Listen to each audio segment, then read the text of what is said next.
Hey everyone, and welcome back. We're here today with Magog, as ever, my trusty sidekick. How you doing, man? What's up? Doing good. Friday. Doing good. Yep. That's the most intelligence you're going to get from me today. Yes, I'm surprised at that level. Anyway, and we have the Britisher, the one and only. How you doing, man?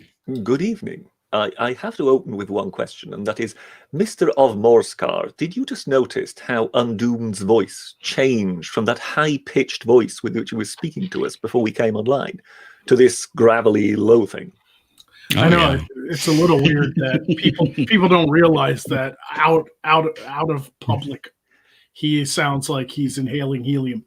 Yeah, Somebody, I don't know. Fucking doxers. Yeah, I think what happens is when he hits the streaming button, Miss Undoomed releases the vice grip on his testicles.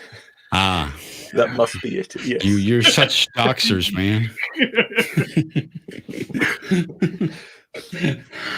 All right. Well, anyway, we thought we'd have a little stream here. I've been up for 24 hours, so I'm hyped. I've been up for like 32. 32. Ooh, you got me beat. We're basically two insomniacs and a Brit. Yeah. That's our band name now. Yeah. It's up in the air though, because I liked Two Insomniacs and a Limey. But there is that. Yes, there is that. We do tend to be fond of limes. Yes. That's a good one. Then again, if I recall correctly, I mean the Brits took limes to sea in order to fight scurvy, so they had vitamin C. Yes. The Dutch Navy, meanwhile, because I mean, let's face it, the Dutch also had a famously proud naval tradition. They took sauerkraut. No, are you serious? Yeah, no, seriously, because it's very high in vitamin C. So ask yourself, what would you prefer? In that case, the limeys or the sauerkrauts? I'll think I'll join the British Navy. Thank you very much. America has a old naval tradition too to fight scurvy, and that's to not go out to the ocean. Like once the colonies were established, we're like, "Fuck you, we ain't leaving." All right, let me just bring this up here. I'm trying out this simulcast thing just for kicks, so this live stream should now be going out to both the Undoomed main channel and the Undoomed live channel. So you choose which one you show up with. But if you are currently on the Undoomed live channel, you might feel a little lonely because that's obviously a much smaller channel. So you have the option to choose if you want to be luxurious all by yourself or join the main channel. I have to now open up 2 watch pages because there's 2 chats now. Yes, if you wanna see everything, and of course you do, because you have OCD. So you're only doing this in order to sort of make people like me look completely unsophisticated. Because if I try just even to broadcast to YouTube alone, we all know you're a troglodyte. So either me or Magog will read the super chats or the chats or whatever for you. I love how like main channel 105 people watching now, live stream channel 5. Yeah. Counting me because I just opened the page. I just know no, it's 6 now.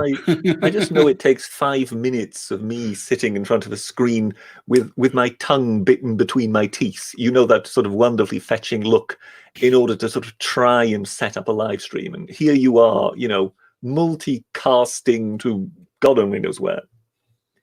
Well, you're just not trying. You're enjoying that troglodyte role, aren't you? Yes. There is a part of that. Yes. Yeah, there is that. My computer is steam powered. It's got a hand crank to get it going. You heard it here, ladies and gentlemen. The Britisher is just meat with eyes. How did that follow? Sorry, I that don't was a quite kind of know a how that was a leap. non sequitur going there, but okay. He's just a lump of flesh that's trying to figure things out by rolling his feeling tentacle over the. I just got that image. I just got that image from Battle Angel Alita, like at the end with the brain in the jar. Right.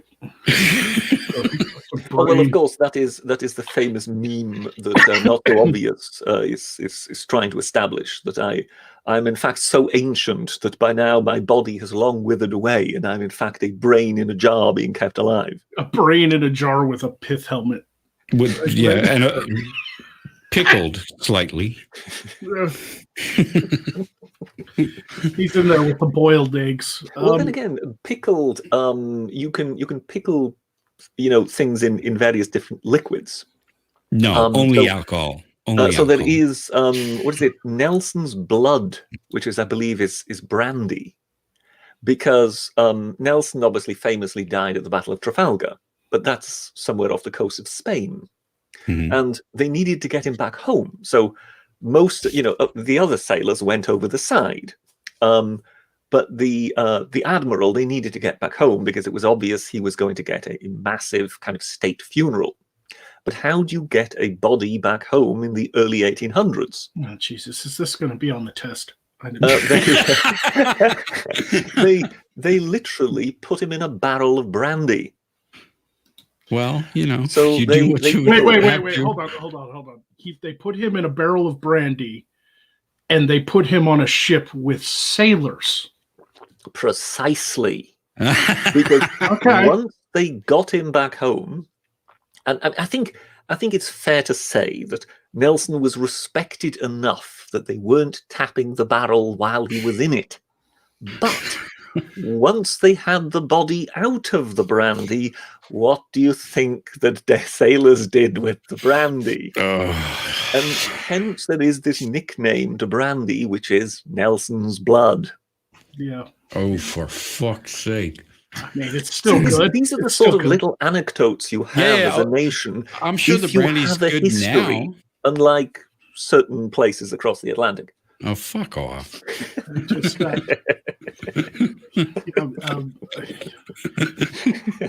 Whatever, your culture stole everything. Well, there is that. The BBC recently informed us of precisely that, yes. I saw that new Dracula on Netflix. It's like a BBC. It's very much like Sherlock Holmes. They have made one, yes. Yeah, so it's very much like Sherlock Holmes. It's like 3 episodes, but each episode is like a movie. It's like an hour and a half long. What was it called? Just Dracula. It's like a retelling of Dracula, where Van Helsing is a woman, and of course. And the Dracula in it, like the second episode, is all about his trip on the Demeter, and while he's on the ship, there's actually a conversation he has with one of the crewmen about a barrel of rum that had bodies in it that the sailors drank from without knowing there was a body stashed inside. And your story reminded me of that. Yeah, but I mean, I'm sure it's sterilized, so there's that. Well, yeah, I mean, I'm sure that it was okay to drink because it's fucking alcohol. Yeah. There's no germs. Exactly. Well, I guess it depends on whether the rum is 100 proof. Most rum is. Yeah, but I don't think the sailors had 100 proof. I think they had more like 20 proof.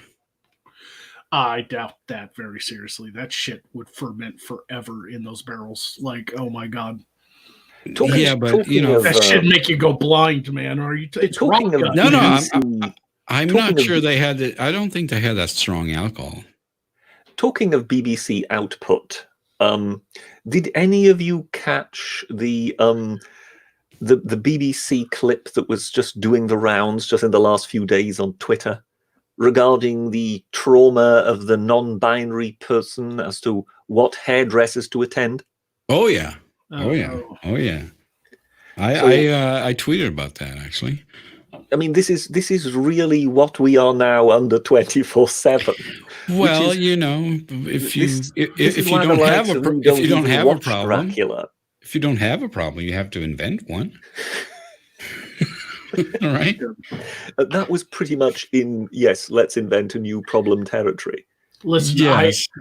I'd like to apologize on behalf of America. If we had known this was your future, we would have never thrown your tea in the Boston Harbor, man. We would have talked it out. I don't know. We would have figured something out. I don't know. Yeah. Well, the thing is, I think when it comes to this issue, it's kind of a question as to which one of our nations has been worse in contributing to this. Because I think, in a way, our two nations almost owe an apology to the rest of the world for what we have unleashed. Yeah. I mean, you basically are the 51st state. Yeah. So there's that. But I think that we probably started the shit, and then you just took it to a whole new level with your, since you don't have a constitution, you can just have people come in and scare people in their own home with that guy, Right. Right, the guy who got scared in his own home because the police came there to tell him to check your thinking. Because he said something about trans people online. This was the shitty person. I saw your tweet on that. Right. What was that? What was the publication again? That they put it out. Oh, shitty person. Gizmodo. The whole fucking conglomerate with what is it? Kotaku and all those things are the same thing. It was an interesting ruling, though. I pretty much concentrated on that in the week that I did, because yes, when you have a judge literally quoting George Orwell in his ruling, right, and telling the police, we don't have a Gestapo or a Cheka or a Stasi in this country. When you've effectively got a judge going to those lengths, that they've just basically been told to get in their box and stay there. It was really heartening to actually, just for once, kind of get the opposite of what we usually get, as in somebody, a high court judge standing up and saying, no, this is completely unacceptable. Exactly. He took a stand, and I'm not sure if people who are listening know what we're talking about. So I guess we should explain that. This is a case about a guy who said something about what was it? Trans people. People. Yes. Yeah. It was something along the lines of actual biological sex compared to. Yes, and it was obviously politically incorrect. So the police registered that as a non-crime hate incident, which, what the fuck is that? And they went to his fucking house, got in his home, and told him to check his thinking. Better. They didn't they called him when they couldn't, first they went to his place of work. So the police arrived where he worked. Oh, God. That could get anyone fired. Precisely. He obviously wasn't in that day. Mm-hmm. So they then managed to get hold of him at home on the phone. And then they told him that, he needed to check his thinking. Yes. And, that if he continued this way, then he might be prosecuted, yada, yada, yada. Even though it was a non-crime thing. Non-crime, yeah. It can become a crime, though. We can make it a crime just for you. It all goes back to, as I say, in that regard, these things always have sort of slightly different origins. So the origin of this isn't really related to anything that, when you said before, we don't have a sort of a constitution, so we don't have those protections. The origins of these are, there was, I think it was 1993, there was a murder of a black teenager in London. So it seemed that some racist guys attacked this guy while he was at a bus station. He got killed. And then, of course, there was a police investigation. And the police seemed to completely mess it up. But the question was the police even trying to investigate this properly? Mm-hmm. So then there was a sort of an inquiry, a public inquiry set up by government, as in, look, we've got a judge or whatever, we want him to look into this and ascertain what exactly happened here. Right. And he came out, it was the Macpherson report, and he came out with a famous line. The police is institutionally racist. So this has led to no end of reforms and whatever. And one of the things they brought about was this, what do they call it? Hate crime operational guidance. And it is that which led the police to act in the way they did. Right. So effectively, they are being instructed by their own paperwork, so to speak, to seek to identify sort of hotspots and then to seek to disarm them before they lead to further trouble. Now, if you think of this in terms of football fans in the street shouting at each other, and you sort of think, okay, this might get, this might come to blows, so we will intervene now and just basically tell them to shut up and separate. Right. That works. In the physical world, you can perfectly understand why. But here they applied it to, this man is saying nasty things online. We wish to now intervene here before this would lead on to something else, something that is more serious. Right. Yeah. So that was kind of their thinking. And the judge said, he didn't say it literally in these terms, but he, pretty much effectively said, "Are you out of your minds?" This chap, this is the ultimate irony. This chap is a former police officer.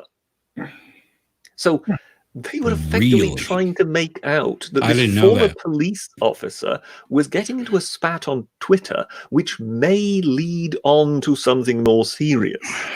And the judge made it absolutely clear that there was no indication whatsoever. There was literally no chance of this leading to a violent incident or anything, and that therefore their hate crime operational guidance simply did not apply in such cases.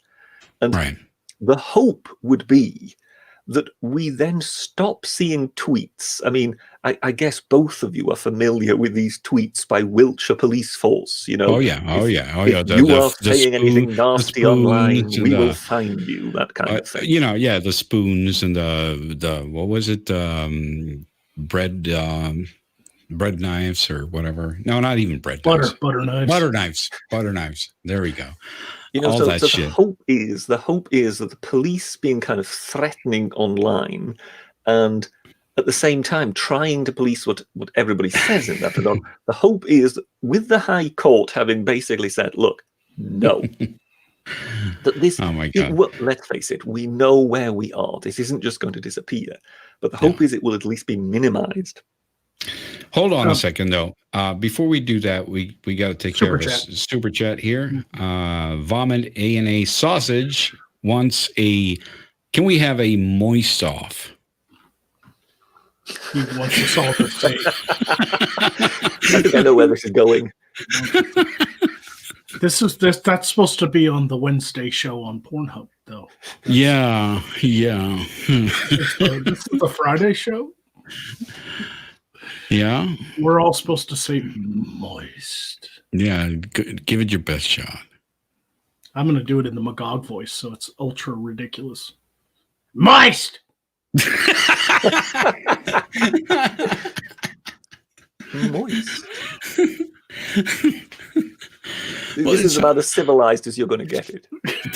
That's very civilized of you. I mean, I'm kind of taken aback at how cute that sounded.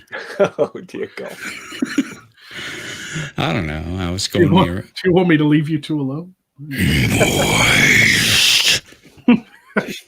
Dude, you went straight Lucifer on that one. Just straight satanic. Just what are you, the lead singer of a black metal Swedish band now? Like I don't. Yeah. See, all I can say is I always loved stereotypes. I always loved singing that shit. That's awesome. Oh, we got Steve McRae in the chat. How you doing, man? Steve McRae is here. Yeah. Yep. All right. So anyway, we'll get back on topic here. Somebody's asking me if I recovered from the effects of Project Melody yet.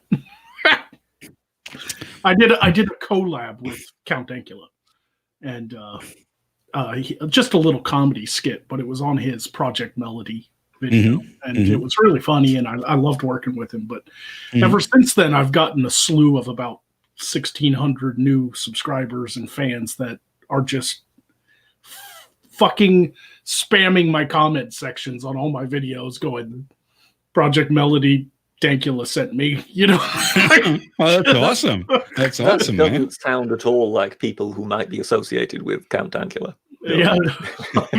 Fucking, how's your anime waifu? I get that one a lot now. Like, God, okay. God damn it. Oh, Yes, I think it's fair to say he attracts a certain crowd, doesn't he? I am still surprised. I'm going to go ahead and take this public because I've already told some of my fans in Discord this, but Dankula did not recognize that I trolled him. And I'm still waiting for him to realize it. Like, he told me to do these lines. And so I kind of I did the lines and I sent it to him, and he was like, "Oh, sounds great, do that." And so I recorded it, and there's a line in it where I'm sensing some bad juju. And he didn't get it. He still hasn't. I specifically said juju. Well, who knows? Maybe someone's going to squeal now. Someone's going to squeal now. Somebody's going to tell now. God, maybe he doesn't want to notice it. Given how should we say? He wants plausible deniability. Yeah, he wants plausible deniability. I was like, I'm sensing some bad juju coming from the Earth realm, and he didn't get it. Okay, so the Count Dankula case is. We got another super chat here.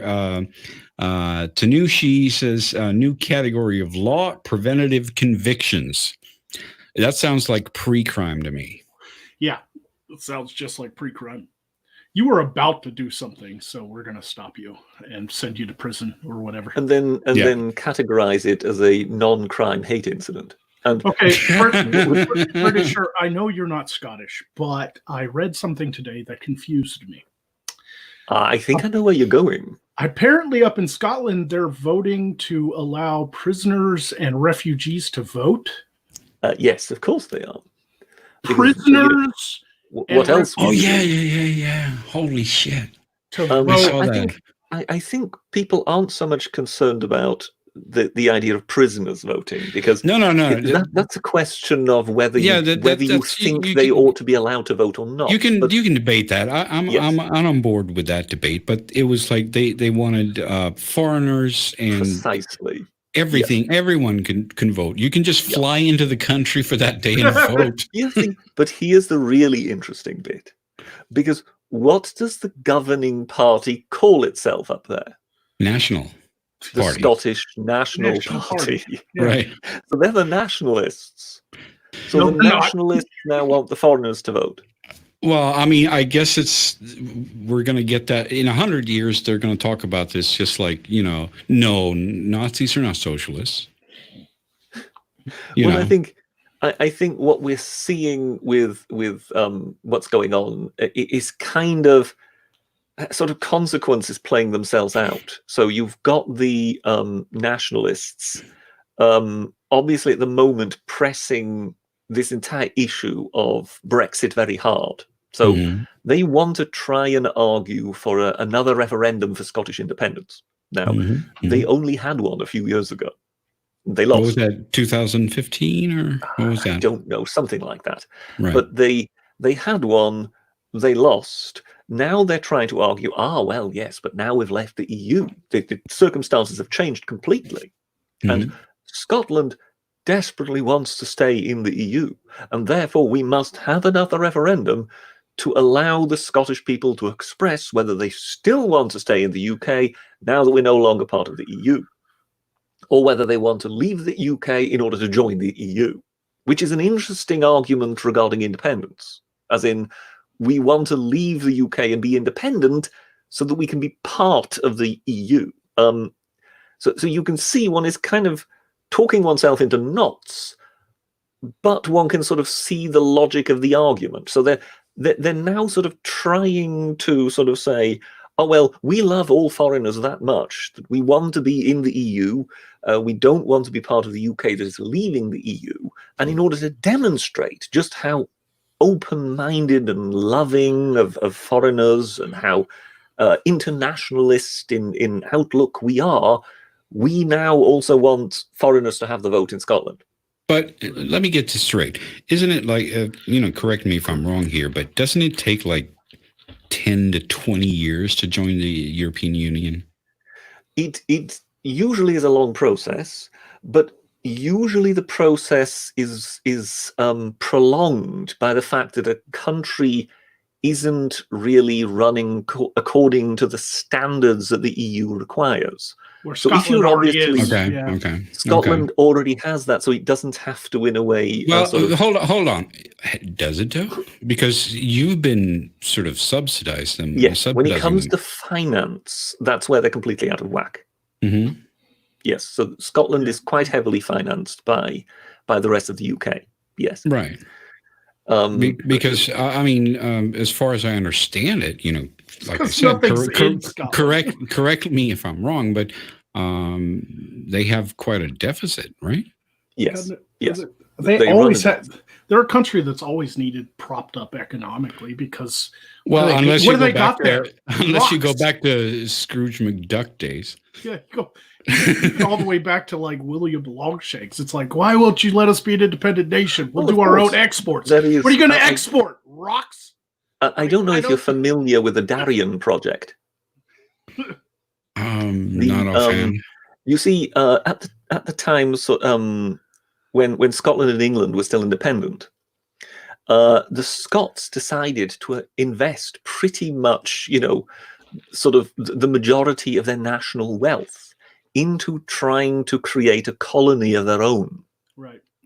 and they chose Darien, which is sort of somewhere around Panama in that part of the Gulf.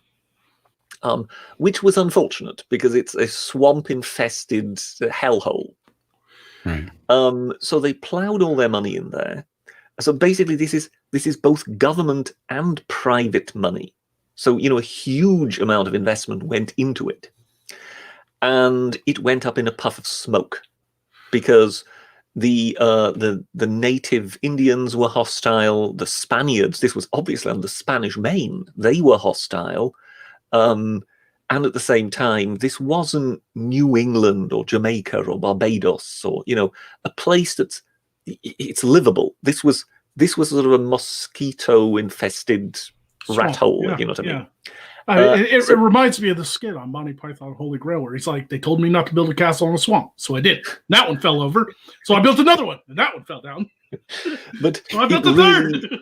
it really went wrong. It went seriously wrong. In the end, the English, who had also played a part in because obviously London was a major centre of trade, and they decided, okay, look, we're not dealing with this Scottish colony. But I think even if the English had cooperated, it still would have gone south.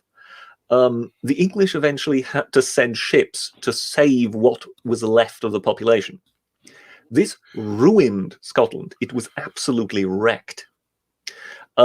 Because financially everything they had they'd put into this, and what the English Parliament then did was effectively offer some of the nobles who had votes in the Scottish Parliament bailouts if they were willing to back the political union of Scotland and England.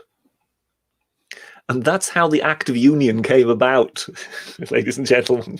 I've been to Scotland. It's a beautiful country, but it has no major exports. It's like, okay, the greatest thing Whiskey. Scotland has exported was whiskey and Sean Connery. Whiskey, That's about it. of course, they also had oil and natural gas. I mean, But even- slowly that's depleting, but they But have that had. pales in comparison to Sean Connery.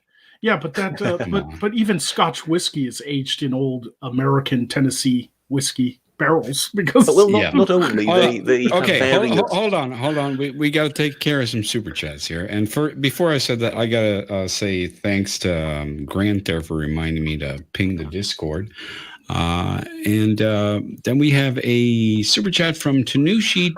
He says, talking oneself into Nazis. And that's not spelt like you think it would be. Yeah.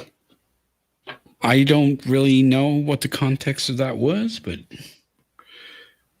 Talking oneself into knots, but then he put Nazis. It's kind of a play on words. Okay. Yeah. Okay. I gotcha. And then we got Lion Patriot saying, careful, you're not so open-minded that your brains fall out. That is, those are words to live by. For years, I've said the phrase, when somebody says something stupid, I've always said, you're so, I've always responded with, you take your brain out and play with it, wouldn't you? Yeah. And now, like, I say that, and I'm like, it's I guess literally true. Well, if I could jack off my brain, sure. Right. That'd be great. Poke the right part. Just figured I'd mention it again for those who have joined the stream that it is a simulcast. So if you're on the live stream channel and you're feeling lonely in the chat, you might want to go over to the main channel, just so you know. Yeah. Anyway, we're supposed to. I mean, I don't want to get bogged down in the geopolitical atmosphere of the UK because. Fuck you guys. It's you know how to make us feel special. That's all I can say. Yeah. Well, at least now you've basically thrown the tea in the canal. It's like you guys finally got Brexit done, and it's like finally you threw the tea in. You're done. We haven't got Brexit done. We are now presently in the. Boris lied. No. It's done insofar as we have finally kind of said, okay, fine, we will be out. But this is just it. We are presently in the official transition period. I'm told by certain people from your country that on the day that it finally happens and everything's finalized, that there will be blood oceans and giant ticks everywhere. Fire raining from the sky as well. Don't forget that. Well, the moon will turn to blood. I can only refer people to my video Brexit Armageddon, in which we did a little sketch, in which yes we are pretty much in a sort of post-apocalyptic world in which Brexit is hit and civilization is pretty much at an end in the country. We have zombies and super gonorrhea-affected dogs prowling the streets. I'm gonna call it now. I'm gonna guess plague-stricken undead Nazi pugs. It's everywhere. Along those lines, yes. Everywhere. Yes. Count Dankula was ahead of his time in calling this apocalyptic. Because force. the sort of news that we have been subject to is quite unbelievable. But they literally had headlines of, experts predicting strains of super gonorrhea in case of Brexit. I even saw stuff like you wouldn't even be able to get food. There'd be fucking stockpiling, and fucking preppers would take over your country. And had a minister saying we could be out of the chemicals necessary to have drinking water within 24 hours after leaving Brexit. Yeah, and of course, that's not to mention the fact that you would actually. The pound would go from like, I don't know, what is it, like $1.3 or something to $0 in a day. Yeah, in a single day. Yeah. I want to remind people too that the EU was formed to keep German super ego in check. I just want you to think on that one. It's gone well, hasn't it? It's gone well. You see, I would like to point out that already in my younger days, I was rather skeptical of the idea of reuniting East and West Germany. Because yes, one only needs to look at the map of Europe and realize what exactly that did. And yes, it perhaps wasn't the smartest move. to basically create a country in the EU that was just much bigger than any of the other EU countries. Why does Um, why does the EU feel like every time I see something the EU does, it reminds me of like John Hammond? Like, is John Hammond from Jurassic Park running this? Like, spared no expense. We did all. Don't worry. It's going to run perfectly. It's going to run great. Oh, the fucking dinosaurs are out. Well, Shit. the truly bizarre thing in all this are the French. That's what the French have a doctrine that basically says, let's clutch the Germans as tightly to our bosoms as we possibly can, because we have, prior to the EU and whatever, for 100 years we had 3 wars with the Germans, all of which were devastating for us. So let's hug them as tightly as we can, and you just feel. Isn't that like a type of fish, suction fish? What, a plecostomus? Like, I don't know what it's called. Like they suck onto sharks and shit. Little parasite. I can well believe it. Fish. Yeah. But so basically, they have this idea of let's sort of clutch them really tight, and like that. There cannot be a sort of breach between the two of us again, which could lead to another war. And you sort of think, okay, fine. But at what point do you realize that perhaps clutching them so tightly might long term, in fact, be to your own, against your own national interest? So, for example, there is all this talk of the European army. The British, while they were in the EU, we were pretty much the nation that basically vetoed any talk of a European army. Right. Whereas the Germans in particular have been flirting with this idea of a European army, and the French have kind of gone along with it. Yeah, and so weird. You look at it and you go, hang on a moment. Consider France's position, consider Germany's position. Germany is the vanquished nation of the Second World War that was smashed to pieces, and of which everybody kind of accepts that we don't really want them to have a strong army romping about the place anymore. France, meanwhile, is a permanent member of the UN Security Council. It's a nuclear power. It has aircraft carriers, or at least one. Yeah, the aircraft carrier Fouk. So what I mean is, compared to Germany, France is a real power. They've got the French Foreign Legion and whatever. This is a significant force. Now, if you go into a European army, if you merge with a country that is much bigger and wealthier than your own, you start with the position of you are the one who has got all this kudos. But within 20, 30 years, who is going to be leading all of it?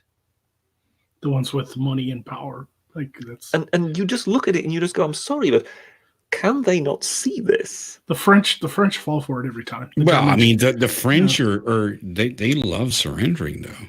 They love can you imagine that meeting? Some German ambassador from the EU comes walking in and he's like, listen, we want to do an army. We have all these black uniforms we're not using. Yeah, it's Hugo Boss. Hugo Boss, okay? It's gonna be great.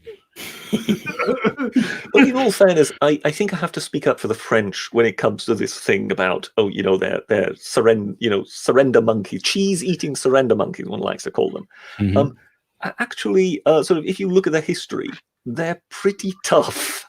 If they were such a pushover, I think you've sort of whooped them at some point, and they just never recovered. Well, Napoleon was the last great. Napoleon, yes, it was Waterloo. Waterloo and Trafalgar, those were the two massive battles where kind of the British Empire established itself over the French one. Yeah. And then after that, of course, yes, they had the problem that they had a land border with Germany, whereas we didn't, which is somewhat of an advantage if you think of it. But the French are lucky in that Hitler loved Paris, and so he refused to bomb it. because he loved how No. beautiful it was, and that's where all the art was, and so he just wanted to like capture it and make it like a cultural center. That's when it came to capturing it, but Yeah. when it came to losing it, he wanted it destroyed. Oh yeah, he wouldn't give it up to somebody else. but In fact, they had mined it quite heavily. yeah, yeah, And I think it was through the French resistance that the Allies got in touch with the German general who was in charge of Paris and who had been made responsible of blowing it all up. I mean, they had mined the bridges, but also things like Notre Dame Cathedral and whatever. They were determined they were going to blow everything up. The Allies were not going to get the great treasure that was Paris. And they spoke to this German general, and over a period of sort of, a few evenings, they managed to convince him that, look, you do realize how history will remember you if you are the one who destroys this. yeah. They put it all on him, and he was like, "I don't want this job." So yes, he I mean, what was he called? Was it Herostratus, wasn't it? He was the chap who destroyed the Temple of Ephesus, if I'm not mistaken. I always forget the name of it. It's the Greek name for Diana. It was one of the 7 wonders of the world, and it was destroyed by fire. And it was a chap called Herostratus who admitted to Which arson. wonder? Which wonder was it? As I say, it was the Temple of Artemis. That's it. The Temple of Artemis in Ephesus, I believe. Wasn't that a stone building, though? Well, yes, but you would have wooden beams keeping the roof up and things like that. Okay. And no doubt you would have, extensive carved wooden interiors and whatever. It all went up, and with it, the stone also came down and whatever. Yeah, stone can burn. Just watch Game of Thrones. They had that green burn. And the thing is, when he was asked, why did you do this? He responded, so that I would be famous for having destroyed it. So if you he was the original Joker. He just wanted to watch the world burn. In a way, yes. Basically, he knew he would never be famous. He would never be the one to create such a thing. But at least he could be known as the man to destroy such a thing. Yes. Oh, that's sad. Yeah. Yeah. Thank you for the most verbose history lesson. I'm sorry. Yes, I have this habit of going off on tangents in that. I'm going to do a super chat, so shut the fuck up. Snow Dub Music and Entertainment says, much love on Doom. Still want to stream with you. Sure, man. Just hit me up when you're streaming, because I'm not a guy to plan ahead for these things. So just ask me every once in a while, and if I'm free, I will show up. And yep, that's it. So where were we? I think we were on. I think we've covered Europe. Yeah, I mean, I personally want to get on to the from the utter destruction of Europe to the utter destruction of Star Trek. Yes. Are we by any chance talking of Picard? The Picard, yes, the surrender monkey of Star Trek. I have to now make a confession, and that is that I haven't been keeping up, because after 3 episodes, I refused. Yeah, I've only watched 3. I didn't watch this week's because Undoomed was all like, "Oh, watch Picard so we can stream about it," and then he disappeared for like 2 weeks, and I'm watching Picard over here, going, "Why the fuck am I still doing this? Why am I still?" He's not gonna call me. Like he just condemned me to watch. No, I mean, I have Amazon Prime. I thought, okay, I can watch it. It won't cost me anything, and I mean, why not? Give it a go, see how it is. And I found it torturous. Yeah, it is interesting that all of my childhood I've been a Star Trek fan, and I've longed for new episodes to be produced and come out, and so I can watch them. And now they're just producing 2 series at once, and I'm like, I'm bored. I'm like, I'm not even sure I have the motivation to click this fucking link to watch the shit. Yeah, it's See, I haven't seen a single episode of Discovery, so I went into Picard kind of fresh. I didn't realize what they were doing to Star Trek. Yes. But well, the I whole, mean, that will ruin you because Yeah. I have to give it to Picard. It is better than Discovery. Let's be fair. Discovery is so idiotic that it's like Star Wars, The Rise of Skywalker level. You know what I mean? It's just like unbelievably stupid. yeah, I mean, I've always wanted to see Picard come back in some sort of like, he's like an elderly admiral. I figured they would do something like that eventually as the actors got older or whatever. They'd do some sort of callback thing, but then they decided to turn it into something that like Star Trek really isn't. Well, no, they basically turned it into another version of Discovery, but 100 years in the future. That's what Picard is, basically. And that's completely pointless because what is, if we're talking like chronologically here, they've already fucked that up. Everything in Discovery looks like it's 500 years in the future from anything else in Star Trek. So, okay, Sure. Yeah. fine. Then you just have another version of Discovery, but at least you don't have the fucking spore drive. So there's that. Well, yeah, there's, but, and a lot of it isn't like the modern day, like Trump Brexit politics that's in the show that's ruining it. I've seen that criticism a lot, and I can notice it, but it's not as heavy-handed as I thought it would be, except for the obvious stuff, like the fucking like Fox News lady getting like an interview with Picard in the first episode. And well, it gets worse. It gets worse. I can it does. Tell you. It does. If you've only seen it up to episode 3, it gets worse. Well, I didn't watch the last episode, but I did watch the Critical Drinkers review of it.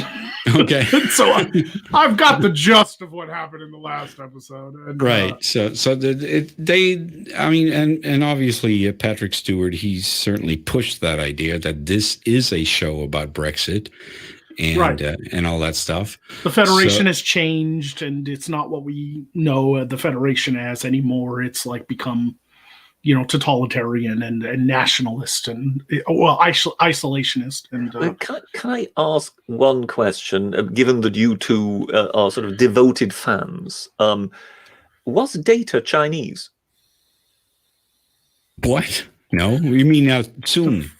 Well, in this Picard episode, you have got this. You've got these twins, and doesn't Picard have this thing about, they are the daughters of Data? Yeah, but they're not literal daughters. They're made from his positrons.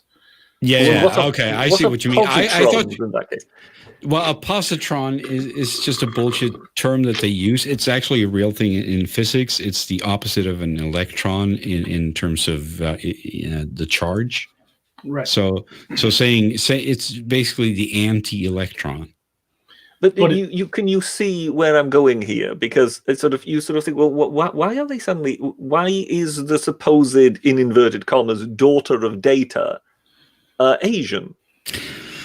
Well, he's a robot. He designed her. Yeah, I don't really have a problem with that part of it. No, I had a bigger problem with them saying like, yeah, we found one positronic circuit, and we could, by just examining that thing, we could replicate his entire brain. It's like, that's like you finding one transistor and saying, oh, well, that's enough for me to replicate a fucking, a Core i7 with 5 billion transistors in there. Yeah, it's also from one transistor. Like, it's also one of those things where it's like the gender and the race of the person is like a non-point. They don't answer any questions in this show. It's like one throwaway line where it's like, oh, these theoretical clones of Data would be twins. Why?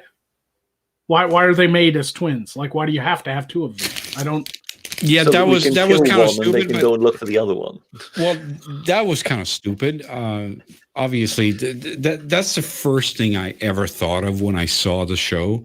Was like, this is exactly I mean, the first episode and probably a couple of episodes down the line, everything in the intro to Battlestar Galactica holds true to this shit. Did anyone think of that? No, I didn't make that connection. I'm not sufficiently familiar with Battlestar Galactica, I'm afraid. Okay, so there's an intro text in every episode of Battlestar Galactica. That says something about Cylons, and if we replace Cylons with whatever they call it now, synths or synths, synths. But the intro to Battlestar Galactica says the Cylons were created by man. They rebelled. They evolved. They look and feel human. Some are programmed to think they are human. There are many copies, and they have a plan. Sound familiar? That's like one of the many storylines that they're going to have to try to figure out how to pull together. But that was the only thing I could think of when I saw Picard. Like that's exactly what they say in Battlestar Galactica. That's the entire baseline of Battlestar Galactica. What the fuck are you doing? There's this weird tie-in that the Romulans have a mythology about two AI entities. One is a creator, one is a destroyer. Mm-hmm. And I think what they're leaning towards is the one sister that's working on the relic, the Borg cube, is the destroyer twin.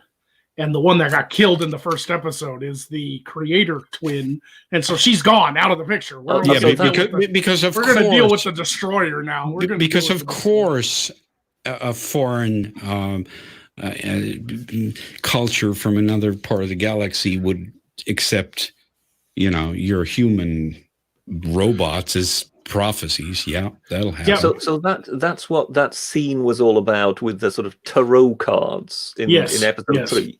Yes. Like there's this belief in Romulan culture that there is a destroyer out there that's coming, and that's why the super secret, that's even more super secret than the super secret Romulan police.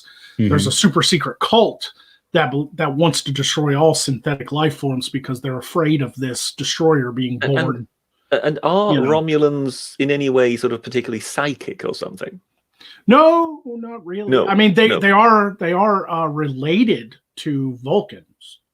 Yes. And so it has been established that they have like a common ancestor, and so Romulans might be able to do like the mind meld thing or something. But the reason I ask is because that lady with the tarot cards, the triangular card things, she identifies the Data daughter as the destroyer and goes a bit crazy.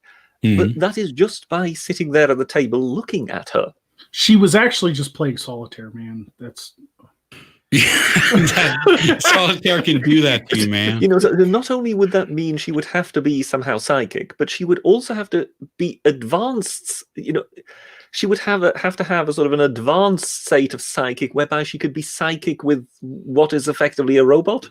Well, Rich Evans has a theory that the stupid writers of this new Star Trek are going to make it to where ancient Romulans invented the Borg. And then the Borg went rogue, and that's why they secretly hate AI. And so if that woman was attached to the collective at one point, because if you remember, she's like a reclaimed Borg unit, right? Yep. Then maybe she has some sort of subconscious knowing of like how AI is going to eventually give birth to this fucking fuckery, right? Oh my God. Please tell me that's not true. They're running with it. There was an article that came out that was all like, new fan theory, the Romulans invented the Borg. And it's like, did they just steal that from Rich Evans from Red Letter Media? Like, did they just fucking steal that? But when it comes to this... I mean, I would 100 million times prefer William Shatner's theory then. But what is William Shatner's theory? That the Borg is actually what happened after V'ger left from Star Trek, the movie. If you remember that shit. Oh, Is that the one with the Okay, talking yeah, that's whales? the first one, isn't it? The first Star Yeah, Trek film. the first one where they find the Voyager probe and it's Yeah. become sentient and shit, Right, and they right. call it V'ger, and then they, it becomes even more sentient and even more omnipotent, and then it Yeah. flies off, and that's what created the Borg, basically. Yeah, V'ger had a wank in space, and the Borg were born out of that wank. Well, at the Major end, wank. in the end, V'ger merged with one of the people, didn't it? Yes. Yes. Exactly. So it makes more sense than fucking Romulans. Well, and by proxy, that would mean that humans invented the Borg because we're the ones who invented Voyager. Yes. And so by proxy, it's all our fucking fault. Yeah. But in that case, can we agree that Voyager was built by white males, privileged Yes. white males? Privileged white men. Yeah.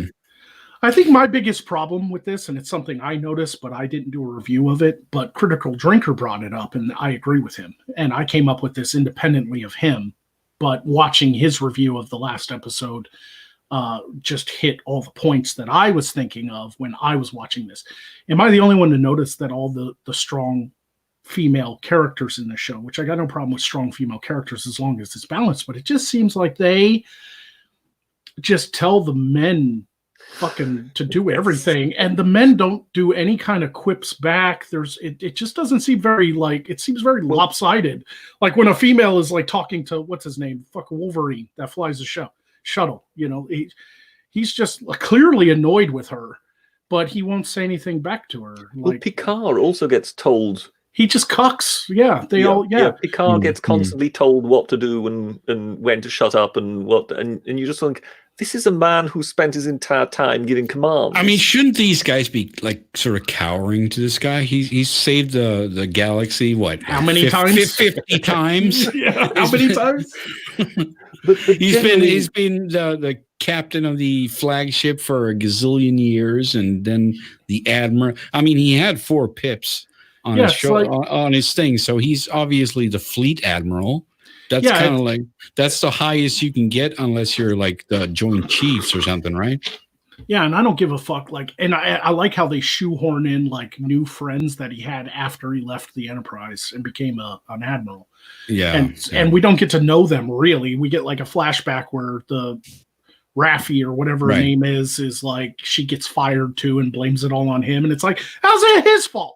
All right. Can we just get some super chats in here? Tanushi says Isaac Asimov came up with positronics as a sci-fi equivalent of electronics. Yes. Yeah, I mean it's just the opposite polarity of electrons. So I mean that's just. Yeah, that's there was a fancy word for it.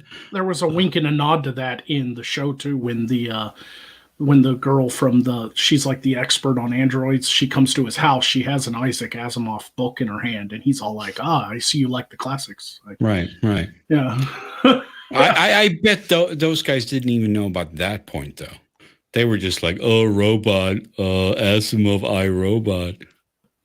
Well, I just found that interesting that the world's top mind on androids is reading an Isaac Asimov book. Right.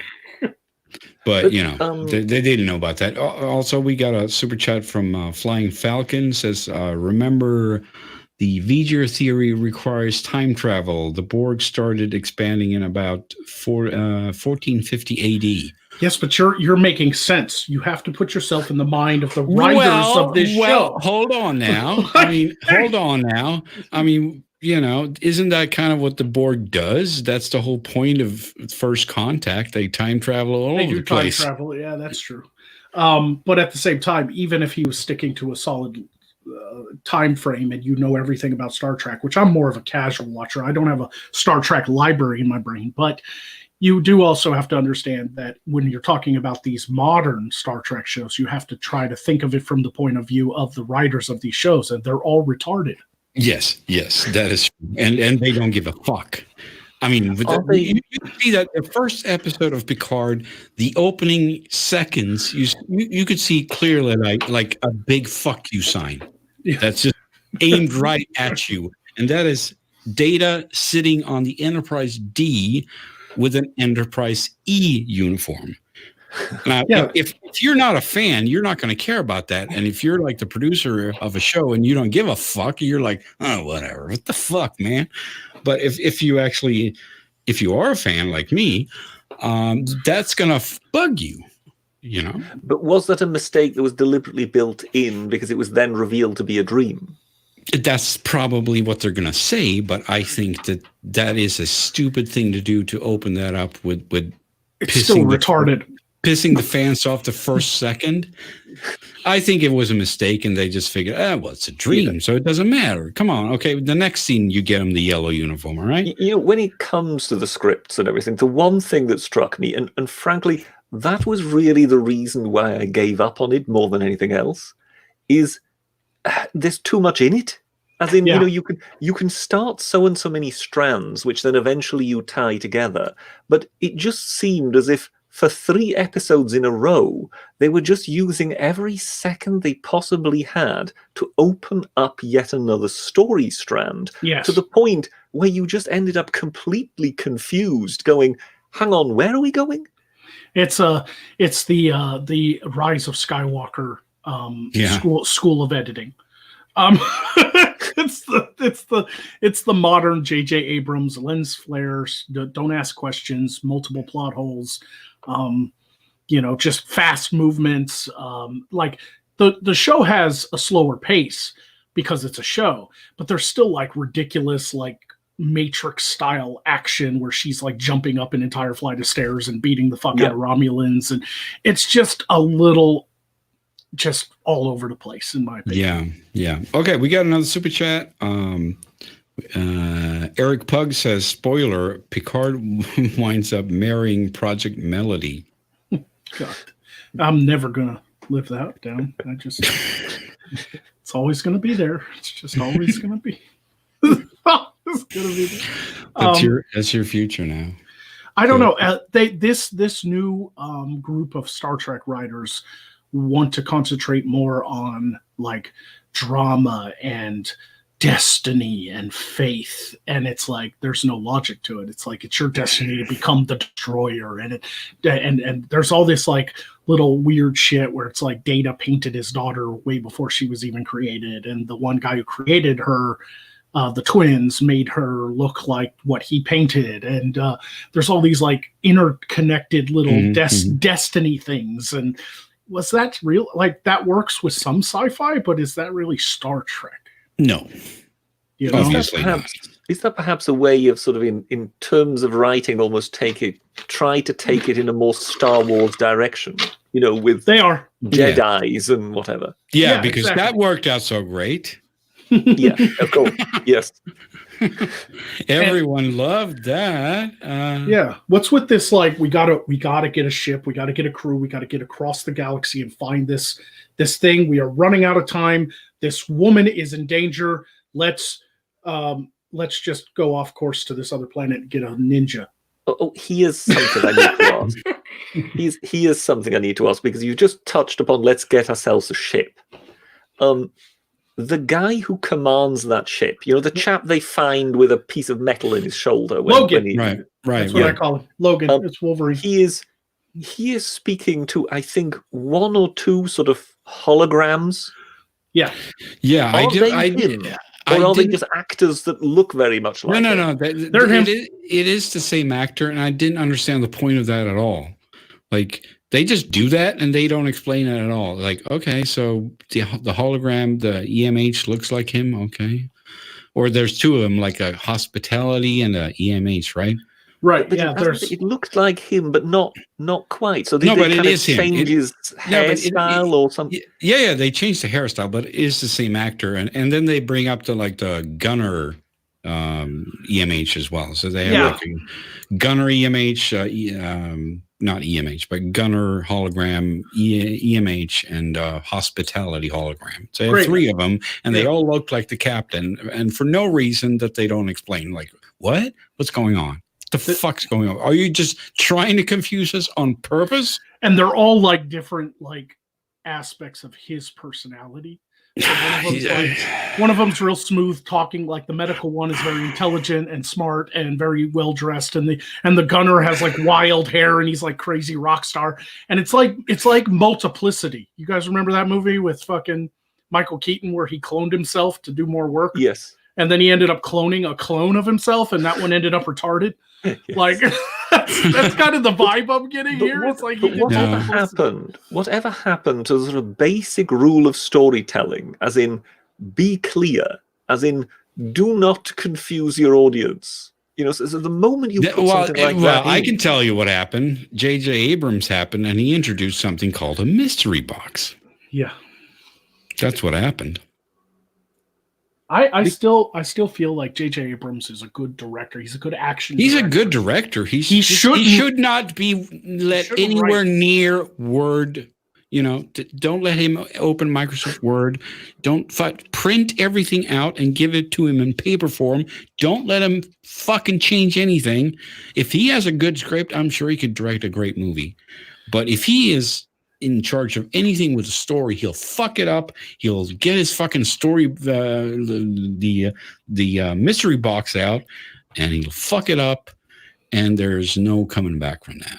Okay, so the only J.J. Abrams film I think I've seen was the first of the Star Trek, you know, the reboot. Mm-hmm. Yeah. So what is the mystery box? Because I have no idea right now what you're talking about. Well, he's done this thing ever since Lost, where he's like he's going to create a mystery around a thing, and then he's going to like subvert your expectations when the thing is finally revealed, if it's ever revealed at all. Well, yeah, exactly, because the way he really likes to do it is to never reveal it at all. Right. It's like a constant, like, what is it? And then you're left with this unanswered question. Yeah. You know, he loves that. For some reason, he thinks he's like, he's Spielberg, and he's not. Well, some things are good to be left unanswered. So in that regard, I agree. But it just, I know J.J. Abrams isn't the one directing this. Did you ever watch Lost? No, I didn't. I've never seen Lost. No. Okay. Well, if you've seen Lost, or if you had seen Lost, you would have known what the mystery box was all about, because nothing gets resolved, nothing gets disclosed. You know, it's just this more and more mystery layered on top of mysteries, and you know you never get the fucking answers. You see, what I would point to as a good example of having a mystery that you don't explain is Highlander. So there is no explanation as to why they are immortals. Yeah, of course. Or why they're, do you understand what I mean? It's just because you don't need it. So in the second part, then they explained it. Oh, you see, they're all aliens. Yeah, but that's not really a mystery box, though. And that then just destroyed it. Yeah, but that's not really a mystery box. No, he's giving an example of a good use of that's mystery. more of a plot device. Yeah, it's a good use of mystery. Some things are good. It is a mystery, but it's not a mystery box. Yeah, but he's not saying it is. He was giving us an example of the opposite. Oh, okay. You have super chats. Yeah, okay. Tanushi says the entire show is written like a video game. I would agree with that. Kind of, very much so. Yeah. Yeah, it's just written for people to have swords and fucking shoot each other and kung fu each other and space battles. Yeah, space battles in space. Basically, and then we have 2A. I can never remember if I'm pronouncing your name right, man. Is it 2A? You're going to have to correct me. 2A says, Dibble had better not check my thinking. Thanks for the internet. My head is full of bad thoughts. Good bad thoughts. I'm not sure what Dibble is. Am I missing something? I think there's some reference in there to, checking your thinking, as in the chap who was visited by police. Right. I see a message in the chat that says Razor Fist is waiting in the Discord. Is he? Is he really? Oh, yes, yeah. Dan S. there says Razor Fist is waiting in the Discord. I don't know if he's being serious or not, but that would be awesome. My Discord or what? Which Discord? My? I have no idea. Okay. I don't know. I don't even know if it's true. Perhaps Dan S. can explain further. He just says no. I think it would be awesome to get Razor Fist on for a Star Trek discussion for sure. Is that some kind of meme or something? Razor Fist is waiting in the Discord. Is that the equivalent of Elvis has left the building? Yeah. No, it's the equivalent of Boogie has died. No, I don't know. I'm just making that up. No, I can't see Razor Fist in the waiting room in my Discord anyway, if that was what it was about. But I'd love to have Razor Fist on for Star Trek because I know he loves Deep Space Nine, and I do too. Mark Tyler says Officer Dibble, Top Cat.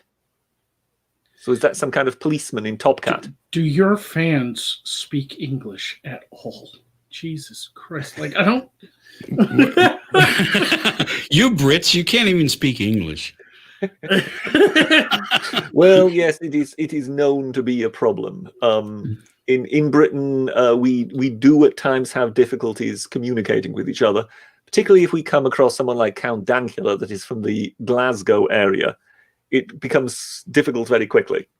But then again, at least we don't need subtitles as fun. It's rather funny to see when certain British accents are played to Americans on American TV. They use subtitles. Well, that's all fine and good. I mean, sometimes it's hard to understand British English, but just connecting back to what we're talking about, I think it's fucking irritating that they have to switch back and forth between Spanish and Romulan and fucking Klingon and all this shit. Like, how does that even work in universe when everyone has a universal translator? Diversity.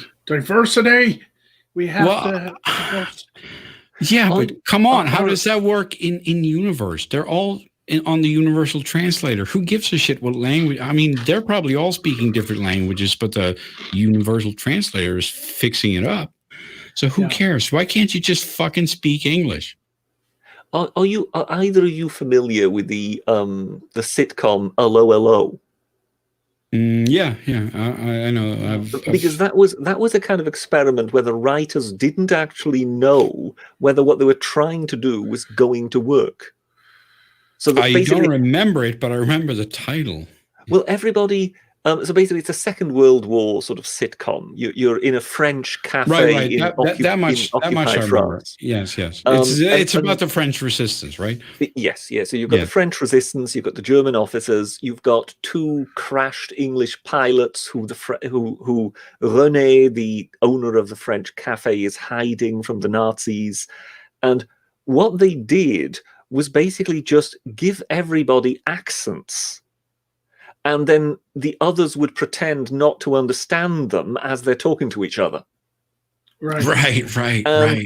So you could have the French talking to each other with a French accent. They are talking to each other like this. And then you would have the English pilots standing next to each other going, oh, cracky, what are they talking about? And they didn't actually know whether that would work. But once they actually did it, in front of an audience and people laughed, they went, oh, thank God, we've not laid a complete turkey. This thing works. Right. So yes, when it comes to language, one can actually play quite a bit with it. But I understand what you mean. Once you introduce a machine that just is supposed to translate everything anyway, it very quickly destroys the magic. So you then wonder, why on earth are you using it? Yeah. I mean, I could understand or accept that they have accents and the universal translator figures, I'm not going to bother with that because he's still speaking English. So what if he's got a bad accent? I'm not going to bother with that, right? Yeah. Right. But if he's speaking Klingon all of a sudden, why would I hear that? I think they're just trying to make it more like dynamic to show the diversity of the galaxy. They all eventually do speak English, but they do want to have certain parts where it's like Klingons are like to add to like the drama. Sure, of the moment. And they had that in the older Star Treks too, but they always had it in the way where you like those lines were not necessary to understand. You could hear by the tone of their voice what they're saying, basically. And then it was like it was like they said something in such a forceful way at their language that their universal translator turn on they're like, okay, I better censor this shit. Right. This is some X-rated shit right now. Yeah, it's actually, that would be interesting.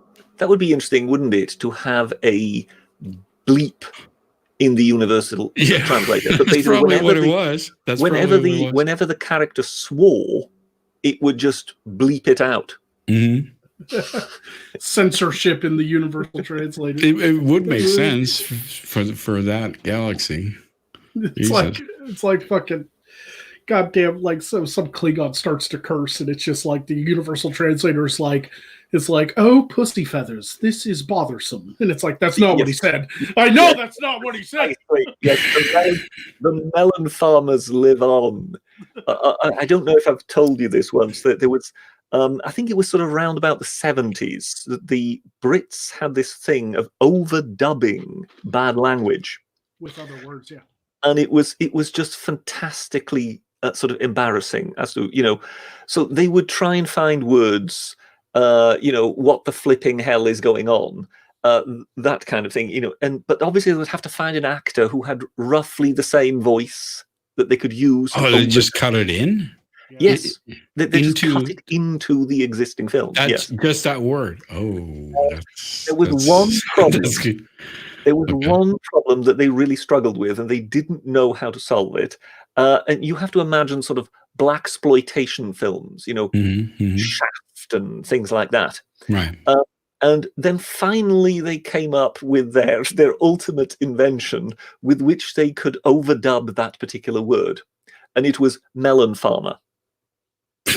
Okay. I thought you were going to say motherfucker, but okay. Precisely. Yes. It didn't take you long, but yes, that was basically came up with melon farmer, which, let's face it, means even absolutely nothing. Yes. I'm tired of these melon farmer snakes. That sounds more racist. Precisely. That's where we were. Yes. Actually, that sounds racist. Motherfucker's not racist, but melon farmer's not racist. Melon farmer's racist as fuck. Yeah. What kind of melons, nigga? That's like, oh, you're saying watermelons, ain't you? Jesus Christ, they're just accidentally being even more racist. Congratulations, BBC. So well, this was the BBFC. This was the British Board of Film Classification, and it's one of those sort of organisations that I just love to hate.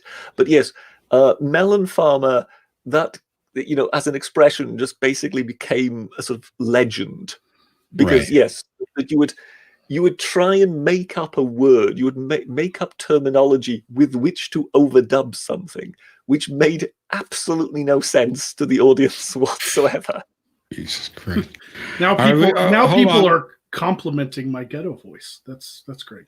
That's good. It's good. I'm just going to do a super chat here. Thomas Farrow says, message retracted by Orwellian thought police, but here, take my money.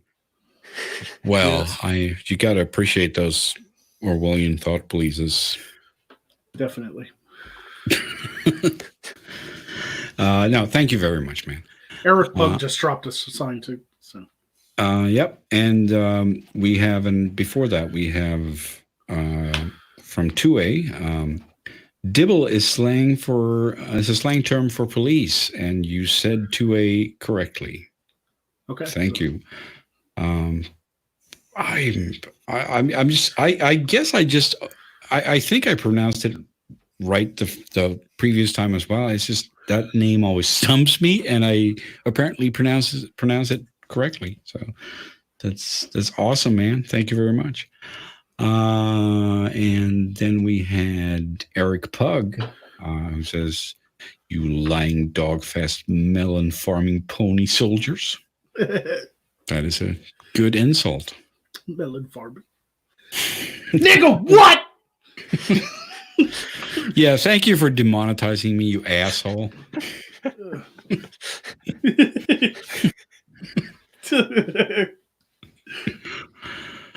I think with your ghetto voice, you're kind of hoping that they reshoot the movie Airplane, and then you can be one of the two black guys. Yeah, right. Yeah. I love it when they like one of my favorite creature features, probably my favorite monster movie ever, has so many overdubs because they wanted to make it PG-13s, but the original filming had like 23 F-bombs in it. And so they had to cut out a lot of the F-bombs because they were just audio only, like they're driving away in the truck, so you didn't actually see their mouth move. Yeah. But there were instances in it where it's like you could clearly see Kevin Bacon's mouth in Tremors not say motherfucker. Like he says mother humper, and it's clearly an F. Like the shape of his mouth is doing an F, but they overdubbed it with we got that mother humper. That just be advised, Bert, there are two more mother humpers, and you can clearly see he did not say humper. Oh, that's sad, man. Nicholas Van Neel says, classic example, Smeg. Yeah, Smeg. Smeg, Red Dwarf. yes. Red Dwarf. They replaced Smeg with a curse word so that it could be like a futuristic curse word, but they wouldn't get censored. Yeah. So, we talked a little about that the other day. Smeghead. Yeah. They also did in Porridge. Ronnie Barker in Porridge. They also invented a lot of sort of what seemed to be credible swear words, and funnily enough, some of them have actually now entered the English language. But they kind of came up with things that kind of sounded like swear words and kind of used them. Yeah. But that's. I mean, I loved that. I mean, obviously nowadays that's probably not necessary because you could swear as much as you want when it's streaming. But when they did Battlestar Galactica, they came out with that wonderful word "frack." Yeah, frack. Fractus. That sounds like a fucking swear word. That sounds almost as satisfying as fuck. It's funny, Dude, you bring that up because Joe Pesci said in an interview many, many years after Home Alone that his little under the breath stuff that his character did when like he'd run into a trap or slip on the ice or whatever was him. He was so used to cursing in these like Italian mafia movies he was doing at the time that he knew he couldn't curse in Home Alone because it was like a PG kids movie. And so he just went fricka, like under his breath. And it was him cursing. Well, are either you familiar with Goran Ivanisevic, the tennis player? No, I don't. I think he won Wimbledon some years ago, but he was big. What do we call that here in America? Oh yeah, pussy ball. Big. I don't watch big pussy goose ball. egg. But he was he was kind of from Croatia, so and he had a sort of real temper on him, but an incredibly hard serve, and once in a while, you would have him kind of doing a Joe Pesci as he was serving. So basically, as he was John gearing up, McEnroe? Isn't that John McEnroe? Oh, John McEnroe was famous for having his outbursts, but he wasn't going sort of before he actually hit the ball, if you know what I mean. Okay. And you just felt if there would have been any judges who were fluent in Serbo-Croatian, right, he more than likely would have never got past the first round, if you know what I mean. Censorship everywhere. Beep, beep, beep, beep, beep, beep, beep. Oh, okay. So we should teach all the athletes Klingon. Right. I've always loved feck from like Father Ted. Yeah, feck off! You just change one word. You just change one letter. Yes. Right. What was? Well, I mean, that's pretty much what makes fuck so satisfying because it's really it's that hard short. Yeah. It's Anglo-Saxon. Short. Yes, it's really sweet. It's not Normannic. Yes, it's Anglo-Saxon. It has a sort of a real sort of Germanic brutality to it. Yes. Yeah, something like that. There's just something about it, that short little syllable. You are familiar. You are aware that actually in Germany there is a place called Fuking. Well, that's which is because actually written, yes, in a way that the the British can pronounce it in a satisfactory way. Yes. Yeah, but What do you mean? What was it called? Fuking? Well, that's how the Germans would pronounce it, because they pronounce U's slightly differently. Yes. Right.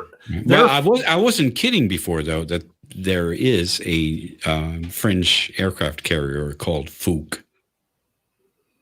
Yeah. Oh, I shall have to look that up. Or at least there used to be, but there's certainly been a aircraft carrier called Fouk. But the German fuck is not. It's what Fick, right? Yeah, Fick. Like F-I. That's F-O-C-H. No, it's like F-I-C-K, right? Yeah, it's F-I-C-K. It's Fick. Fick. Yes, it's not really that satisfying. It's not as satisfying. Yeah. No, sorry, Bridger. I'm just looking at the French aircraft carrier. Oh, that's F-O-C-H. Yes. I'm not sure. I think that might be Foch. Well, they're French, what do I care? Just like they say, they have all these weird pronunciations. I'm like Mercy Bucop, Champs-Élysées, whatever. Well, don't be too hard on them. Without them, you wouldn't be independent. Keep on dreaming, pal.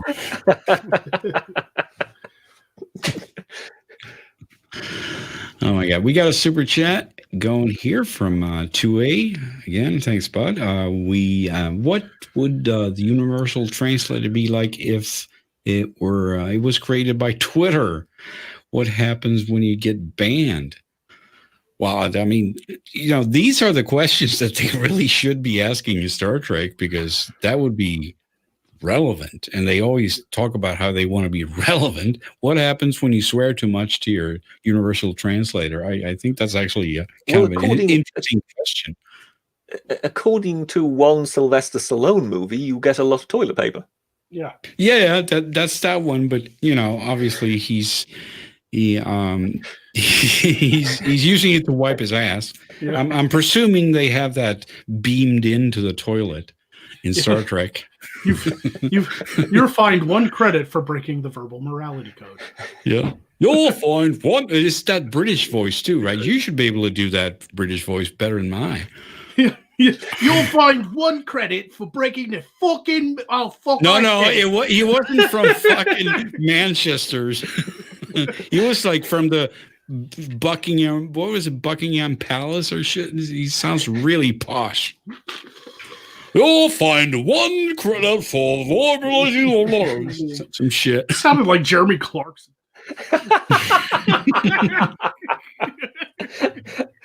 Oh, good God! Yes, thank you for this. This is about as painful to me as my doing American accents would be to you. Oh, for fuck's sake! I just saw a couple episodes of Farscape. Have you ever heard of that sci-fi show? Oh yeah, of course. Yeah. I just happened to rewatch a couple of those because for reasons I don't know, and like there's one American actor in there, and the other ones are Australians, and they're all trying really hard. Like, oh my God, dude, you're so cute when you're trying to sound American. Somewhat like it surprises me how English actors are better at doing American accent than American accent. American actors are doing English accents, but that doesn't mean all English people are good at doing American accents, because I've heard some really terrible. What happened? I was just moseying on over from. They always do that too. Panhandle. They always do that too. For some reason, it's like for some fucking reason. Casting just went home and shot themselves in the head. I don't understand what happened, because they all sound completely Australian. Like, no, you're not even trying, asshole. What are you doing?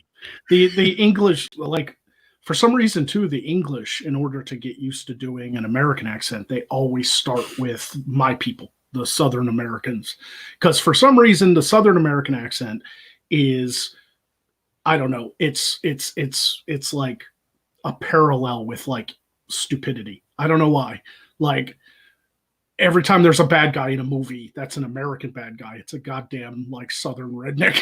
Like, No, there's a simple explanation behind this. You all sound the same to us. oh, well, you all sound the same to me. Shut the fuck up. Well, yes, that's just because you're stupid, you asshole. Of course, yeah. No, there is one thing, of course, we have never forgiven you, and that is Dick Van Dyke doing a Cockney accent. Oh, come on. Oh, which one is a Cockney? That's it's what Dick Van Dyke did in Mary Poppins for sure. Yeah, I can't remember that. Without no the idea. Cockney slang, because It's Cockney just people legend. use slang. Okay, you have lived in England. I have no idea what you're fucking talking about. Cockney is a particularly harsh English accent. It's a sort of working class London accent. London accent, yeah. It's and it's just, and Dick Van Dyke did his best to do like a Londoner Cockney accent, Mary Poppins, where he's just because he was a chimney sweep, so obviously East End working class. He's London. a working bloke. He plays instruments on the street for money, and he does chimney street, and he did that whole like ridiculous like chimney tree, and it's just like, oh, it's kind of cringy, but it also was the 60s, Right. like. I'm just trying to get some sort of grip of what that accent would sound like. I have no idea. Don Cheadle did a pretty decent Cockney accent in the Oceans movies. I don't remember that.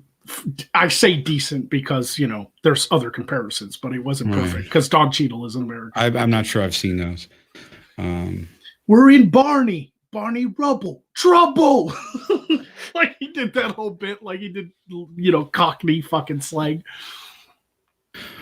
Well, all right. We got a super chat from Tanushi. And he says, Magog, say 1.21. Okay. NGG watts. He wants me to. He said he's trying to trick you. Jesus. Yeah. He's trying to trick you into getting my stream banned. Yeah. They want me to do the ghetto voice again. Well, that's because I grew up around lots of different people, and here in Arkansas, there's a specific type of like Southern kind of gangster black, kind of Little Rock accent, and they're kind of it's kind of like fucking what's his name, Lil Wayne, it's what, hey yo, yeah, that kind of thing. But sometimes it just sounds like Christopher. What's his name? What's his name? Yeah, I forgot. What's his name? Are you familiar with the actor Ray Winston, Undoomed? Ray Winston. It sounds familiar, but name a movie. But he tends to sort of play sort of hard men gangsters, East End gangster types. It's just because he definitely is a Cockney. That's a Cockney accent. Let me. It's Winstone, by the way, if you want to spell it correctly. Yeah, he was in Beowulf. Let me go on IMDb. What was his name? Ray Winston. Ray Winston. As Magog said, written Winstone. Yeah, it's spelled Winstone. Yeah, Winstone. Right, there we go. Yeah. Nope, don't remember his face. If you've ever seen a movie with him in it, he definitely has got that Cockney London thing. Very gravelly too. He's got a cool voice, Ray Winston.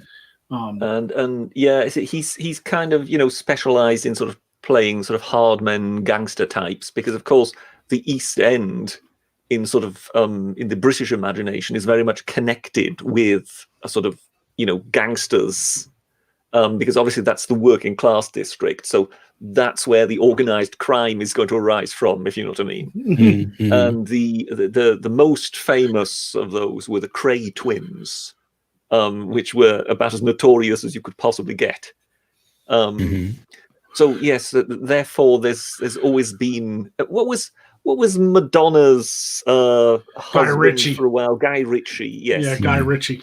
He did sort of these sort of East End tough guy gangster movies for a while. Yeah, Lock, Stock, Two Smoking Barrels, Snatch, precisely, all of those had like Cockney. So guys again, that would be crawling with gangsters, and therefore also with Cockney accents. Yeah. Guy Ritchie. right. Guy Ritchie's kind of notorious. He even put a little bit of that in his fucking retelling of King Arthur. So I mean, Oh yeah, that was horrible. Yeah. Oh no. The Guy Ritchieism. The Guy Ritchieism is often referred to as mockney. Yeah, because it's a mockery of Cockney. I swear to God, sometimes I just imagine Guy Ritchie shows up on set just dressed like a chav, and I got like a jumpsuit on. There should be some sort of official punishment for the King Arthur movie he made. That was just horrible to watch.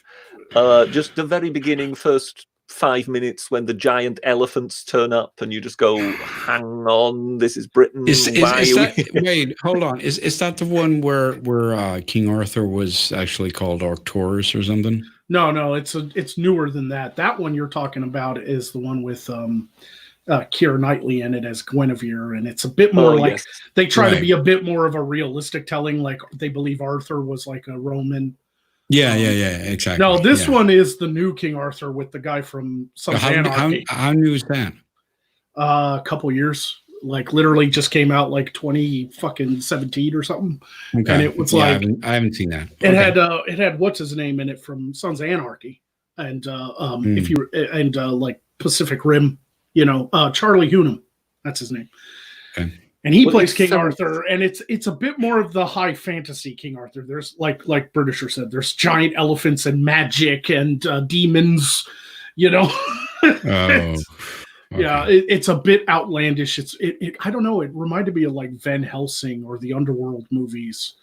Well, you just mentioned Pacific Rim. It was the Pacific Rim version of King Arthur. All right, hold on. We got a super chat from Tanushi. He says, the truest curse word to rule them all. Perkele. I don't. I think it's Hawaiian, maybe. I have no idea. Perkele. Pass. But yeah, did they do the same? I don't know. Was it Guy Ritchie did the new Robin Hood too? That had Jamie Foxx in it as. It might have been. I don't know. Yes, they were kind of dressing them up as kind of gangster boys in hoodies, weren't they? That new Robin Hood was very Guy Ritchie. If it wasn't done by Guy Ritchie, whoever did it went to the film school of Guy Ritchie for sure. Yeah, I didn't even watch that. I could bring myself to watch Arthur, but when it came to sort of trying to make Robin Hood look like teenagers in hoodies, I thought, okay, no, this is where I draw the line. I mean, how many times are we going to have to suffer through that fucking Robin Hood story? Like, Jesus Christ, give it up already. Yeah, they tried to do something new with it by bringing in the kid from every 10 years. Like, the goddamn, Jesus Christ, give it a rest. What is it that the Kingsman movies? He was Robin Hood in that.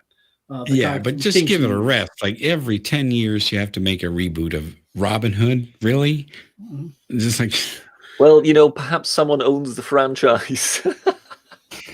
Well, they're always going to draw in some sort of crowd because they're kind of classics. They've done that since like Errol Flint. The days of Errol Flint and stuff. They've made Robin Hood for decades. It goes all the way back to the Silver Age of Hollywood. So Robin Hood and fucking, it's just kind of a timeless story. Man in pants or tights or whatever.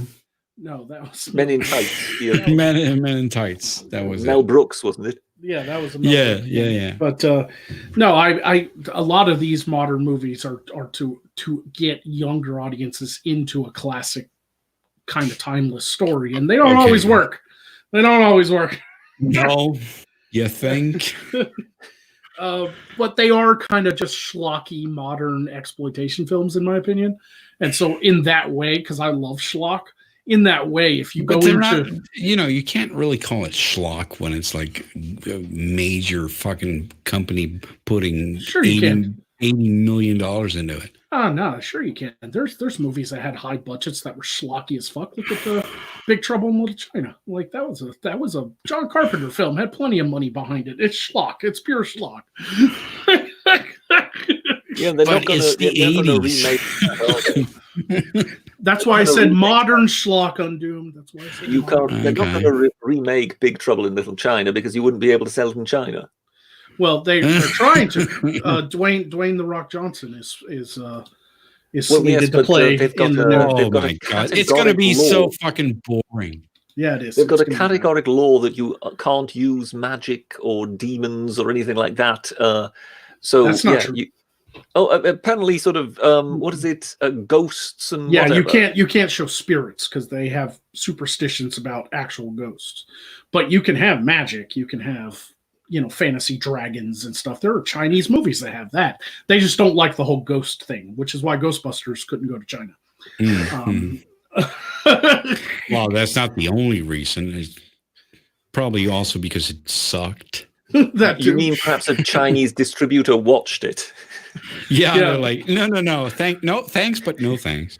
Yeah, I mean, same thing happened with Birds of Prey. They sent it to China, and China was like, "We'd rather get some sort of horrible disease."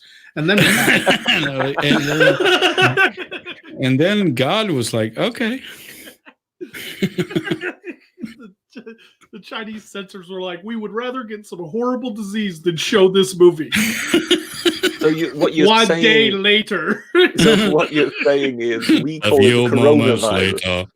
What you're saying is we call it the coronavirus, whereas they just refer to it as Hollywood's revenge. Yeah, Hollywood's revenge. Goddamn Jews sent it over. I'm a terrible person. I'm going to hell. Yeah, you're gonna have to take up the whole personality of what's his face? The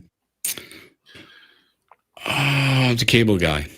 There we go, Larry the Cable Guy. Yeah, there we go. Get her You- done. No, you're gonna have to apologize to the pygmies in New Guinea and all that. Yeah, every time you- apologize to the starving pygmies down New Guinea. Amen. Yeah.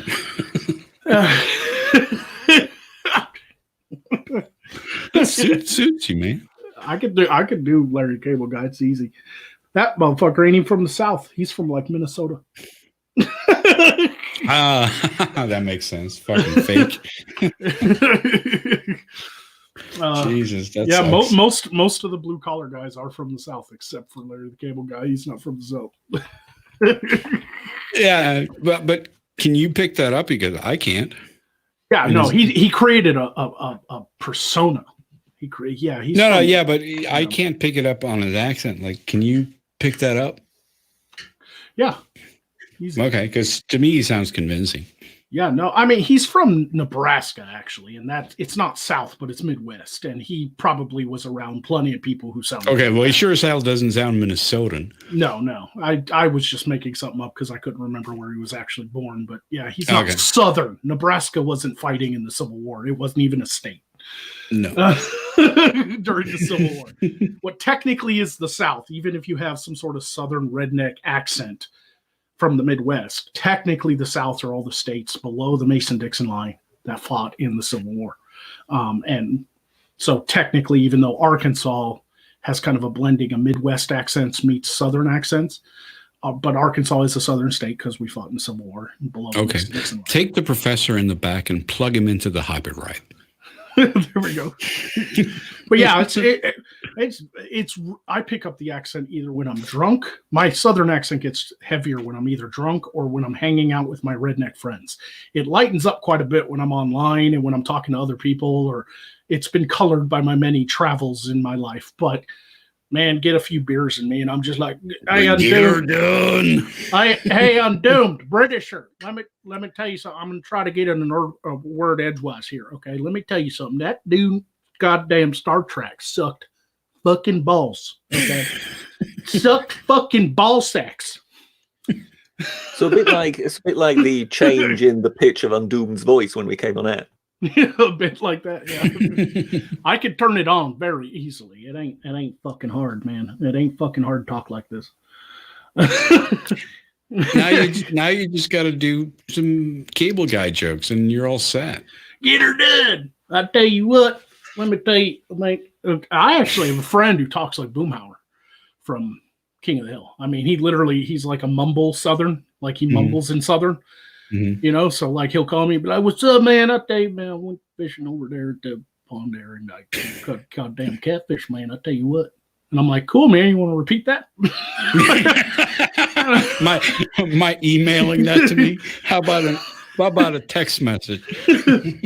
I think the perfect example of Boomhauer in all the episodes of King of the Hill was the episode where they accidentally killed a bald eagle, and they knew it was illegal, so they put the bald eagle in the cooler because the game warden was coming, and the game warden comes walking up, and they're like, oh, we ain't doing nothing wrong, and they're all talking to him, and they're like, we saw a bald eagle flying here, and people are concerned, and all this and that. They're just like, nope, we didn't see nothing. I don't know nothing about it. It got to Boomhauer, and he's like, man, wait to tell you what, man, we killed that thing, and it's right there in the cooler.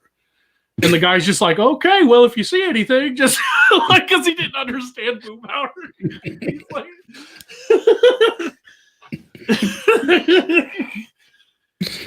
Makes sense. there are people like that. I also grew up with a buddy of mine that was straight up Cajun, like Louisiana Cajun, French fucking New Orleans accent, Oh, damn, I hated that shit.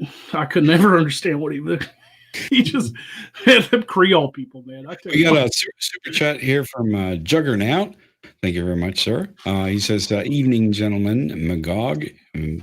So you're singled out. You're the special gentleman here. Yes, thank you. I had to drive to Virginia at 3 a.m. this morning, EST, and took a train back to North New Jersey, and I'm just getting back now. Thank you for the 5-hour ride of entertainment, guys. Don't think we've been on for 5 hours. No, though. No, only not quite yet. Close to 2. I'm very, very happy you're enjoying the show, but I think there's something wrong with your watch. Hey guys, I just, based on the conversation, I think that's actually what Star Trek needed. I don't think we needed all this like fucking schlocky goddamn Star Trek Discovery filled with diversity hires. We needed rednecks in space. That's what we fucking needed. We needed hey, goddamn it! Fucking arm the goddamn plasma torpedoes. What the fuck are they called again? Plasma torpedo. Shoot the fucker. Actually, get the shotgun. Yeah, I can see that having a future. Yeah, that would kind of be a spin on the Muppets Pigs in Space, wouldn't it? Well, wouldn't that just kind of be like Firefly, though? No, because Firefly tried to take itself seriously. That was one of Joss Whedon's passion projects. He really wanted that one to work out, and it didn't really. It got canceled after one season, and then they made a movie because the fan base was actually quite large, even though it was canceled. Yeah, I mean, I actually enjoyed that show. I thought it was pretty. Yeah, cool. I thought it was pretty bad. But the only real Southerner, I guess you could call him Southerner, was Adam Baldwin's character, and that's because he's just kind of that kind of blue collar American. Like anytime you want a blue collar American that's kind of a tough guy, blue collar American in your show, get fucking Adam Baldwin. Yeah. But he can't get work because he's a fucking conservative in Hollywood. So, well, I mean, he was on that show, The Last Ship. Yeah, he did well on The Last Ship, but things have become quite divisive in America since then. And but wasn't that just on? Isn't that like just last year or something? No, the last season finished up like 2 years ago, man. Oh, okay. 2 years ago, yeah. But yeah, The Last Ship was good. I enjoyed that show, But yeah, that was pretty good. I mean, I did enjoy Adam Baldwin's character more than the actual main character. I did too. He was like some bland dude that I've never heard of before. Like, okay, who's this? I don't know. Yeah, I'm just trying to think of the ship going into warp speed with the rednecks in space, because you know how you've got the Starship Enterprise. You always kind of see it floating gracefully, and then it kind of just becomes some streaks as it kind of zooms away. If you know what I mean. Right. You could pretty much break it into those two sequences, and as it's kind of gracefully gliding, you just get the build up, which is the yee, and then as they're zooming away, you just get this thing ha as they go. So that's the way I'm kind of in my mind imagining this. Could you imagine? Could you imagine a Federation starship with the General Lee rebel flag painted on the top of it? It's got the fucking rebel flag. South will rise again, painted on the top of it. Yeah, that'd be canceled. That'd be canceled quick, man. like they go into the engine. They go into the engine room, and everything is painted Chevy orange.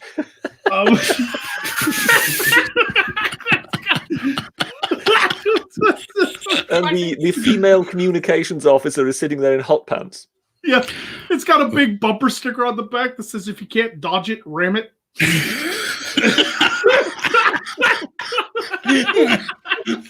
That's even better than "We Don't Break for No One."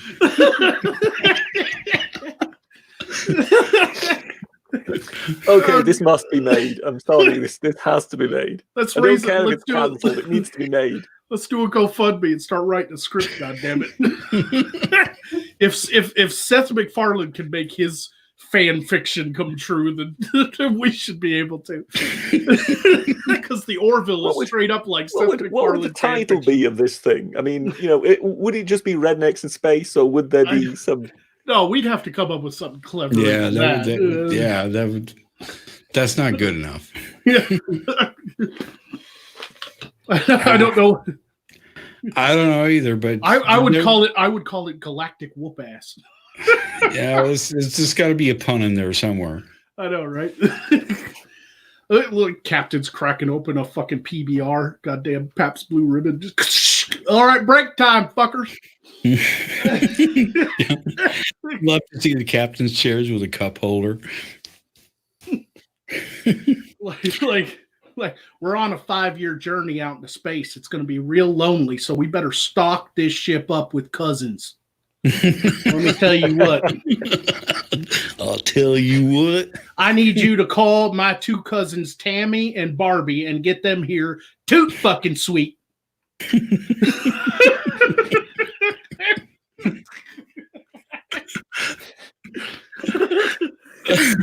Did you actually watch Enterprise? I watched a couple episodes, but I couldn't get into Enterprise. It felt like Star Trek had run its course by then. Right. They were they were definitely on the edge of the cliff and right, kind of scraping the bottom of the barrel, if you ask me. Or tipping over the edge. Yeah. At that point. But they had a Southerner in there, that guy from Florida, right? Remember him?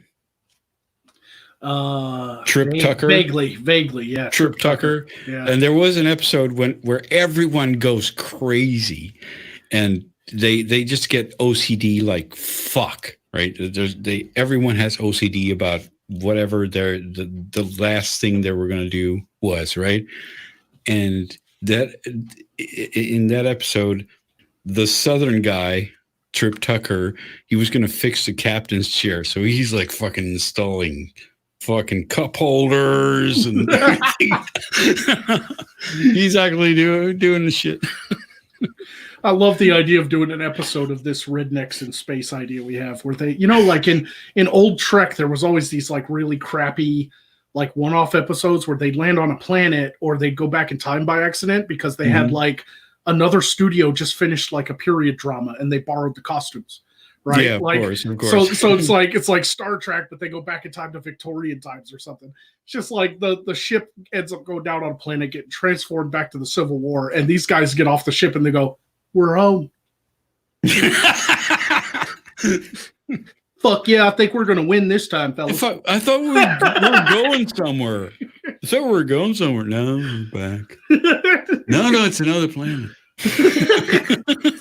Like a bunch of aliens, but they're wearing like gray and blue uniforms, and one of the aliens in the gray. Oh my god, they did that! Oh fuck, they did that in Star Trek too. Yeah, they did that in TNG. Jesus Christ! The gray suit aliens are like, we're gonna win this. You remember that? Do you remember that? No, I don't remember that episode specifically. Actually, there is like a North versus South kind of TNG episode where they're like doing some shit.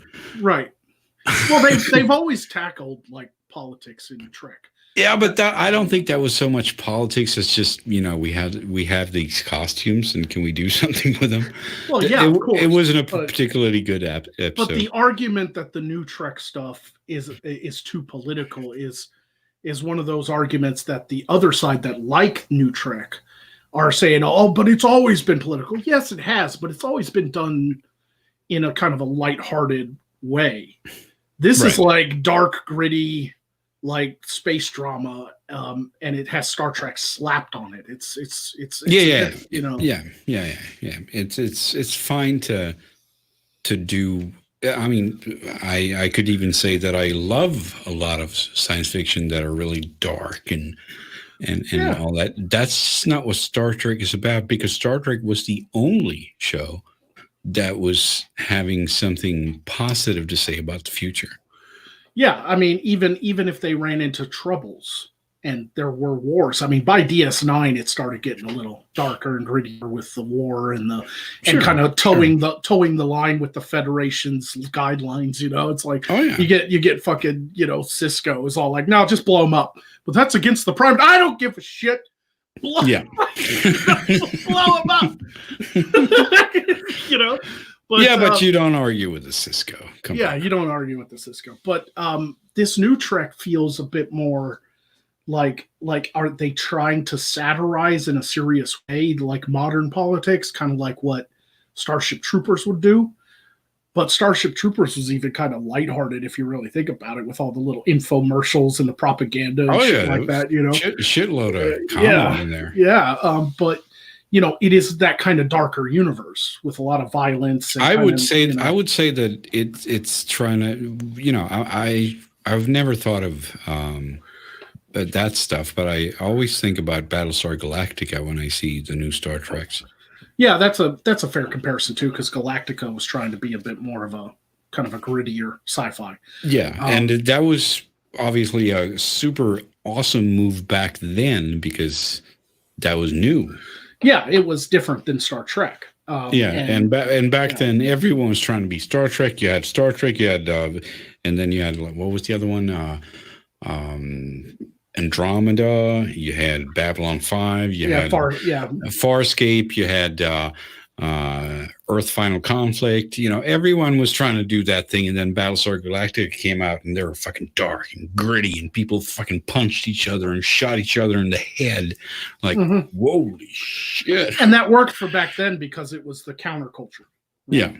But now we live in a kind of a social media driven political world where the counterculture is kind of mixed in with this internet culture, and it everything is dark and gritty these days. Batman is fucking dark and gritty. He always has been since Burton did it, but it's gotten darker and grittier. Look at the Jared Leto Joker. They just tried to make him all fucking gangster and dark and weird, and it's like, it doesn't stop it.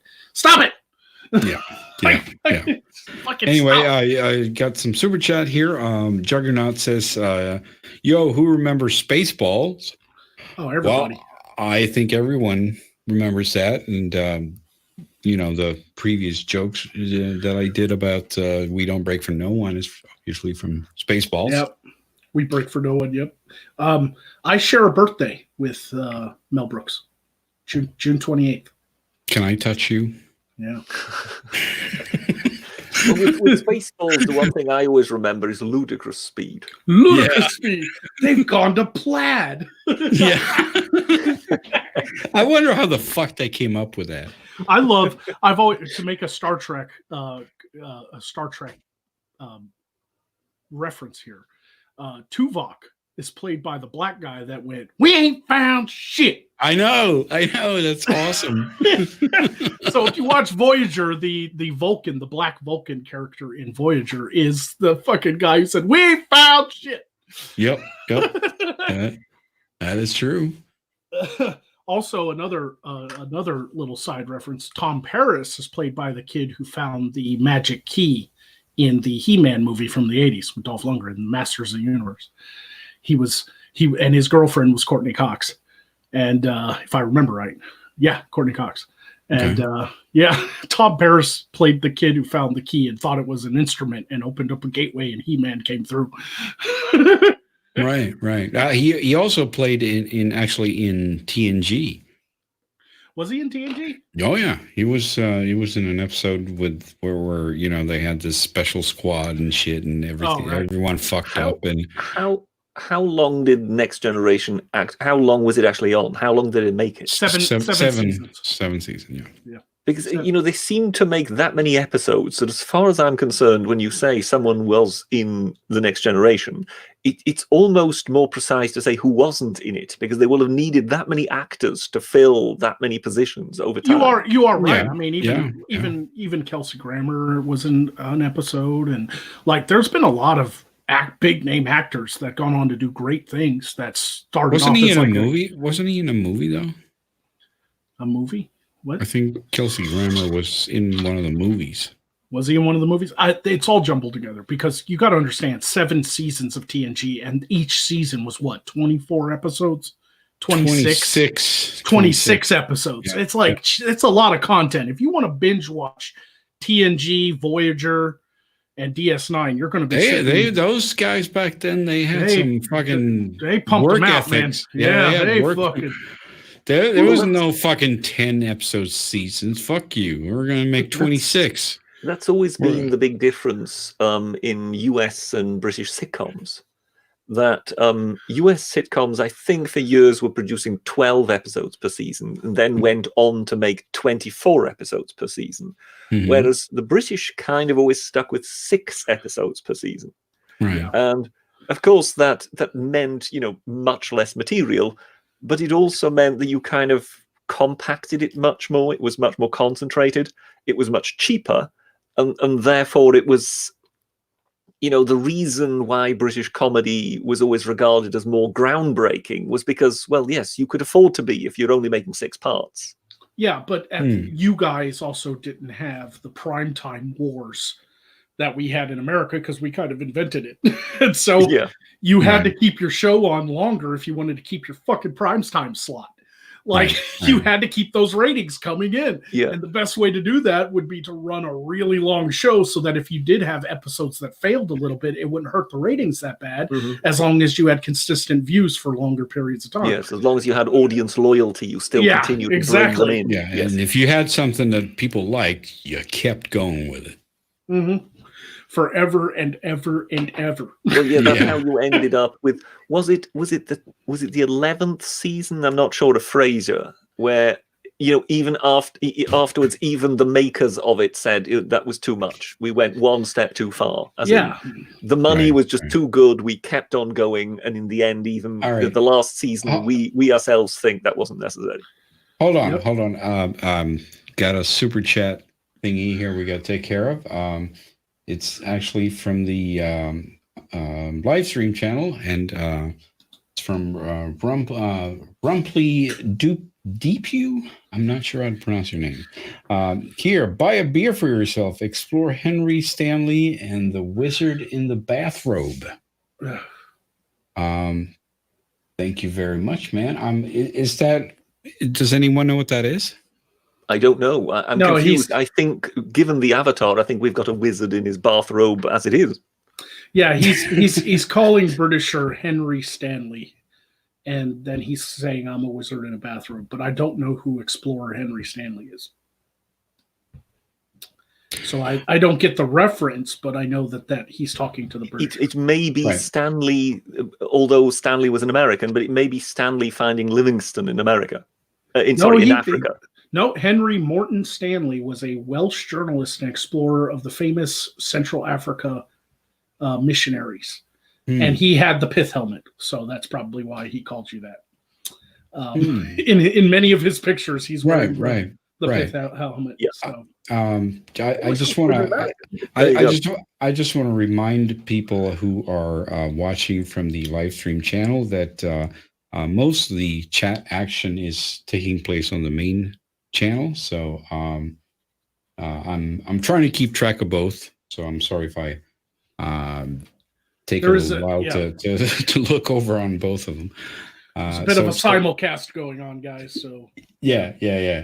So if you want to take part in the main chat, that's probably a good place to be. And over in the main chat, we have a super chat from Jager Pony, who says there's a YouTube show called Redneck Trek on the USS Hold My Beer.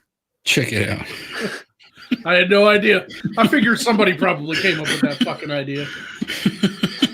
I like that. Hold my beer. Yeah, that's a good one. The USS Hold My Beer. USS Hold My Beer. That's pretty good. El Presidente DMCS says the door chime is the General Lee horn. Yep. That would work. Like right. The fob, right? Yeah.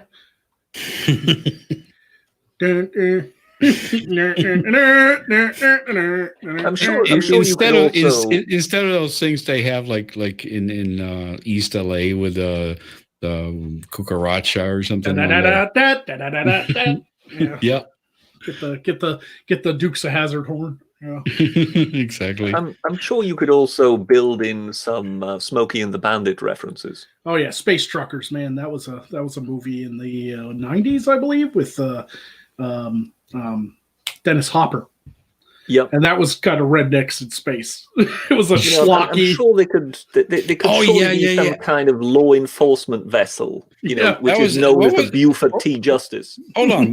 Wait, wasn't that called Space Truckers? Yeah, that's what I said. Saying, Space right? Truckers in the 90s. I was just double checking. All right, that's interesting. I have that's kind of rednecks in space. Yeah. I have a vague memory of that. Wasn't that kind of square pigs? Oh yeah, that's true. That's true. Yeah, I remember that. That was kind of a funny movie. I remember. I loved Charles Dance in it was the bad guy, and he was like pieced together. He was like an android, a cyborg. He couldn't get it up, and he had to pull the cord like a fucking chainsaw to start his dick. So the girl's like laying on the bed, and he's like, and smoke's coming up from below the screen.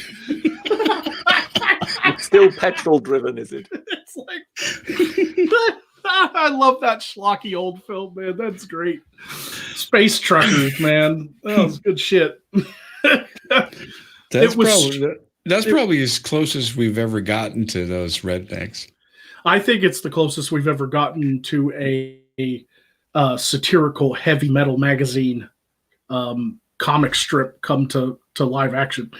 Well, that's one way to look at it. I was just thinking about space truckers, kind of rednecks in space. Oh yeah, that's the closest we've gotten as far as mainstream. I think is Space Truckers for sure. Yeah. I would have an alternative name, of course, to propose for the space vessel. That would be the USS Melon Farmer, for obvious reasons. Get one black the Federation's first black captain gets named the captain of the Melon Farmer, and he's like, "Y'all fucking racist ass crackers!" Like,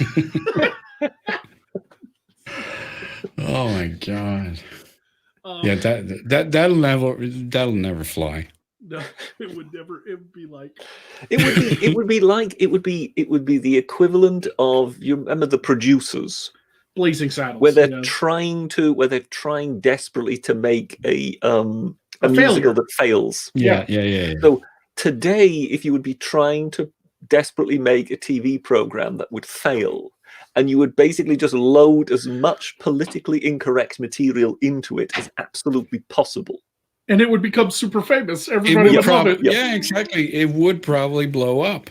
It'd blow up. Yeah, everybody'd love it. Everybody'd fucking love it, man. They're like, and then Hollywood would have to come out and be like, "No, you weren't supposed to like it. This is motherfucker. We were trying to have a tax write-off." So somebody call Uwe Boll and ask him how he fucking did it. Somebody call Uwe Boll. These are the voyages of the USS Melon Farmer. The Melon Farmer. Somebody do niggas in space, please. What? You have two other super chats there. Yep. 2A says start treadneck. Right. There we go. Good work. Tirth says, I'm hoping I'm pronouncing that right. Make women's voice macho men with the translator. That'd be great. We're already writing such great jokes. Like some alien broad shows up on the ship, and the universal translator, like, fucking starts translating what she's saying, and then all of a sudden it's like, "Oh yeah, brother, I'm here to get you some sign an intergalactic treaty, brother." Yeah, how does it know all that stuff? How can it just translate with the correct like intonation Don't and ask questions. It's a So, writing so Scarlett Johansson. So it's the equivalent of Scarlett Johansson arrives, and the voice is that of Vin Diesel. Yeah. that would be fucking confusing. And then My the, dick would be so confused. and then the redneck captain would like lean over to his number one and be like, "I have the most awkward boner Exactly. right now. I have the most awkward fucking boner in the universe right this very fucking moment." I'm not sure if, and you'd kind of have the Vulcan or whatever in the background going, "I'm not sure whether what I am currently experiencing is appropriate." Yeah, the Vulcan, Yeah. the Vulcan character in our redneck sci-fi series would have to be like the distinguished Southern gentleman, like with the fucking Savannah, Georgia accent, the But then Doc again, Holliday. wasn't that kind already of- McCoy? Oh, that No, would be McCoy, awesome. no. He did not talk like a Savannah. No. I'm sorry, no. He had kind of a harsh Southern accent, true, but he wasn't the "I haven't even begun to defile myself, Mr. Beauregard." Like that's the Savannah, Georgia accent. That's the, I love that accent. I Like- would go to a fucking linguist school to learn that accent. that is the Doc Holliday. "I'll be your Huckleberry." So Mhm. that's the chap who's always sipping mint tulips in the background. Yes, he's in the back, and he's got like an all white suit on, right? Like the Kentucky Mhm. Fried Chicken, Yeah, you know, the Colonel KFC man. Sanders. Yep. Colonel Yeah. Sanders white suit on, and he's always got like a cup of tea, and he's just like, but he's like the gunslinger of the ship. He's like really good. Like he's got his pistol on his hip. You know, and "You don't want to cross me. You can kiss my rebel dick, sir."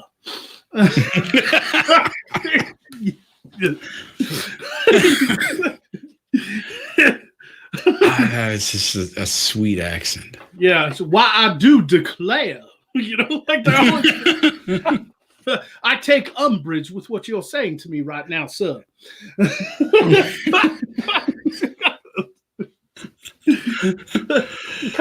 Oh man. And the soundtrack, the soundtrack, no doubt, would be a banjo playing da da dang dang dang dang dang dang dang. God, if only Burt Reynolds was still alive.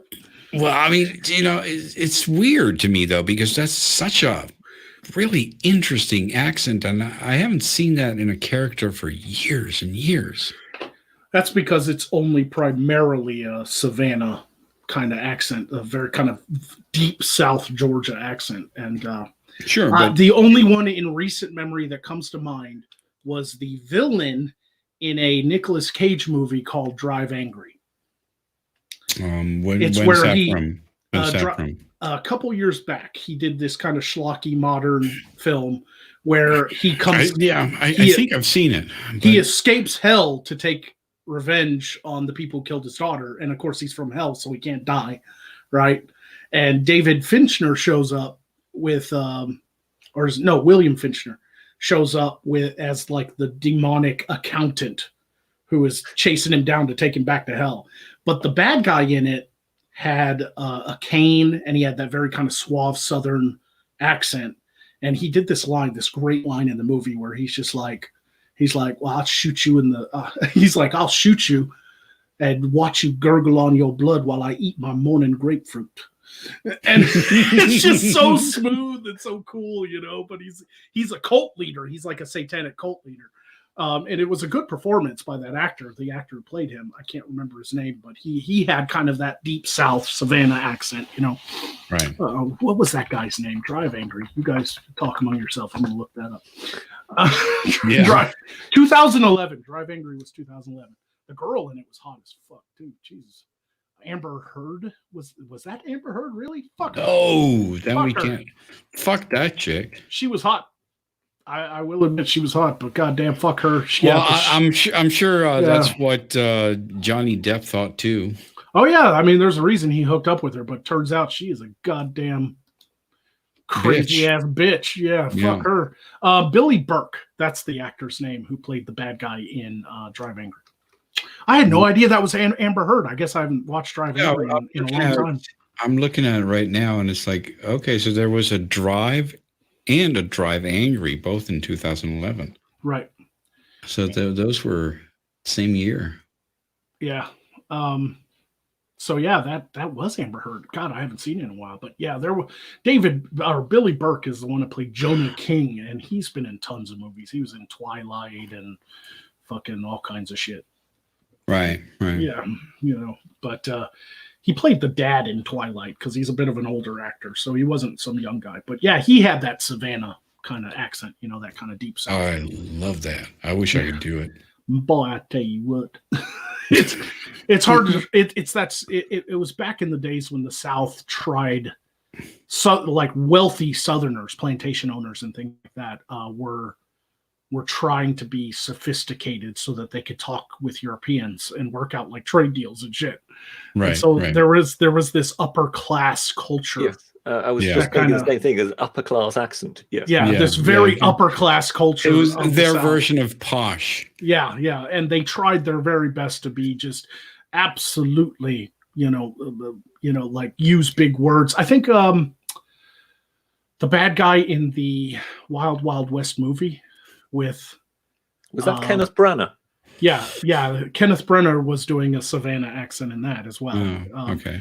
When Will Smith, and he's like, I haven't seen you in a coon's age, and that was Savannah.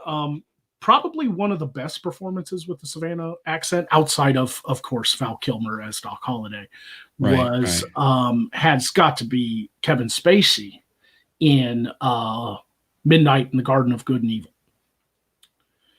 which was a Clint Eastwood film, directed by, not starred in, and it had. I could see him doing a good accent with that. Yeah, but I'm not sure if I've seen it or not. It's a really good movie. It's one of my favorites, directed by Clint Eastwood. It was Midnight in the Garden of Good and Evil. It had what's his name in it from Grosse Point Blank and 1408 and. While you think about that, John Cusack. Okay, I'm going to do a super chat. NK33 says, "Have you seen Blatty's ninth configuration?" I don't know what that is. I don't know what that is either. Do you know, Britisher? Nope. Absolutely complete pass. No, I. So I guess we haven't. That answers that.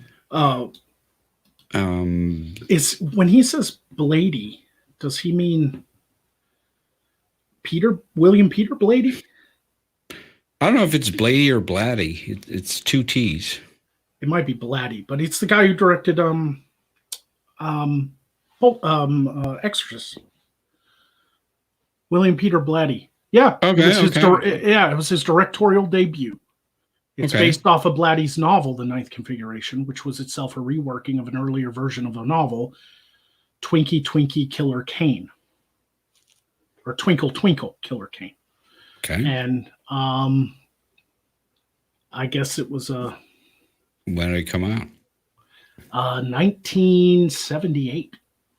No, I haven't seen that. That's way too early for me. It has Stacy Keach in it.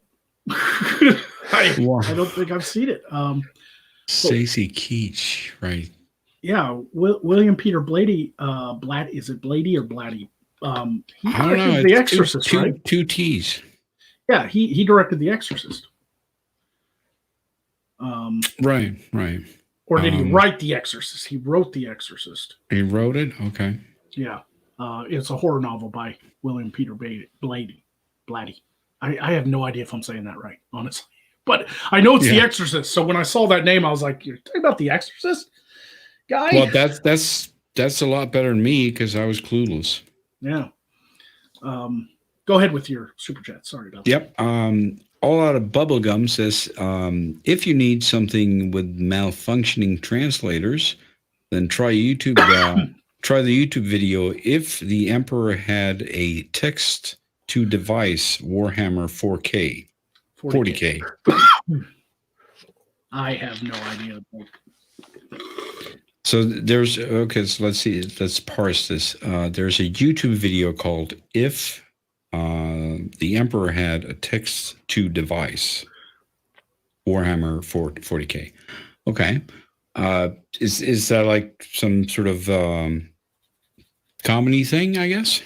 I guess so, but I don't know if I get the jokes in it because I don't know much about Warhammer, honestly. No, I just know the surface level. All the purge and is blasphemy or whatever. Let's see, and then we have from Drawdle. Thoughts about the tobacco age being raised to 21. Is that like in a particular state, or is that a federal thing? It's federal now. Trump signed it. Okay. It's one of the things I've, because I'm not like, I've never been one of these like 100% fucking jump on Trump's dick. Every president we've ever had, you disagree with some things, you agree with other things, and it's one of the things I disagree with him on. I didn't think that was necessary. I think that's him pleasing the tobacco lobby.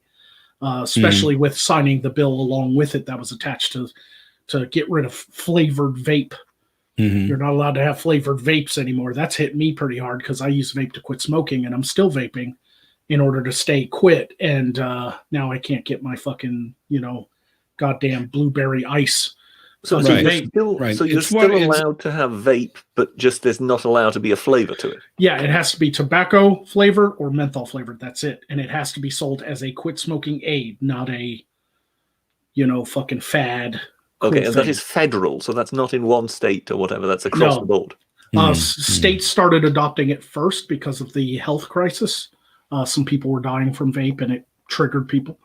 And because states have elastic laws, you probably don't know much about the way we do things here outside of surface, but states have elastic laws over certain things. They can completely go against federal mandates when it pertains to public health, safety, schooling, that sort of thing. And but most of the states started adopting it long before the federal guidelines or the federal government started looking into doing it. And it's pretty much killed the vape market. I mean, you can't buy flavored vape now. A lot of these places that used to mix up their own custom juices have had to close their doors. Yeah, I'm just curious about that because obviously, if you're going to kill yourself smoking, that takes like 40 years, and if people are dying that quickly from vapes, that's scary. But it's only been a few. It's one of those things where it was really amped up in the news as a terrible like epidemic amongst teenagers who were vaping. Mm-hmm. And because teenagers could get a hold of vape that didn't have nicotine in it because it wasn't considered, you didn't have to be 18 to buy it. Right. Because there was no nicotine in it. You could just buy the juice all by itself. And then it became kind of a teenage fad where teenagers were vaping.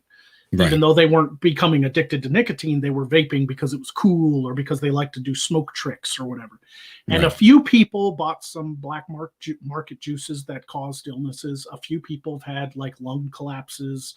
A few people have had, some terrible things happen to them. One guy I read, one of the news stories I saw, the MSNBC reported on a guy whose lungs collapsed in the ER and died from it. But if you go and look at the police report, he had put dish soap in his vape mod. Okay. That's hardly our fault, right? And a lot of them are like the THC cartridges. They have like the illegal doses of THC, which is the active drug in marijuana, it makes you high. And THC stuff is kind of made on the black market because it's not legal in a lot of states. And so people were overdosing, not overdosing, but they were putting too much of a dose in the juice and it was causing health problems. So effectively the licensed stuff has been judged by what the unlicensed stuff has actually caused people to suffer. Right. And a lot of the licensed stuff, the stuff you can buy in gas stations, yeah, there might be 5 or 6 people out there that have an adverse reaction and die from it, but it's hardly the numbers of, say, everybody who dies every year from chewing tobacco, smoking, cigars and cigarettes, pipe. It's so weird to walk it. Like, I used to buy my vape at Walgreens. They had a brand called Enjoy, and I would go in there and get the menthol because I like menthol. And it was so weird to go into Walgreens, and they had a big empty wall where they used to sell all the vapes. And it was behind the counter because you had to be 21 or older to buy it, because Arkansas passed that law quite a while ago.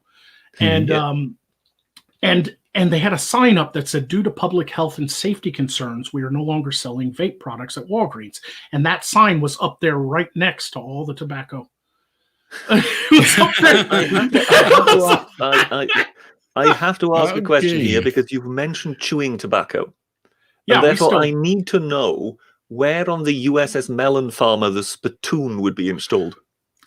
People right next to the captain's chair, obviously. Goddamn, right next to the captain's chair, exactly. Fuck yeah. But yeah, as far as the changing the age goes, that happened here in my home state long before the federal were even looking at it. 21 or older, that passed late last year. And along with it, the vape stuff. So here in Arkansas, I've had harder and harder times finding good vape.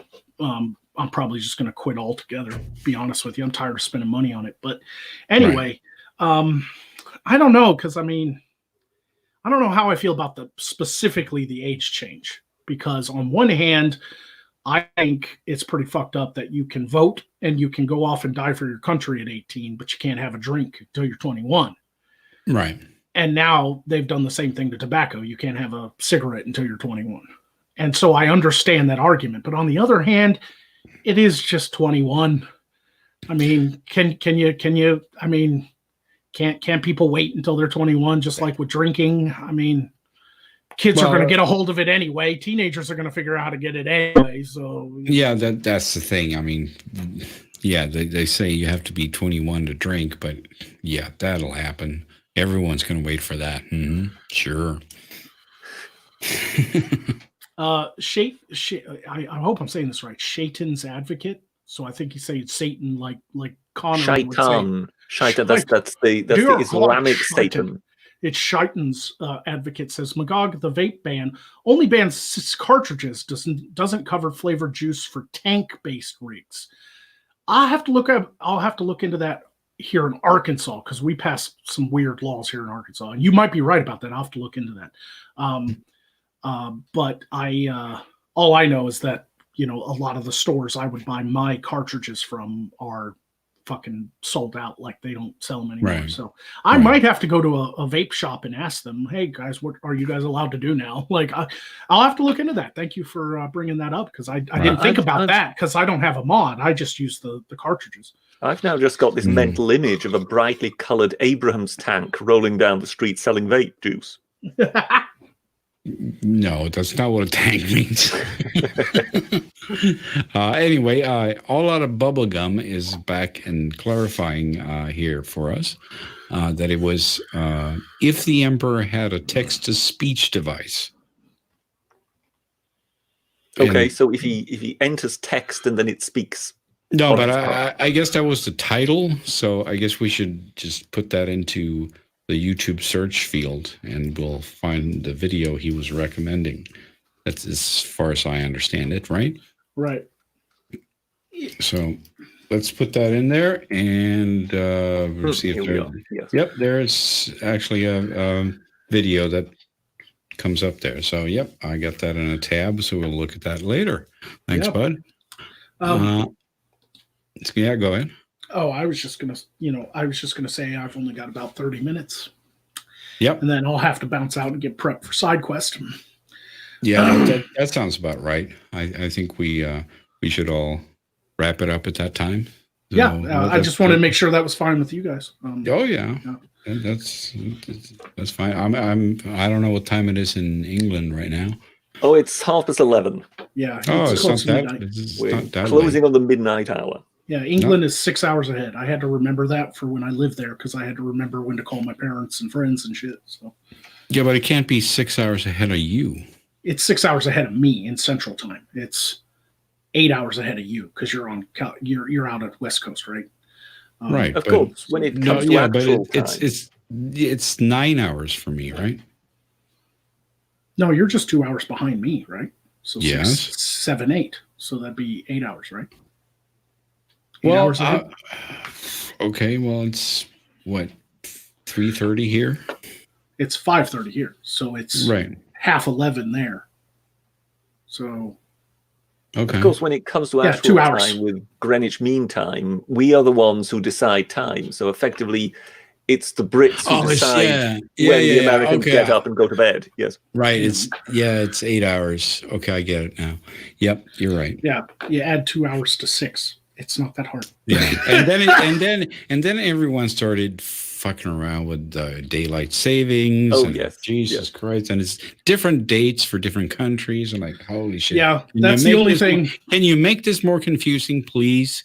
That's the only thing I had to remember is England's daylight savings time is on a different day. So there's a small portion of the year There's that where window. there's a window of about a week and a half where England is only 5 hours ahead of I you. know, and then there's probably other countries that have other dates, and Jesus Christ, that Can we confuses- scrap that, please? Because Can we please? Here's a question. We invented it to save candles. We don't use candles anymore. It's fine. The candles are fine.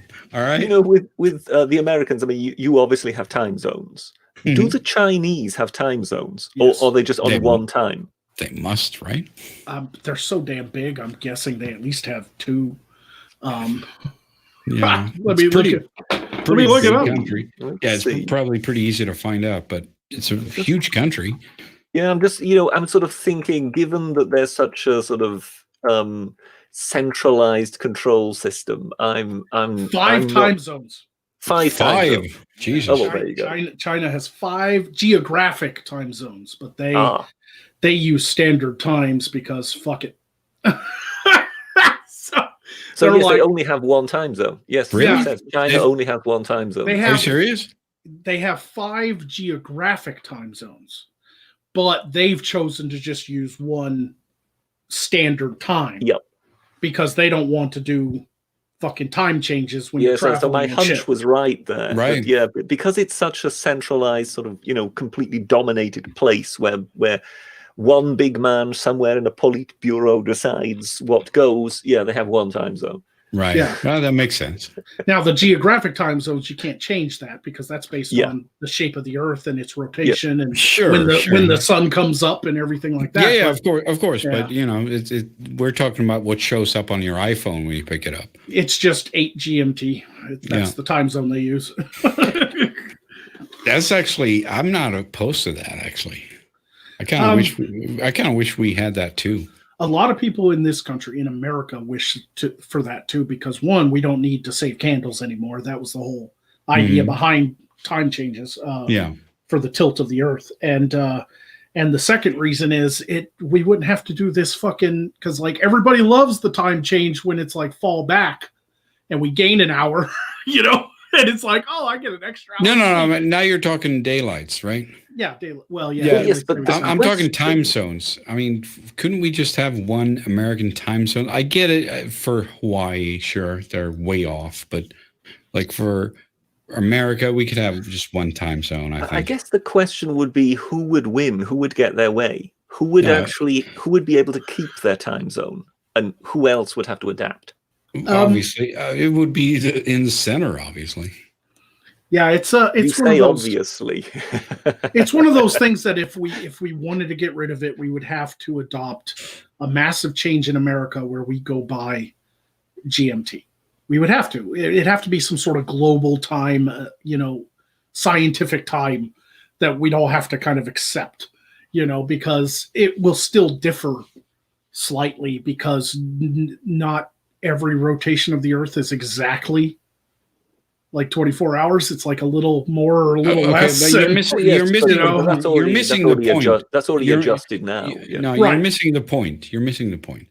It's just, I'm just saying it would be fucking good to not have to think about, okay, how far away were you again for, 2 hours. Right. It would be good. It would be good to be like, hey, everybody. This is American time. It's like if it's 7 o'clock here, it's 7 o'clock at your place.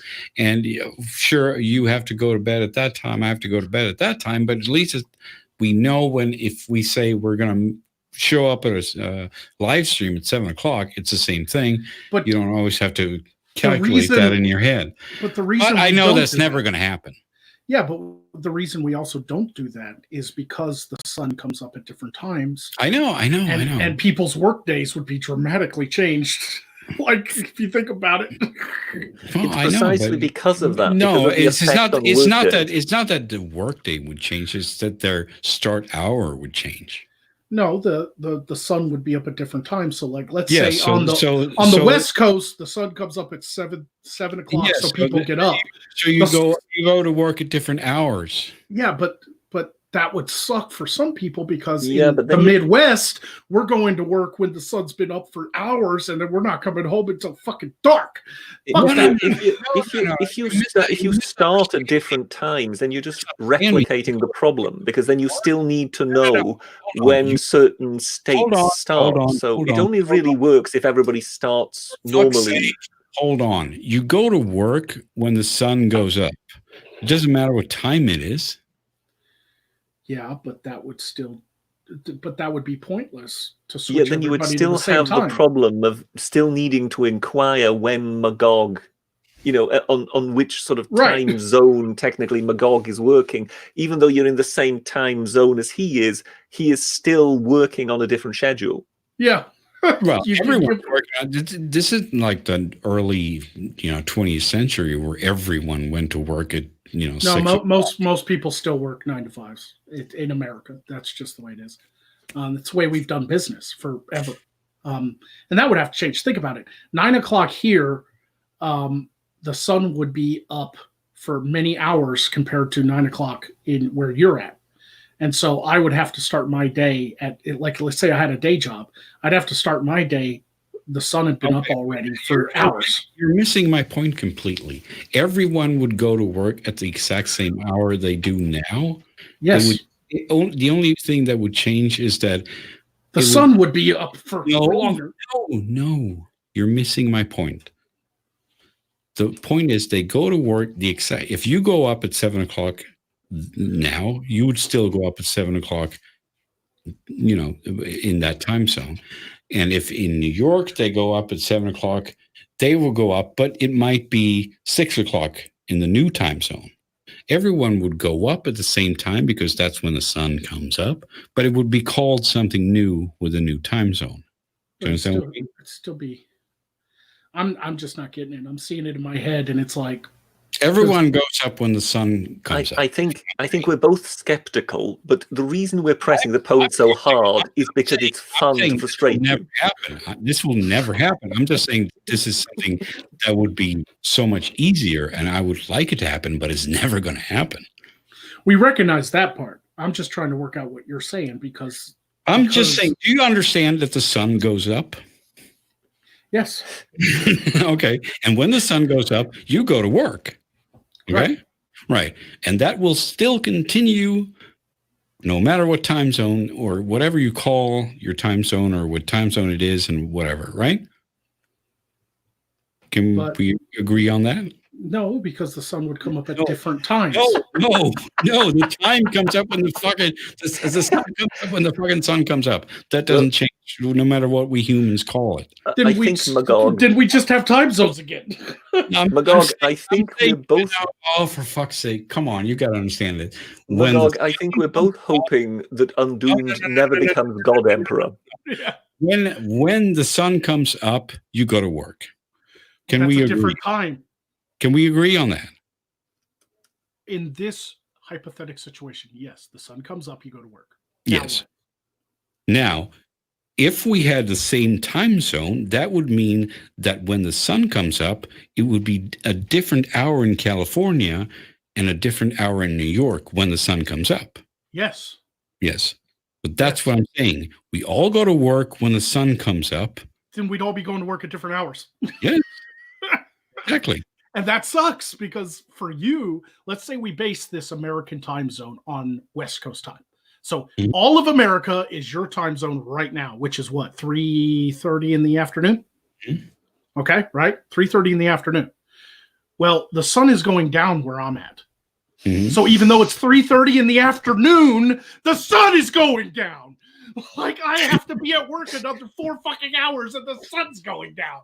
That's my point. Given that both of you are insomniacs, what does it matter? Nothing. To me personally, it doesn't. But to a lot of working class people, especially farmers, it would fuck everything up. I'm just saying. Like I said, this will never happen.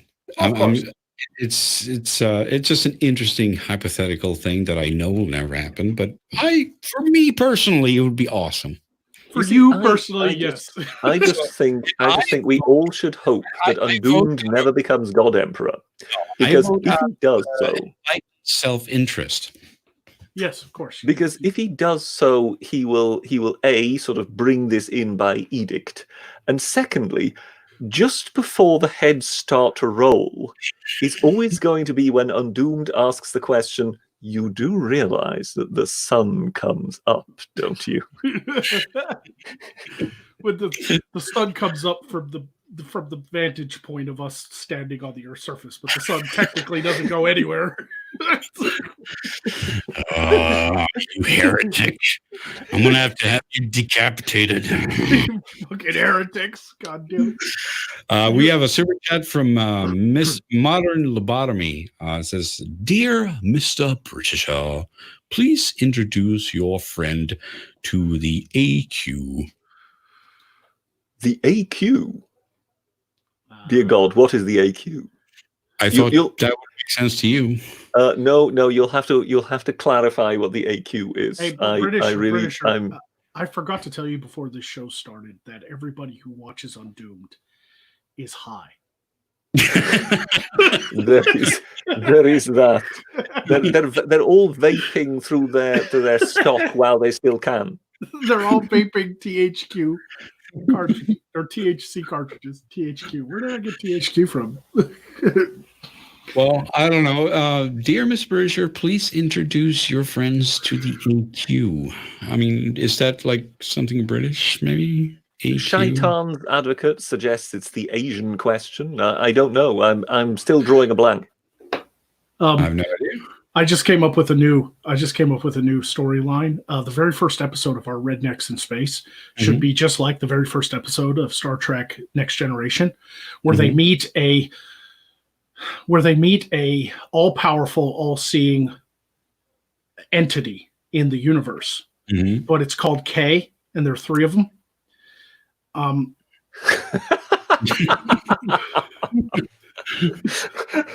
We took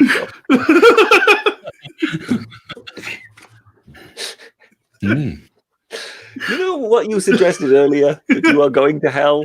Yes, I think you're right. You are going to hell. I'm going to hell.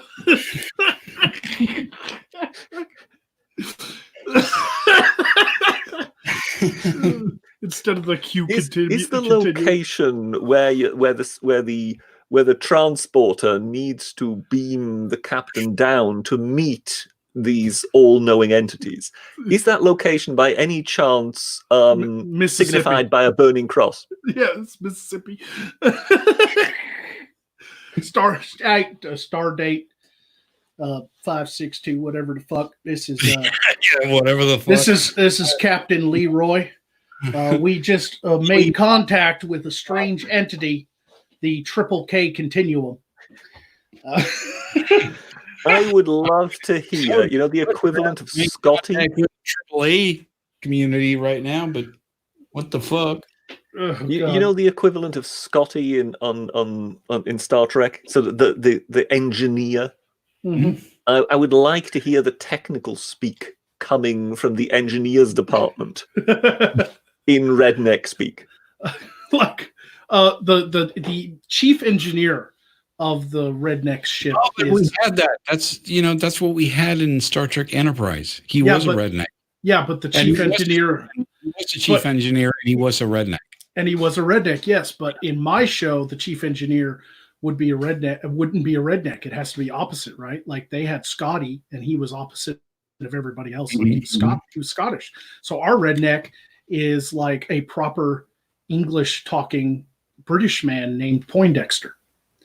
Are you suggesting a role for myself in this piece? Yes. Britisher, please voice. We'll make it a cartoon so you don't have to show your face. And then basically the engineer not only has got a crisp English accent, but so too is extremely condescending towards the rest of the crew, particularly the command structure. Yeah. Towards which he feels highly superior himself. Damn it, you bloody Yanks! I'm an engineer, not a doctor. Yeah, that's saying. So basically, he could answer the communications by just basically coming through with, "What is it you want now?" Oh wait, no. It's like some sort of thing when you click a thing in StarCraft. No, the British person. It should be opposite. So the proper talking British person should be like the ship's cook. The engineer really should be a Russian, because I just love the idea of redneck Southern Americans, and they got a Russian who's like beating things with wrenches because it won't work. Like the Space Cowboys Russian who was on the space station. Yeah, who basically kicks the computer in order to get it going again. Yeah, it's Peter Stormare from Armageddon, where he's just like, "Let me show you how we do it in Russia. You work, you piece of shit." And he starts beating on it. Now we can go. Yeah, it was Armageddon. Yes, it wasn't Space Cowboy. You're right. The fucking Armageddon. Yeah. The what did they call it? Cosmonauts? Russians were cosmonauts. Yeah. I know that there's a Russian in the original Trek, right? Because there was a Chekhov, wasn't it? Chekhov. Yeah. And but he was like on the bridge. He was like one of the pilots, right? No, I want him to be I want a Russian engineer who beats on things. How much vodka would be involved in this beating on things by the Russian chief engineer? Well, I mean, that's kind of like the same thing, because Scotty always had his scotch. I mean, that was kind of a given. What's funny is whiskey was actually invented by a little Russian lady. But yeah, you are right. Vodka would probably be the drink, because that is a popular Russian drink. But yeah, Scotty was in the original Trek series. All of them. I think what you mean to say is the Russians have substituted water with vodka. Do you remember how much they fucking drank in those original series? Oh yeah. It was one of those where they were like hyper exaggerated cliches. Yeah. But in a really like loving way, because this is a future where everybody's come together. We've forgotten all our old racism. So you're allowed to have stereotypes. They just are positive stereotypes. Right. Yeah, it's fine. He's drunk as a fuck, but he's a lovable Scot. Why do they call the only Scottish guy on board Scotty? Oh, because his last name's actually Scott. Montgomery Scott. It's like, yeah, show. Yeah, we totally believe you. Yeah, and he's always drunk. And the funny thing is, when they filmed those things, there was actually scotch in those glasses. Oh yeah, it was the 60s. Come on, man. In that old TV sitcom Dad's Army, there is a Scottish character, and there is kind of the sort of wise guy character. That's Private Walker, and he always refers to the Scot as Taffy, which of course is in a way slang for a Welshman. So it's kind of a deliberate mistake kind of built in, with a Scot always kind of looking at him, sort of, he always wants to interrupt, as in, hang on a moment, you do realize, but he never actually gets to say it, if you know what I mean. I'd love this redneck ship to have the long-range weapons expert, the guy who loads the bombs and the torpedoes and the tubes. Mm-hmm. The guy who oversees the weapons is a Muslim. The one handling the weapons of mass destruction. Yeah, because I just love this scene where it's like, fire all torpedoes, and it cuts down to the room, and he's like, Allah Akbar! Wow! Okay. At first I was going to say he should be a total fucking sex pervert, where he's stroking his fucking torpedoes and shoving it in, like he's just rubbing them in KY jelly before he shoves them in the tube. But that works too. The fucking Muslim call to prayer on the ship happens. God damn it! Shut that fucking crap off. Play something better. Jesus Christ, call to prayer. And so they play a prank on him when the call to prayer goes off. It's like Bad Moon Rising by the Doobie Brothers. You know, I see a bad moon rising. And the fucking Muslim guy's like, oh, you fucking asshole. Which way do you pray, man? Because there's no east or west in space, motherfucker. Like, I don't even fucking know. You're just in your room. Just point up. I'm just going to pray up. The fuck, man. And just when they come under attack and they need to return fire, of course, and they give the command to fire torpedoes, he is on his prayer mat going, not now. Yes, it's prayer time. I swear to God, why aren't we firing, sir? It's prayer time. I'm going to shove the Quran right up that ass. That dude's asshole, man. I am fucking tired of this shit. We need to stop getting into space battles during fucking Muslim prayer time, you goddamn Haji raghead piece of shit. The most racist fucking show on the internet. Yeah. Be the first show canceled after one episode. Yeah, something tells me that we have an urgent requirement for an Orthodox Jew in this crew. No, there's his backup for like when he's praying and can't fire the missiles. His backup is like an Irish NRA member. McDougal, fire goddamn torpedoes and tell that Haji to get back to work. How are we even alive right now? This ship should have done broke to pieces. Fuck.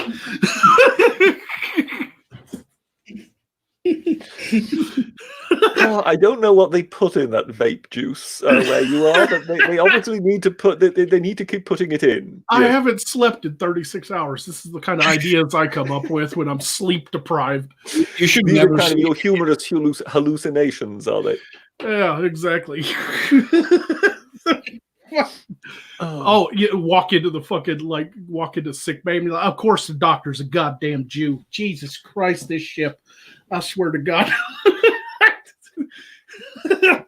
like the fucking Indian doctor. Like it's a cliche. Everything's a cliche on this ship.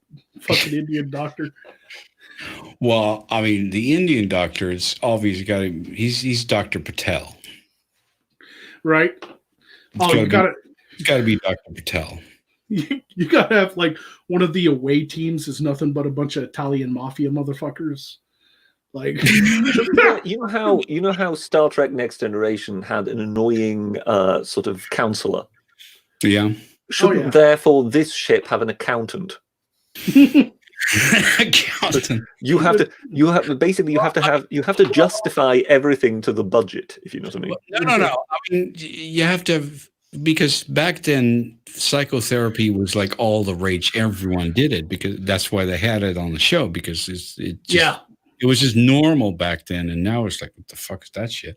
But so we have to figure out what is the one thing that everyone does now. Homeopathics. No. Goddamn hippie ass crystal healers. Aromatherapy. It doesn't have to be anything with health. It could be anything, like, I would something that is a sign of our times. You mean? Yeah, exactly. That was just a sign of the time when they made that. I don't know what would be the sign of our time, but it's not a counselor. Can you imagine like the modern day doctor in a ship like in a sat? If I was going to satirize an environmentalist called Greta. They fucking the fucking ship's doctor would go to like stick them. Oh, you have space herpes. Let me give you. It's like, no, I'm an anti-vaxxer. Well, then you're just gonna die. You're just gonna fucking die. What are you doing on this ship?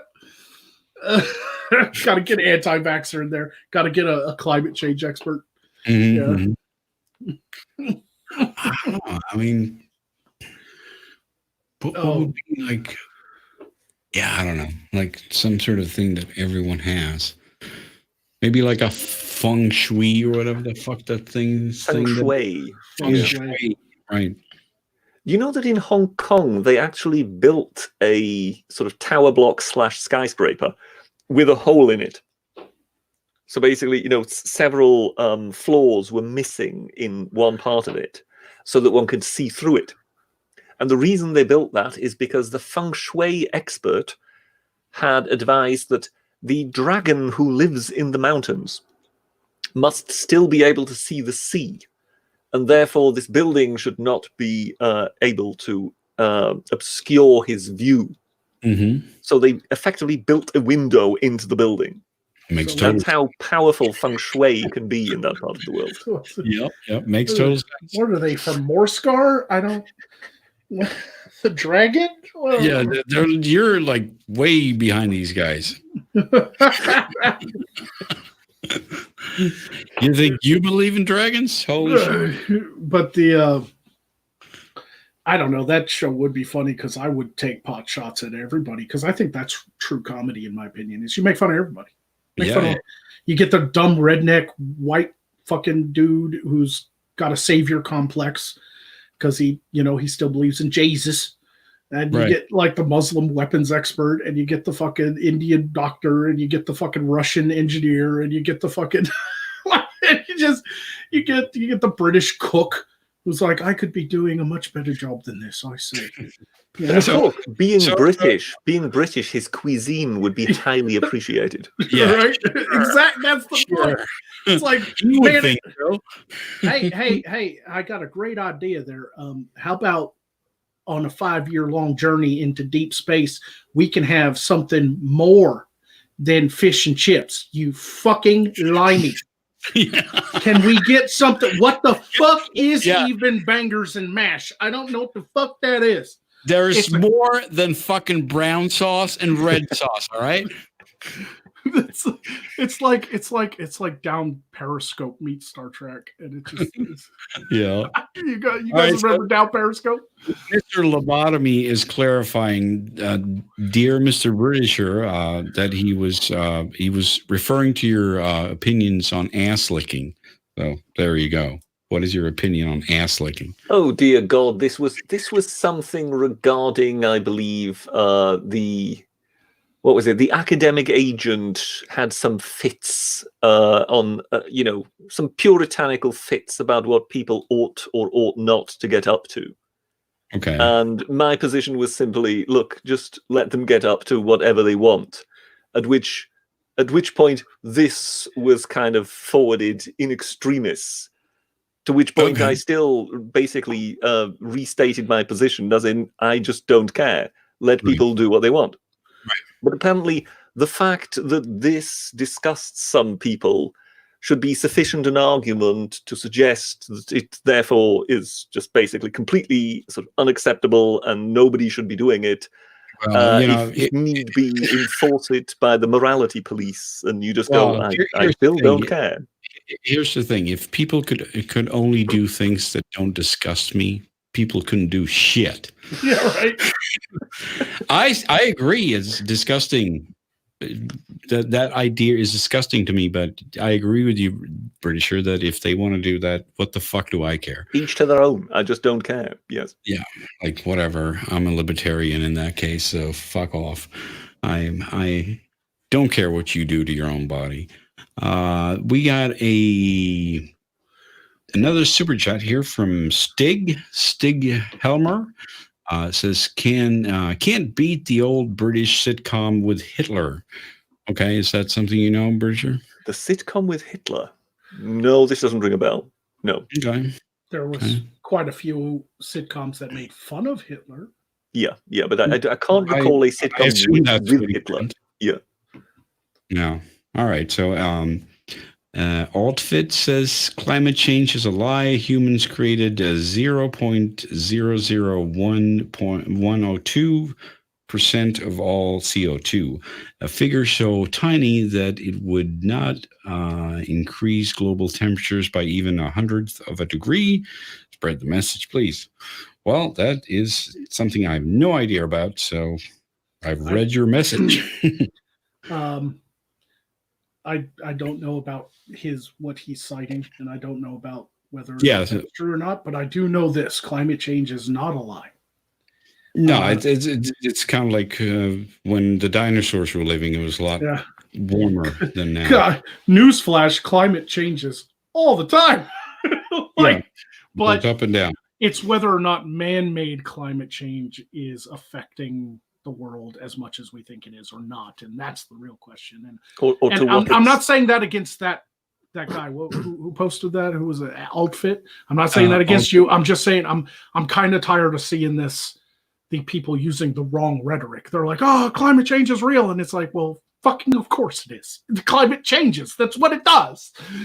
Right. Yes, it would You be can go out hard. tomorrow and see that it was different from yesterday. Yeah, it would be hard to argue that the climate hasn't changed. Yes. So therefore, yes, it exists. And weather is different than climate. Okay. Man may have contributed, but again, it's proving very, very difficult to actually ascertain what proportion of this change is man-made. Yeah. Yeah, I have no idea. But there's a lot of different studies going on, and I don't think there's a consensus yet on how much damage we've done, if we've done any at all. I have no idea. I really wish the internet would wake up and start using proper terms, is all I'm saying. Is climate change is, of course, real. It changes, of course, all the fucking time. The BBC has already told us that the British should be particularly ashamed because given that we created the Industrial Revolution, we therefore would have been pumping out CO2 for the longest, so that we would have some sort of climate guilt. There we go. To add on top of all the other guilts we're supposed to feel. Yes. All the guilts. That doesn't sell very well with the general population here. Bonus guilt. Yeah, that's what they're going to call it. The ancestral guilt, like you are guilty of your ancestors' crimes. Yeah, pretty much. I even read an article. I think it was a German article. Someone sent me a link to on Twitter, in which someone was bringing up exactly that argument of basically saying perhaps white people whose families therefore had been contributing the longest to climate change should feel more guilty about it and should be less likely to then use flights to go on holiday or whatever than the people of color whose ancestors haven't been contributing in this regard. Seriously, this was an article. And they really want to have some sort of coupon system, or it's that card you get, like, to get no club, to get a free drink, you get 10. Did you have those things after the war? Would you have to have a coupon to get meat and yes, ration books. Ration cards, ration cards. But notice how this was beautifully tied into the whole concept of intersectionality. Mm-hmm. Yes. Because everything is these days. I don't even know how it caught on, but it's here now. It's here to stay for a while. I don't know how long it'll last, but it's here for a while. We're going to see it in movies and TV shows. And even if a Democrat gets elected and Boris Johnson dies of a fucking, I don't know, falling on an arrow, I don't know what the fuck they have planned for him. But even if the left gets everything they fucking want, they'll still fucking bitch about something. I don't know. Yeah, that's the way it is. That's why we need to make this Rednecks in Space, because it would attract all their attention, and they would then have fewer opportunities to complain about everything else. I mean, I would need a good solid couple $100,000 to do it, because I'd have to build the sets and get the actors, but I'd be willing to. I really would. If I felt that people would fucking fund it, I'd do it in a heartbeat. Let us ask the vital question, because I think this must be intriguing Undoomed in the same way as it is myself. Mm-hmm. Which role would you foresee for yourself? Goddamn Captain. Captain. God damn it! I can do the Southern accent. You fucks can't. You would effectively be the spittoon master, would you? Yeah. That, I could see that. I agree with that. I would take on the role of whatever the equivalent of Q would be. Yeah, right. The triple K continuum. Yeah, there we go. And you would have to dox yourself. You could fly down to Arkansas to film, and you'd be in a mask. Oh, yeah. It'd be the triple K continuum, so you'd have a hood on. I Yeah. could already imagine how the Triple K Continuum would welcome the captain of the USS Melon Farmer. Could you Hey, imagine? moron! Could you imagine all of us? Moron! Can we have like a German Nazi that's an officer on the bridge and all this and that? And we'd all be sitting outside taking a fucking This break. would not be a problem. I can do a possible We- German accent. We'd all be outside taking a break from filming, and my neighbors drive by, and I have to pull the. It's not what it looks like. No, it's exactly what it looks like, actually. You will now accelerate this vessel. Ruck, zuck, zuck, zuck. I will have no dawdling on the bridge. The chief science officer is a fucking German in a black suit and a fucking hat, like the bus driver hat, the really nice hat. With a facial scar. He would have to have a facial scar. He has a white eye. Yeah, and a facial- monocle. And a monocle. With a facial scar. And riding boots and jodhpurs. Of course. Captain, Captain, I must still continue to protest. I wished for our ship to be shaped more like a zeppelin. No, we're not doing the goddamn zeppelin. Go the fuck away. Yeah. The first designs by my ancestors. Medical officer. But there has to be like an Austrian who can sound like Arnold just to compete with that guy. Oh, dear But God. he does nothing but scream into the fucking intercom. Nobody ever sees his face. He's just like call down to engineer. He's like, "Is everything go? We're taking damage. Everything going on? Yeah, just get to the escape pods." This I can't do Austrian, can he yodel? I don't know. Can Arnold yodel? He can do whatever Arnold can do. Can we get like a Japanese guy flying the ship like Sulu, but he's always wanting to run into things? Ramming speed. And he's God. got like the headband with the Japanese red sun on the fucking front of it. And he's just like it's like, okay, reload the weapons, Captain. I could really do it. No, we're not ramming. No. Not ramming. Kaze helmsman. I just want to do the one line as Captain where I'm like, Lieutenant Kamikaze, take us in slowly.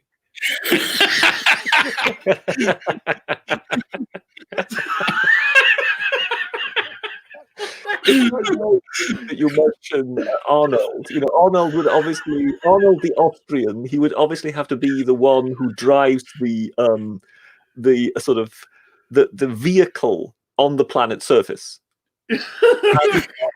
Prone. Because have you heard of Arnold's the real Arnold Schwarzenegger's accident with the tank? No, I've heard that story. I don't remember. Yeah, that. he What was. He served in the Austrian army. They've got like a conscription army there, so he served his time in the army. And apparently, they had all the tanks in the garage, and he accidentally hit the accelerator, and the tank backed out of that part of the building that had no door in it. Yeah. I also heard that the Austrian government, after he became really famous, gave him that tank. They found the model number. They found the model number that was on the incident report, and they gifted him that tank. He owns it to this day. He has an Austrian tank. It's decommissioned. Right. The gun is decommissioned, obviously. Obviously. It's been welded shut. It's been filled with fucking concrete and welded. But they gave him the fucking tank. He has an Austrian tank.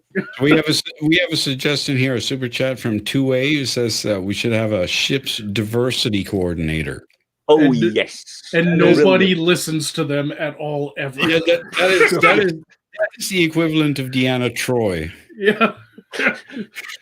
Diversity officer. Yes, I like that. Her mission is to drive the ship into the ground, just like Deanna Troy. Like, whenever you give her the fucking helm, the ship goes straight into the planet. But yeah, the diversity. Whenever there's a crisis, the diversity officer arrives to call for a meeting, and absolutely nobody moves. Basically, she is the only person to attend the diversity officer's meeting.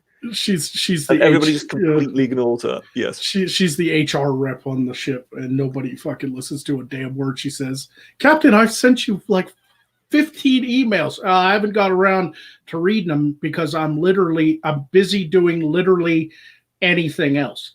I think when it comes to the diversity officers look, we could simply research that by watching a few undoomed videos. Yes, just hey, I'm just throwing it out there. Hoop earrings.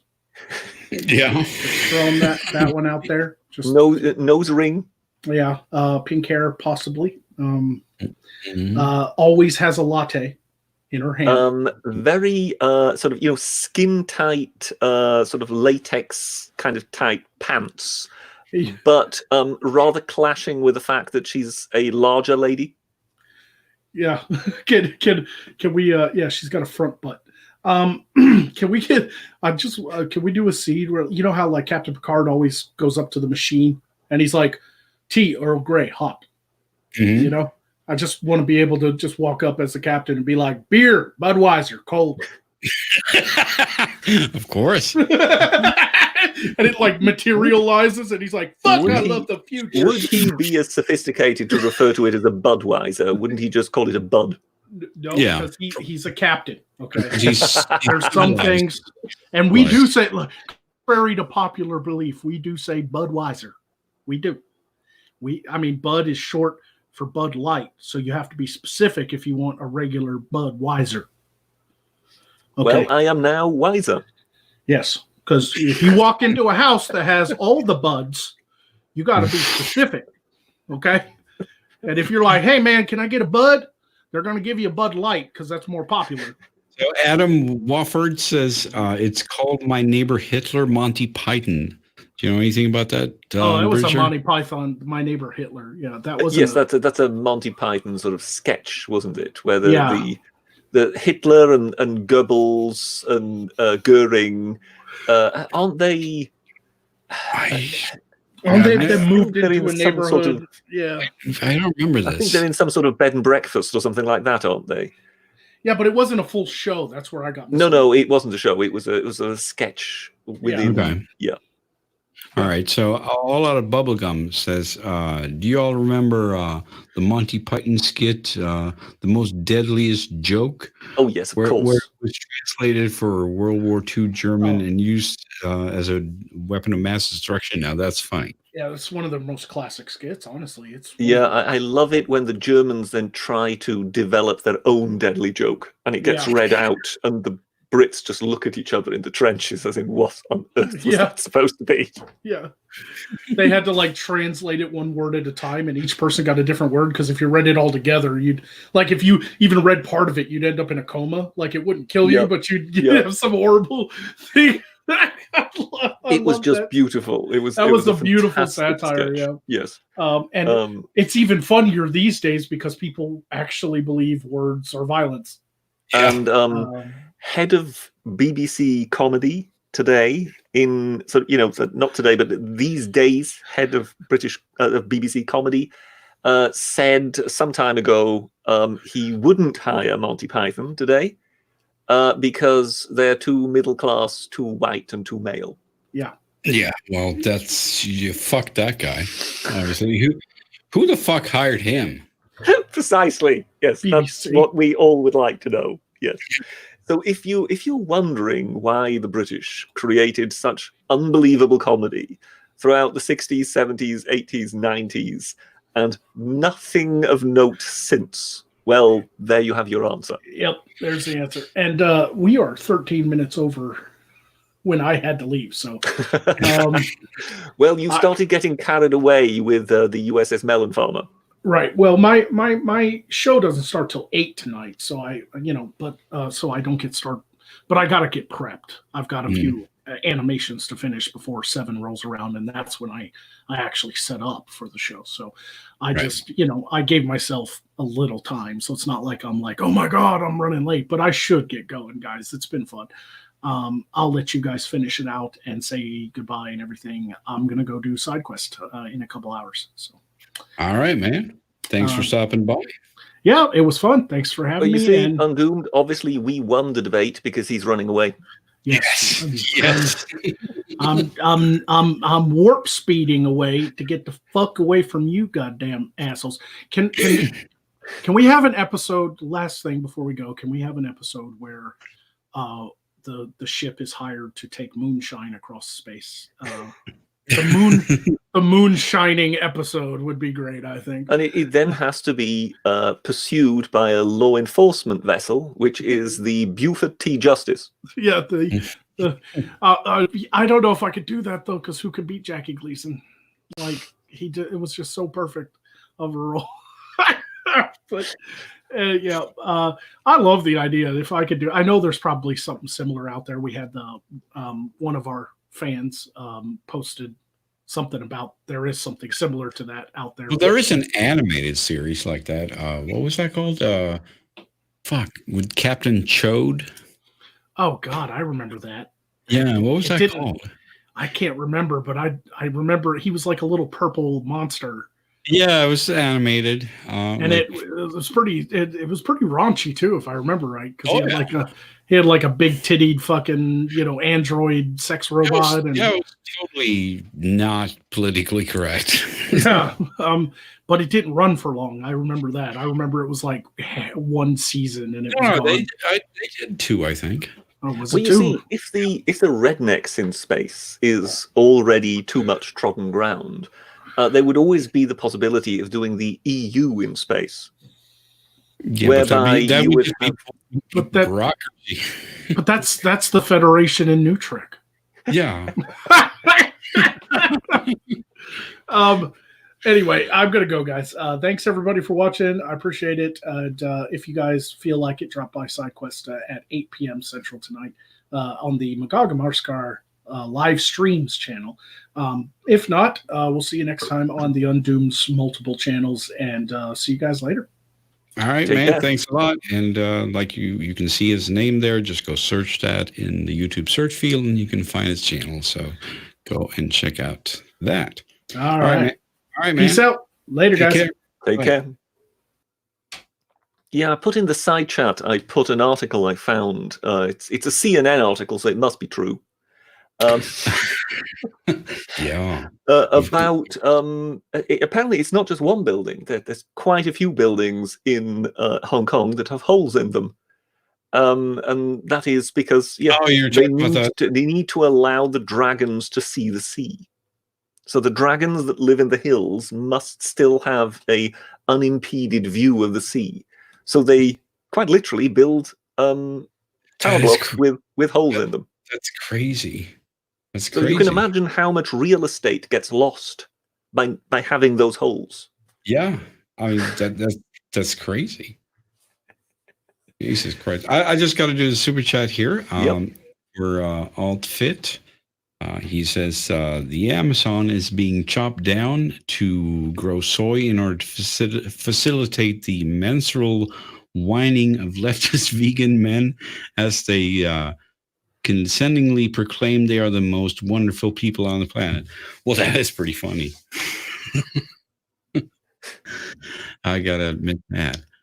Have you ever heard? Given I mentioned sort of the the EU version of the USS Redneck. Have you ever heard the heaven and hell joke?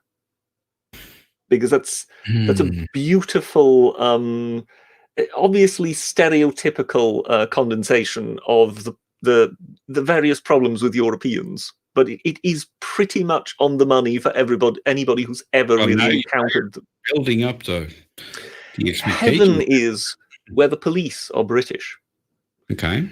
The chefs are Italian. The mechanics are German. The lovers are French.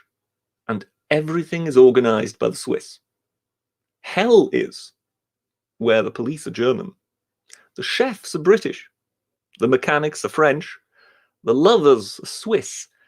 And everything is organized by the Italians. That is pretty fucking good, man. Every time you said that, it's like, Yeah. I can see Yeah, yeah. that. Everything is a tick. Every single box ticks, and people will say, "Oh, stereotypes." This and oh, I know of an exception, and you just go, "Yeah, yeah," but it's the exception, isn't it? We all know Sure. it to be true.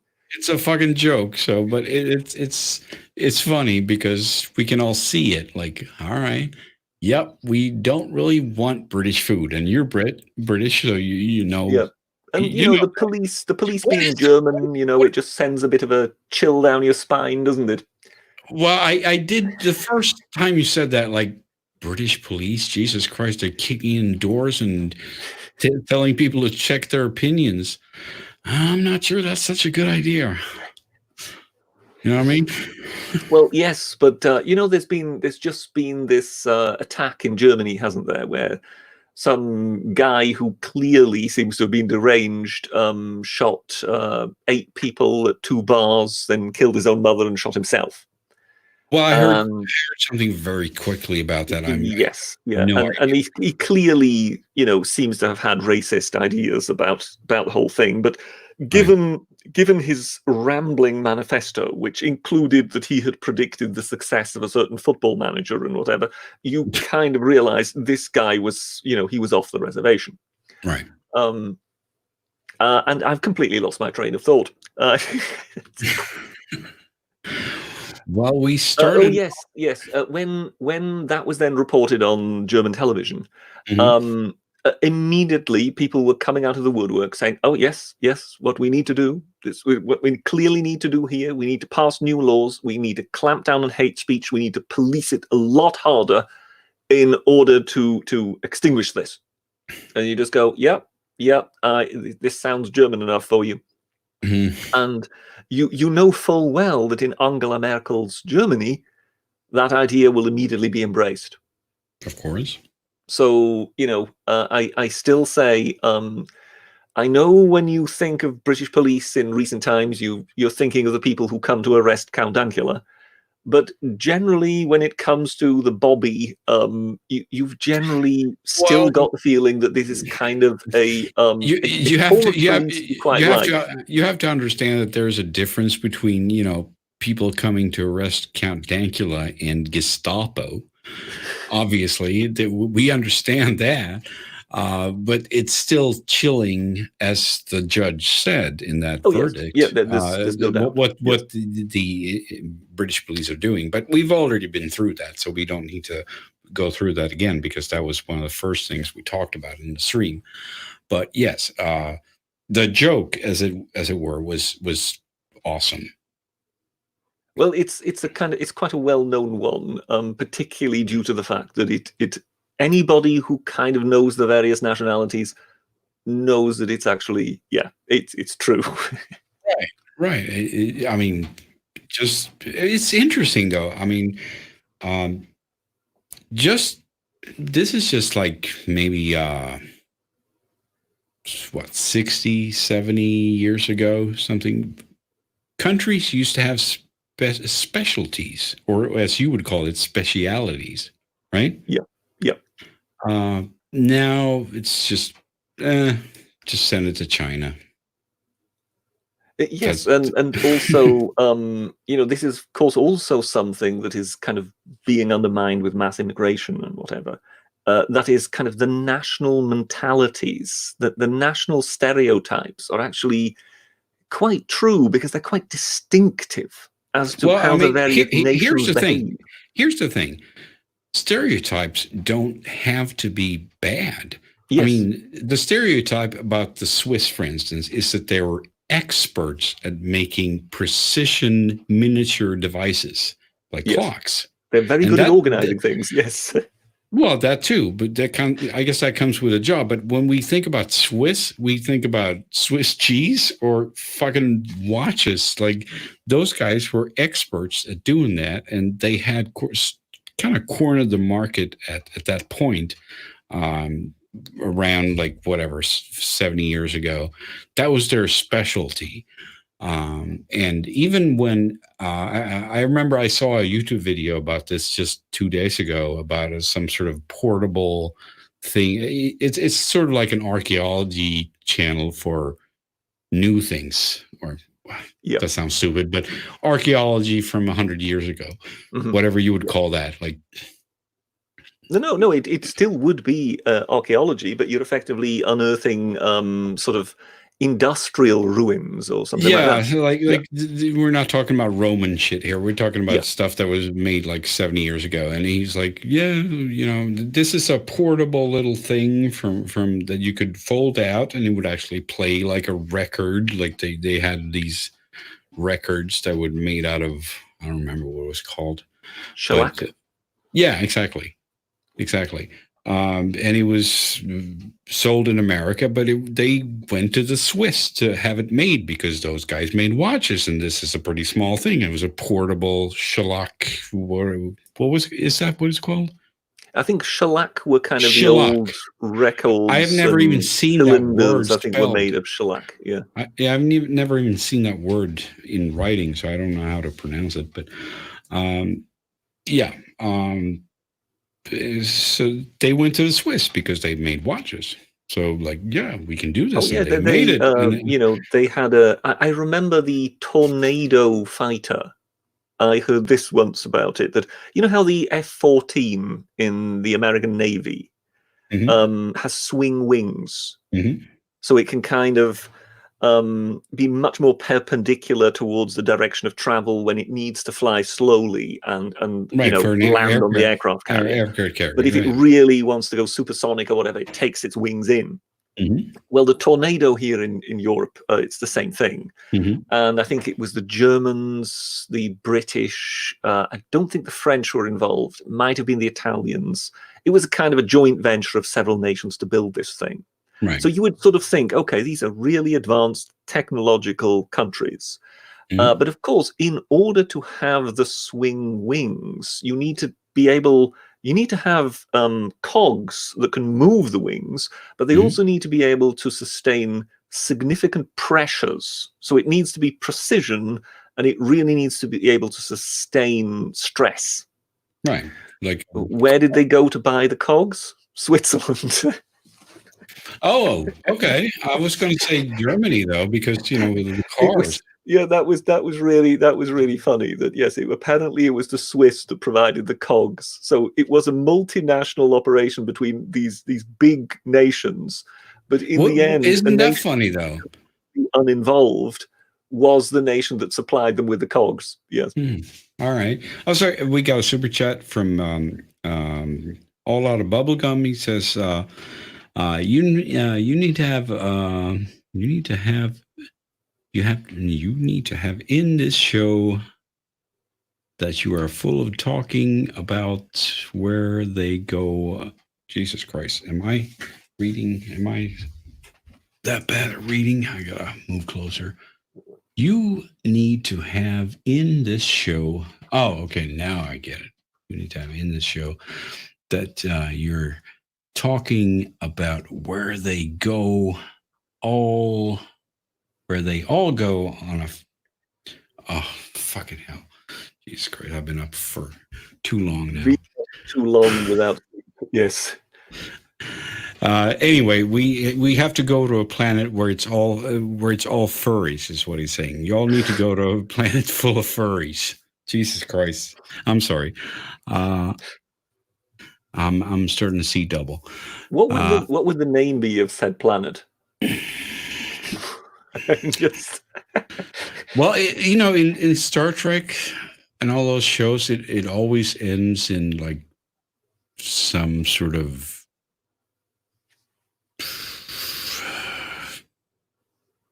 the only thing I can think of right now in Star Trek is SETI Alpha 5, isn't it, or whatever?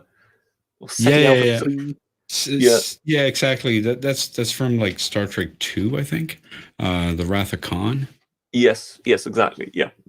But in TNG, it almost always sounds sort of Roman, like Sirius or Therius 5 or Blobbity Blobbius 4. They always put a number after it. So it's like Furious 5. But that's kind of like the Furious 5. It's weird. Yes, yeah, I could see how one could. Yeah, you definitely have to make sure you've got the double R in there, or else. That would no, yeah, exactly. That wouldn't work. Yeah, You that otherwise you're Vin Diesel in what is it? You know where he's a Fast and Furion. Furious. No, the Furion, isn't Oh it? yes, yeah, In exactly. Riddick, the Chronicles of Riddick. He was a Yeah, Furion. So and yeah, Pitch Black, yes, exactly. Yeah, yeah. First they the did first Pitch one. Black, and then they did. That was bizarre, wasn't it, as a sequel? So Pitch Black was very much B-movie territory, kind of Right. keeping the cost low, and then the Chronicles of Riddick was just the absolute opposite. You cannot understand how one film could follow the other. Yeah, it was yeah, exactly. Like you say, it was bizarre. It's like they just threw money at it. Like, yeah, go, here you go. You want to do more shit? Here you go, go, I mean, the go. design department really sort of went full on, didn't they? I mean, the first one was really like a super obvious ripoff of Alien. Yeah. And then they just, okay, well, we can't just, what were we going to do for the second one? We can't do aliens. We can't do that. We can't have just, like Space Marines. So what are we going to do? Oh, let's just go all French.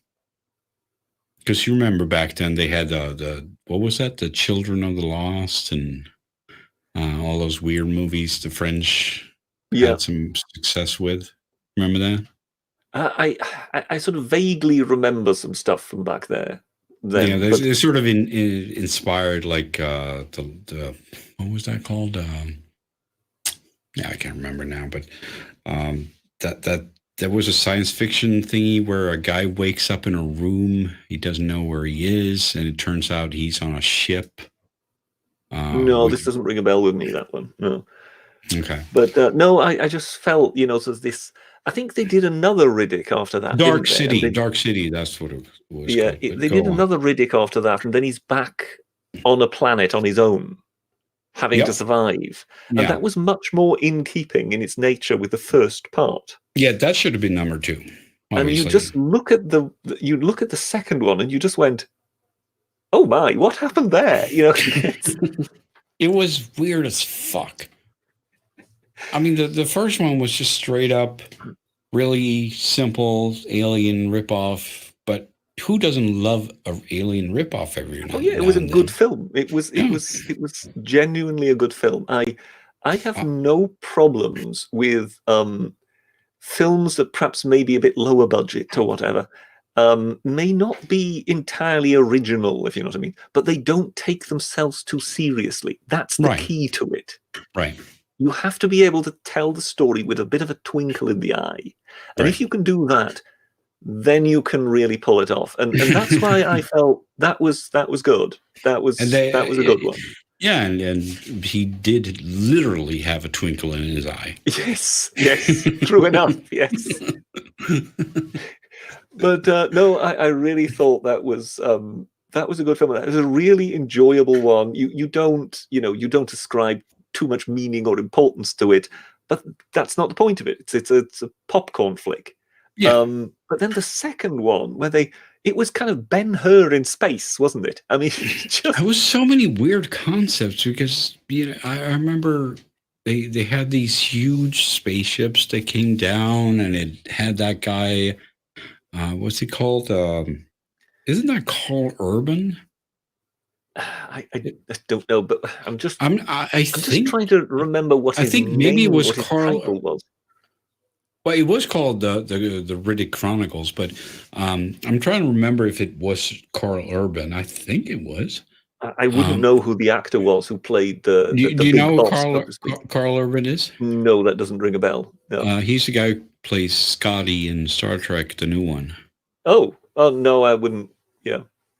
I think that was the guy who was in but no, I'm trying to remember what they actually called him in the film. He was the leader, wasn't he? He had a big title. Yeah. Oh, okay. Yeah. You get what you keep what you kill. That kind of. He had that Yeah, they were Klingons, basically. That whole sort of myth around him, didn't he? Yeah. I guess they were Klingons. Yeah, I don't remember what that was. I remember the guy that was above him before he killed him, I guess, was that guy from Law and Order. Yeah. But no, Don't know it's I just found it was absolutely bewildering. As in, how can this be a sequel to that film? And then when they do the third one, they go back to the style of the first one. Yeah, because they realized, holy shit, nobody got this thing. Well, I'm not sure. I mean, was it actually a commercial flop, or was it actually quite successful? Yeah, I have no idea. I mean, because did they actually abandon it because it just didn't work financially, or did they sort of feel, where on earth do we go from here? Because in the end, he ends up on the throne, doesn't he? Well, he does, but okay, I'm going to Google it right now and see what it says here. Okay, so massive flop. Massive flop. Oh well, there you go. $105 million budget, made $115 million worldwide. Yeah, which with all the distribution and whatever is a massive hit. And marketing, they need to double that at least to break even. Yeah. So that is a huge flop. And that actually surprised me, because $105 million that back then in 2004, that is a lot of money. That is pretty much the equal of a Marvel budget today. Yes, that is absolutely sort of top of the range as far as cost is concerned, around about then. Yeah. But then, I mean, in all fairness, you could see what they'd spend the money on. You know, it's not as if you watched the movie and went, where did all the money go? You could see what it was all being spent on. It was just bewildering as to how on earth is this all fitting together. Yeah. Obviously, someone was super afraid to do the Alien Part 2 thing. Yeah. And they took that too far. They're like, we had the Alien thing now, and we can't do the Alien Part 2 thing. Okay, well, what do we do? Well, holy shit, anything else?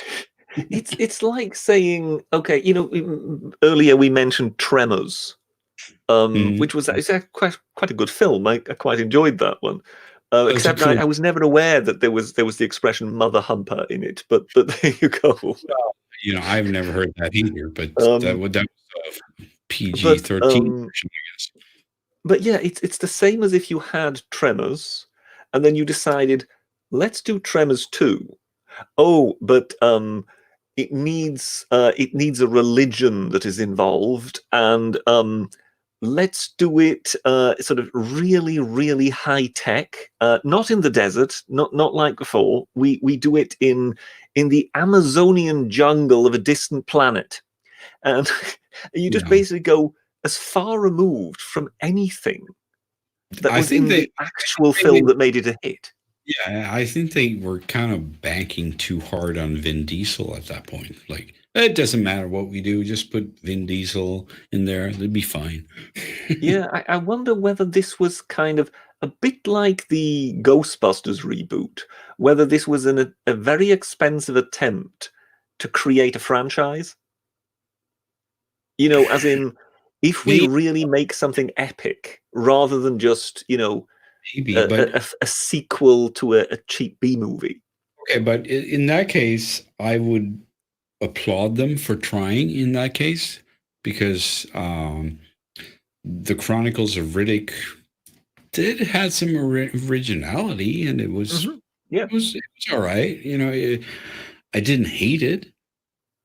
It was just weird, but you're just you're struggling to see where the connection is with the first movie you actually saw. Completely different thing. It was okay, you got Vin Diesel, and you call him the same name, and I guess he's kind of the same person, but he's still got the twinkle in his eye. It's got nothing to do with the first movie. So, but it was still okay. But it was not a stinker. It was a decent. But that's just it. It's a mediocre film that cost $105 million to make. It wasn't really that bad. It wasn't mediocre. I would say it was kind of top notch, but misguided. I'm not sure. Maybe not top notch, but it was certainly like all the bells and whistles. As far as production value was concerned, I mean, they threw everything at it they had. Misguided. But I think, when I'm talking mediocre, I'm talking of, the actual tale that was being told. I'm not sure you would really win any prizes with that. No. Sure, you're right. But it was, I'm just, when you said, compared to Ghostbusters, and my brain just went off on that. Yes. Yeah. Holy No, but shit. that's what I mean. If you would have managed to make a success out of that, so then you would have had an epic space saga. Do you understand what I mean? And they were that's trying why to I'm get Star Wars. whether that's what they were actually aiming for, as in, let's create a franchise with Vin Diesel set in space. Do you understand what I mean? Yeah, as Star opposed Wars. to just E-movie thing. Yes, like another Star Wars. Yeah. In which perhaps he might even be the Emperor, because he was on the throne at the end of this thing. Didn't he get the throne? I don't remember.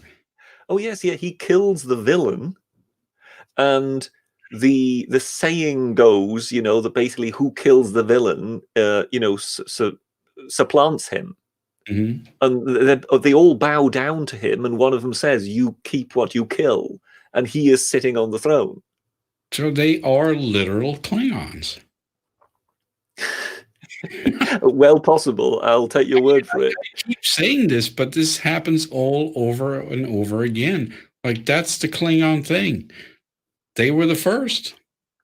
Yeah. No, I will gladly believe you that that the Klingons were. Well, I mean, obviously Gene Roddenberry stole some things. He stole the whole. Nothing is ever completely new. It's very difficult after 5,000 years of civilization to come up with a story that. He stole the proverb, the main proverb of Klingons is "Today's a good day to die." That's stolen from Indians. Now, I mean, Native Americans. Well, they're still Indians to me. I don't buy into the Native American thing, but yeah, well, I don't want to insult anyone, so they don't really like the term Indian, I guess. So sorry about that. That's what they invented that term. Yeah, and he stole that. No, not stolen. I guess you can't really steal something when it comes to. You need to take, if you want to create something like this, you need to take inspiration from somewhere. Yeah, you cannot just pull it out of your nose. It just can't be done.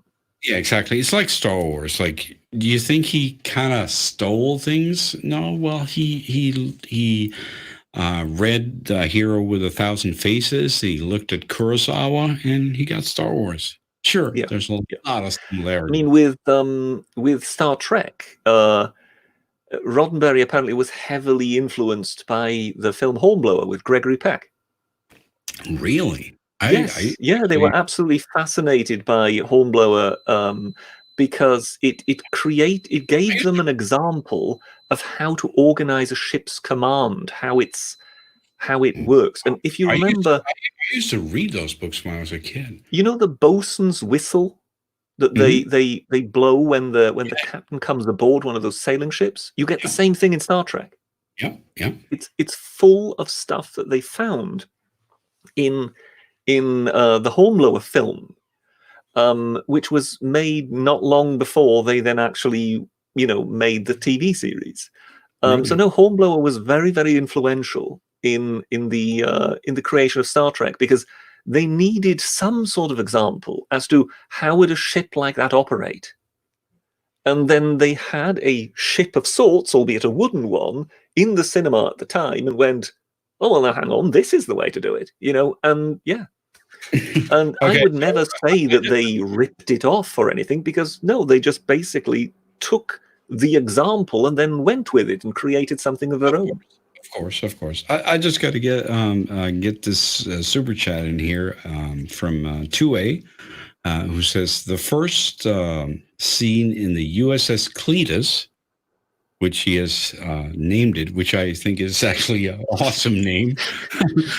I just wanted to put that out there. That all the names of the USS, what was it? The USS, I don't even Cletus. know. Yeah, I went with Melon Farmer, but the USS Cletus has a ring to it. Yes. The USS Melon Farmer. That's what I was getting at. The USS Cletus is even better. So he's saying the first scene in the USS Cletus should be the angry crew dragging the diversity officer into the airlock and spacing Zur. Well, perhaps it shouldn't be that they space her. It maybe should be. They don't space her. They space Zur. Zur. Yes, sorry. Yes, it may be that they shouldn't be spacing Zur, but it should be that perhaps some of them have the intention of spacing Zur and need to be convinced by the captain that look, we all agree that Zur is annoying, but of course, you know, it has to be a happy ending. We're not making Greek tragedies here, but yes, but it would be a nice introduction to the whole feel of the thing.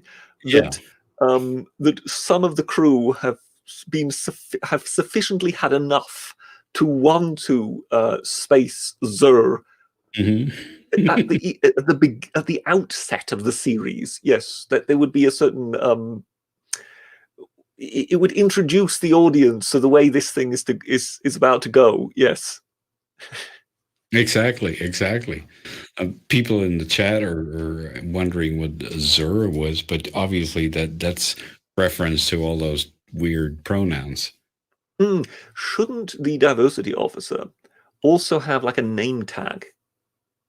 And under the name tag should be the pronouns. Yes, of course. It should be like a hello thing. Like, what is it they have on Walmart? Like, hello. But no, I just found that would be, you know, and there would be a sort of officious way about the diversity officer and the right jargon and you know, speaking obviously of safe spaces and so on. With the rest of the crew just rolling its eyes, going, "Is this going to end now? You know, is this going to end soon?" Or it could be a good start, you know, just that being dragged on there, like, oh shit, we're gonna space her. No, come on now, we're actually gonna do that. But you know, are we though? Maybe.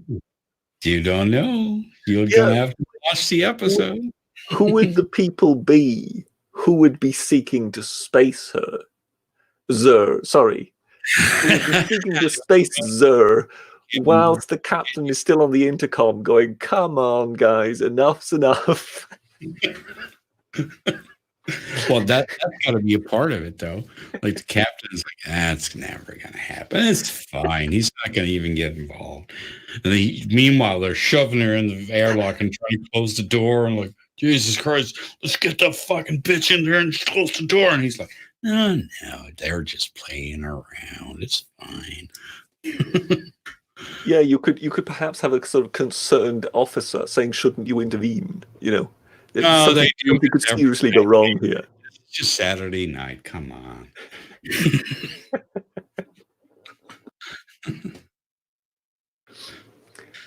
Yeah, just double their beer ration. They'll drink themselves down. And of course, as the captain is trying to you know, disarm the situation, trying to argue with everybody that it's okay, just leave it be. They'll cool off.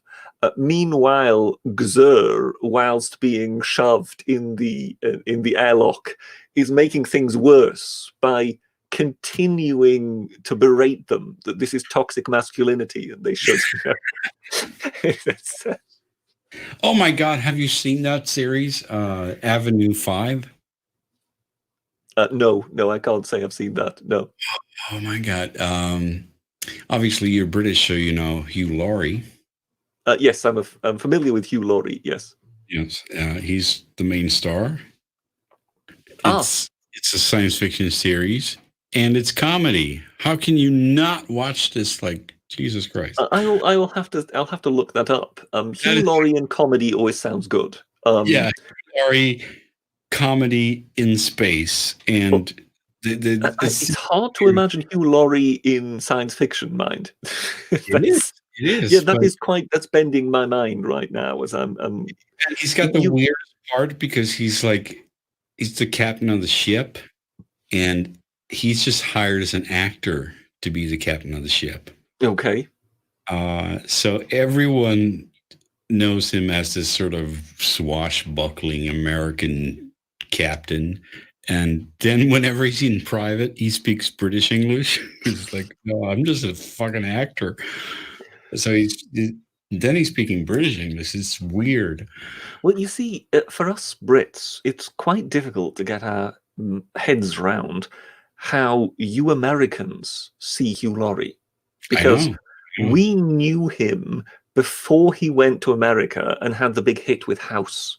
I know. I mean, I'd never heard of him before House, and so to me, he is in my heart. He is American because he owned that accent in such a great way that I never noticed.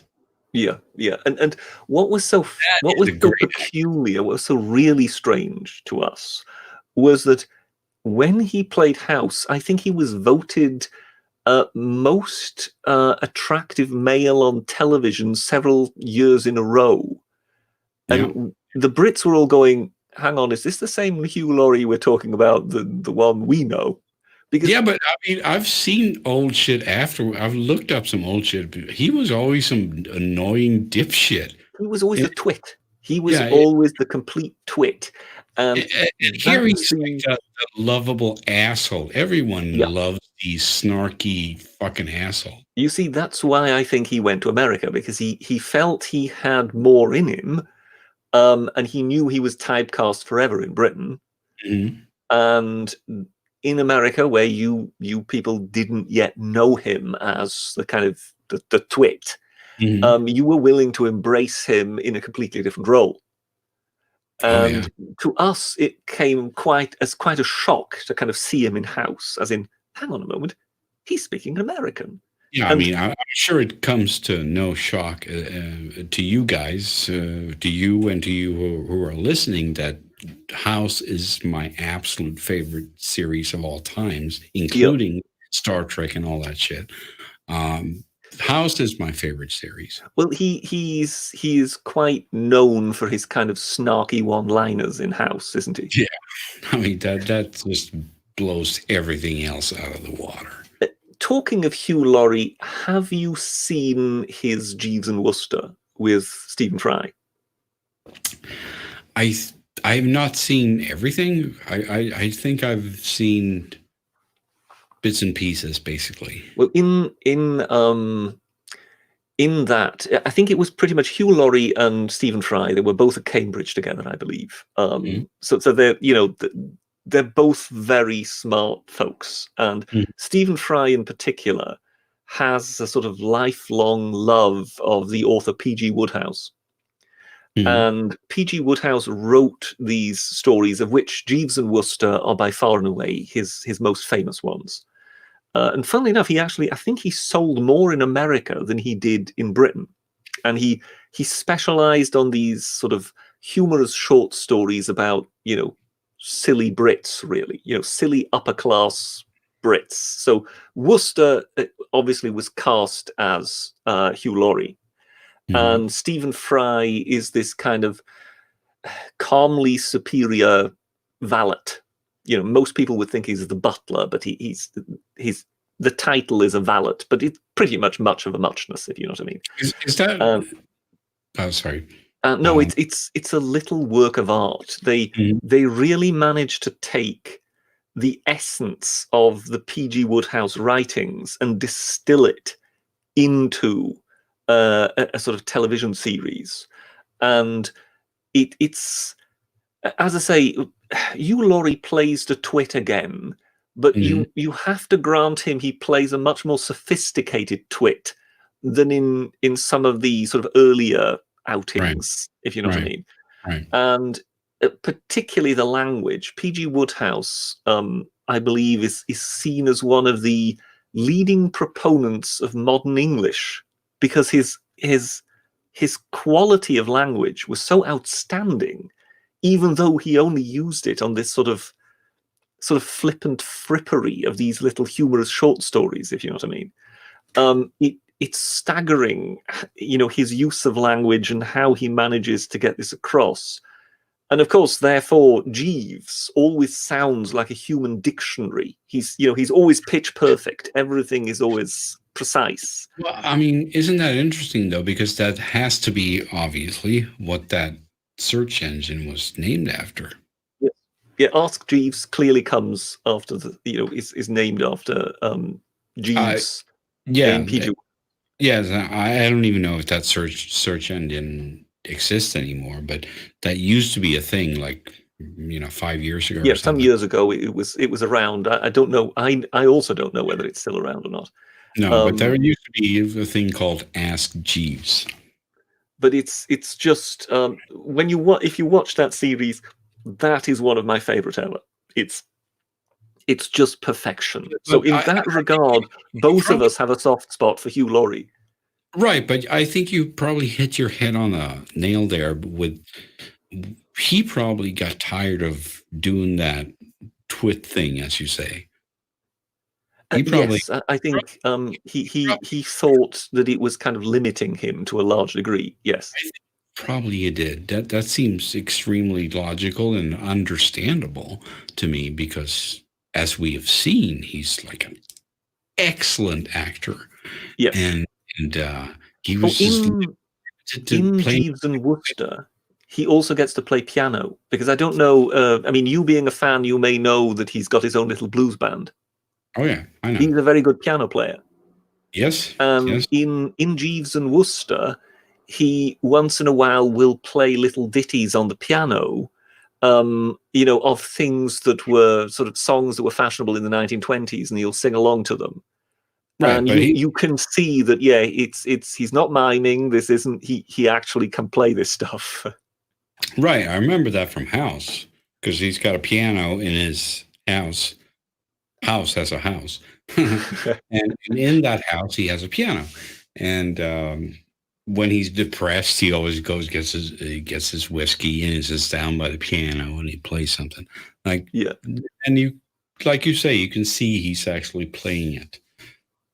He's not faking it. He's I think both piano. I think both Stephen Fry and Hugh Laurie are sort of multi-talented people.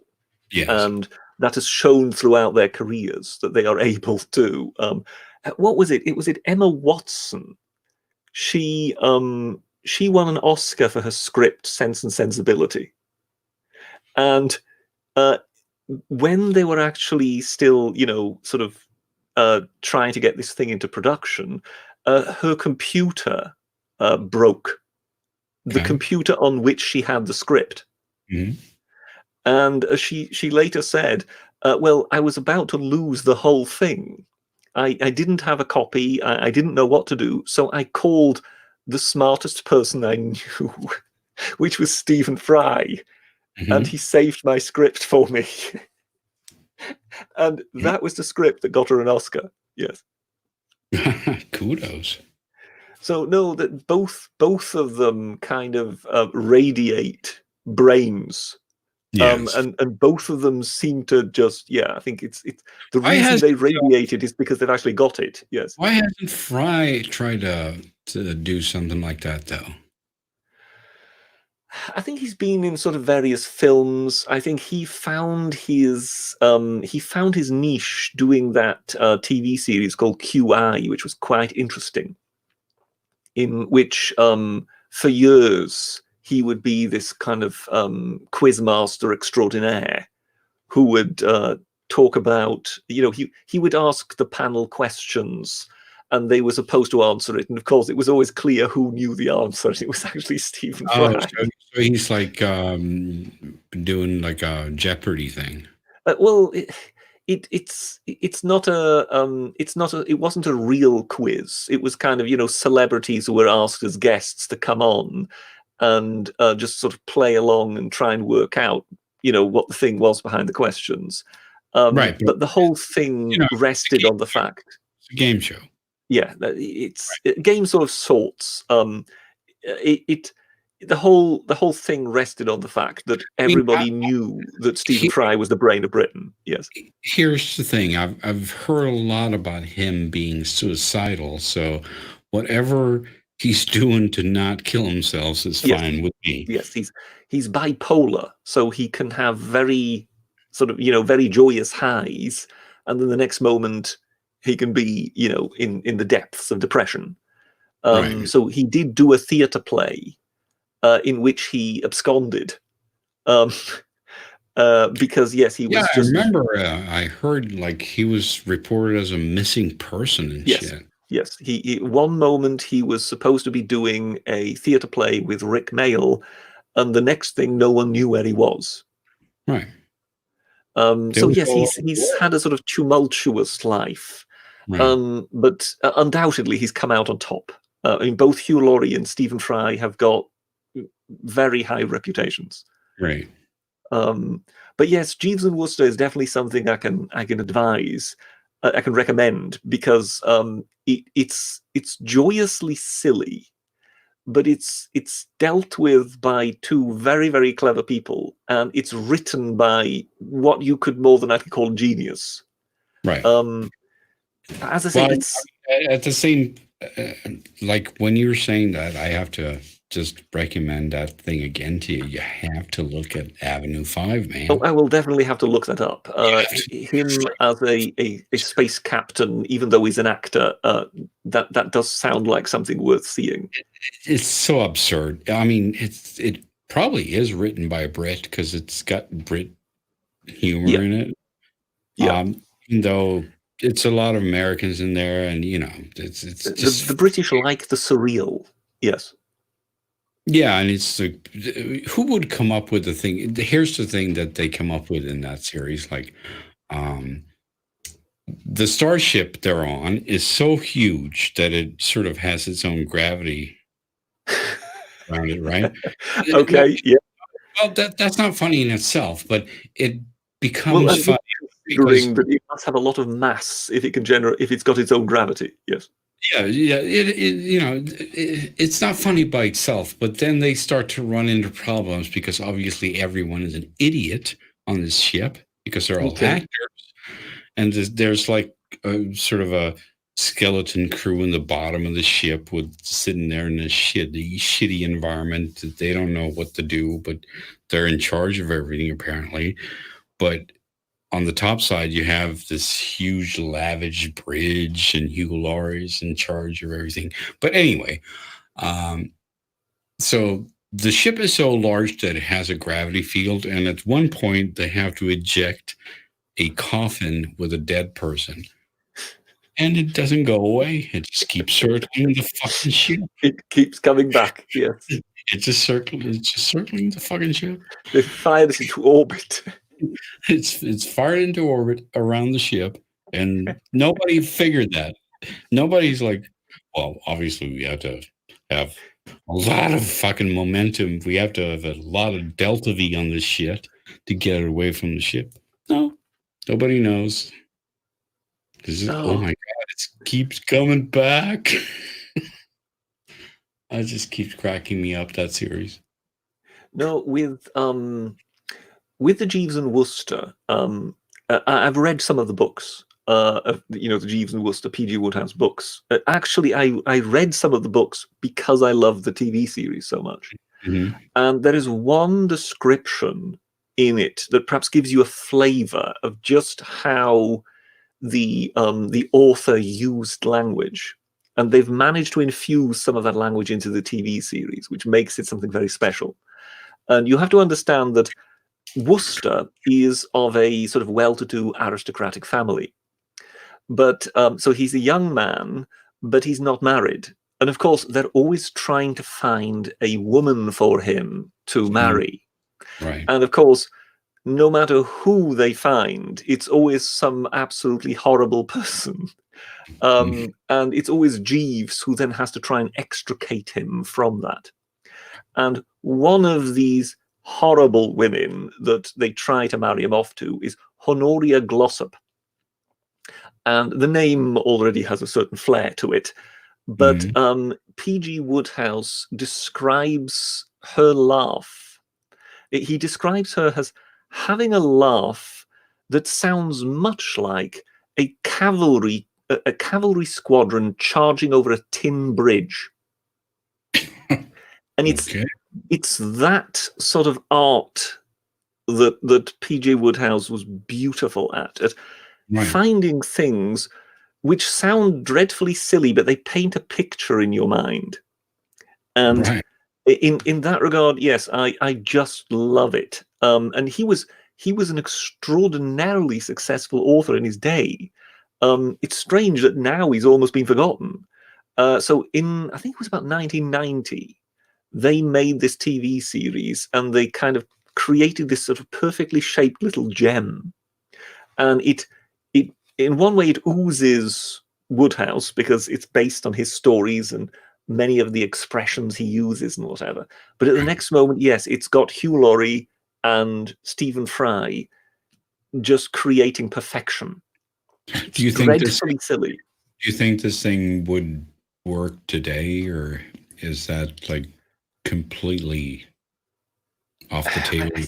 I don't know. I think anybody I've recommended it to who's watched it has loved it. No, but I mean, like, but if like it being too edgy or today, I think because of course it carries a lot of sort of 1920s attitudes and whatever with it. I mean, in one case, I kid you not, they're in blackface because they've literally got a black minstrels band playing. And Worcester, in order to try and escape, needs to dress up as one of the band members in order to get away. I mean, you can imagine what it would be like if today you had a TV series coming out in which the hero actually dresses up as a member of a black minstrels band. Yep, that'd be time. That'd be it. But it's in no way does race ever enter it. It's entirely innocent in its performance, if you know what I mean. Right. And therefore you just realize, yes, there's no malice to it at all. And therefore, yes, it's just part of the tale.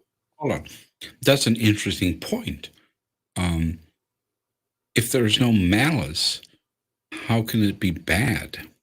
Well, that's the question we should be asking about all these things. Yeah. But I'm afraid we're not even allowed to ask. I think that was a very good thing to ask. I think you hit a point there. Oh yes, yeah, no. It's always a matter of what your intention actually is. And if there's malicious intention, then who cares? Right. That's the way the law is. Yeah. And as I say, I think when you see, for example, that episode in which he blacks up, you kind of watch it and you realize it's all completely silly. It's totally innocent. No one in any way is mentioning black people. There are no slurs involved. There's nothing, and you just take it at face value. And yeah, but today it wouldn't matter in what spirit it is presented. It simply would matter that it is presented. Right. Yeah, this is where we've gone wrong, I'm afraid. Yeah. But I mean, at some point, I mean, I know it's wishful thinking to believe that history kind of has a reset button, because usually all you get is a kind of a slight change, altering of course, a slight amendment of what has already been. But I think when it comes to some of the things the two of us tend to complain about in our videos, I think sooner or later there will just simply be a reset. I don't think that this... I'm not saying it's a reset, but I'm saying it's, or at least I'm saying, I don't know what you're saying, but I'm saying it's kind of a pendulum. You know what I mean? Yeah, I think, except of course the pendulum has never swung anywhere near where we are now, where Well, I something mean, that is completely innocent can be evil irrespective of intent. maybe, but maybe not. Maybe in the 30s they thought the same thing. True. Yeah, I can see where you're going, but I'm not sure whether this is quite comparable. It's No, I'm not sure either, but yeah, mm, it's just yeah. I'm just saying it probably does swing back and forth. Actually, I'm saying it does. I'm not asking. I think it does, and that's my Well, story, and I'm all, sticking I by think it. I think all we can hope for is that the pendulum swings back towards something sensible It always does. sooner rather than later. That's Because yes, at the moment we are in a period of complete and utter madness. And I yeah. mean, I don't know what your age is. I mean, I'm 50 now, so I've been around for a few decades. I can honestly say that I've never seen anything quite as disturbing as what Well, we've got now. it is a new thing. Obviously, humanity has never gone through this thing ever before. That is, no one can deny that. We have never had instant communication from any human being to any other human being on the planet before. Yes, yeah. I mean, That is, technology has changed things, doubtlessly. and obviously, that follows with text messages and social media and news and culture and movies and music and everything. It's unbelievable compared to when obviously you grew up and even when I grew up, that there was unified culture back then. That will never happen again. Mm-hmm. Yeah. One of the things that does come round cyclically with the emergence of new generations, with new technologies, is the panic regarding things that are deemed bad in society, which we've always lived with, now suddenly can no longer be lived with because this technology changes everything. And you just go, no, we've had that before. So, I remember VHS. Oh, well, now horror films are suddenly a completely different thing. Very, very true. That is why I always appreciate your narratives when you're trying to point out those fuckers who are just being panicked. Yeah. The moral panic comes about again and again and again, I'm afraid. And VHS comes along. Oh my God. DVD comes along. Oh my God. Downloads come along. Oh my God. A big one. Jesus Christ. There's always something that's going to destroy the youth. And I understand that. And I understand that I don't want to be caught in that myself. And I think that sometimes people think that I am, and maybe sometimes I do get caught in that, but that is not what I'm after at all. You know what I mean? Yeah, no, I know perfectly what you mean. And I don't at all want to suppress any new development or anything like that. No, when it comes to sort of these things, it's strange because basically saying let's just not panic, and this idea that civilization is coming to an end or is threatened by this or that. We've heard it before, and it doesn't really come. It's never really come to an end. That is then always equated with, well, in that case, you must be in support of what you're defending. And you just go, no, I simply don't care. I remember over here in Britain, there was a period sort of in the 1980s where they were going on about video nasties, which was a kind of umbrella term that the media invented for, sort of real sort of slash horror films, zombie movies. I remember there was one particular film that aroused a lot of protest, or whatever. It was Cannibal Holocaust or something like that. And I think it was some Italian production, again, based on special effects of the day of creating, ghastly horrors for the eye. Yeah, I've never even bothered to watch it, but I know it was supposed to be very good for its day in terms of special effects. Yeah, and immediately then, oh well, this is going to corrupt the youth. This is a new level of horror. We can't possibly allow this. And of course, anybody who then said, why shouldn't we allow it? What's the problem? What is wrong with this? So you are in favor of people being disemboweled on screen, are you? What for sort of a sick, twisted person are you? And that way of turning it upon you it's never ended. It's the same, and it's been the same ever since. So you will always be the person who is in favor of bad language, in favor of violence, in favor of sex and whatever. And you just go, no, folks, just let people do what they want. Who cares? Like, who is not in favor of sex? Show of hands in the chat. What the fuck? Well, are you in favor of sex? When it comes to the sex part, I like to, I like to be provocative in that case, because I sense a strange alliance between people on the right and people on the left in that basically on the right, they use sort of prurience, as in, oh no, it's just not proper. And on the left, they're talking toxic masculinity, sexual exploitation, patriarchy, yada, yada. And the two things combine. And you just feel, hang on a moment, if we've really got to the point where men aren't allowed to fancy, good-looking women anymore, then we've really got into a strange place. So, actually, exactly. ESOTs, or whatever they like to call them, are now a bigger problem than the BBC broadcasting a non-binary person declaring it's a massive problem for him that he doesn't know where to get a haircut. Which of these two things is a big cultural problem?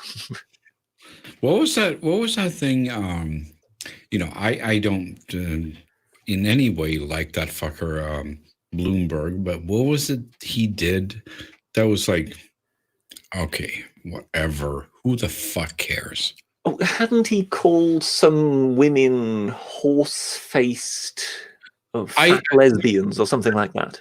That's what she said, Pocahontas. Yes.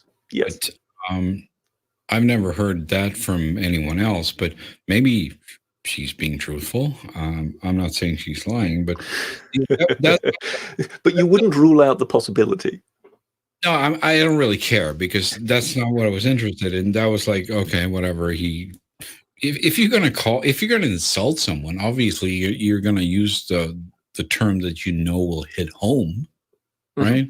Yeah. You're not gonna. And in a moment of anger, anyone will say something that Yeah, but in a moment of anger, it doesn't matter if it's this is what I don't understand when you bring that up. Like, if you're going to insult someone, you're going to go for the fucking insult, the thing that's going to hurt them. That's the point. Yes, yeah, but are you going to be there like, oh, wait a minute, hold on, I'm going to insult you, so but I don't really want to hurt you, so yes. So I will couch it in terms that will not offend you. Hold on. You are a very nice person who is slightly bad at math. What was it? There was a coming together of two MPs in the UK Parliament once, and of course in UK Parliament they're not allowed to call each other names. Okay. And I forget who they were. Obviously, it was a Tory and a Labour. How does that work? They look like they're going to fucking jump each other in your Parliament all the time. Oh yes, that's But this is just it. Once in a while, somebody comes out with something that is just so wonderful that you have to admire their style.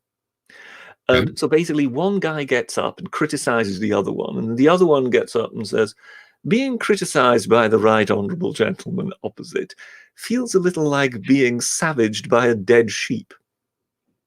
Okay. And you just sort of, this being delivered in just stone cold manner, and then just basically sitting back down again saying, okay, give me your next best shot then. So yeah, it is there is sort of opportunity at times for creative invective, but Mhm. it's clear that, as you say, normally when you want to insult someone, you will actually, as you say, you will go for the jugular, because I mean, why else are you, the whole thing, the whole idea is to let off steam. Yeah, and not to put too fine a point on it, it is to hurt the other person. Yes, yeah, I guess, you're completely else? right there. Yes, Why but else would you insult someone? So if you're going to insult someone, you're going to go for the jugular, like you say. That's the way it is. But what is also so strange about that whole thing is basically he said this. Now, as you say, neither of us really know whether he said it, but let's assume he did say it. Mhm. When did he say this? So this will be more than likely a long time ago. Was it when he was mayor of New York, or was it when he was, more importantly, not a politician? As in, this is Mhm. the same thing with Trump, wasn't it? He went through most of his life not a politician. So Mhm. he could say whatever he wanted. He could do whatever he wanted. It's only the politicians, the professional politicians, who have spent their entire life not doing anything that they could later be accused of. Do Right. you understand what I mean? That's kind Any of why normal person is that's probably thereby, that's probably why they never have a real job. yes, entirely, yes. So they're not, that they don't have a trail of things of, oh, he said that, because Right. already when he was 20, he was talking like a politician, and Yeah, unless there we was all know probably that's some not sort of how people speak. sorry. That is, we all know that is not how people speak. Nobody Right. walks around constantly hedging and constantly couching everything in politically correct terms in order not to be able to be accused of having said something ambiguously offensive regarding this minority or that minority. It's only Yeah. professional politicians that do that. Yes, and that's pretty much why Trump won, because Yes, for the first time in world history, someone just said, "So what?" yes, precisely. And I think Trump winning, and I would include Brexit in this. Mhm. It's a beginning of a trend. I think the idea that these are just one-offs, that can be corrected in history, is a complete misinterpretation of what is going on.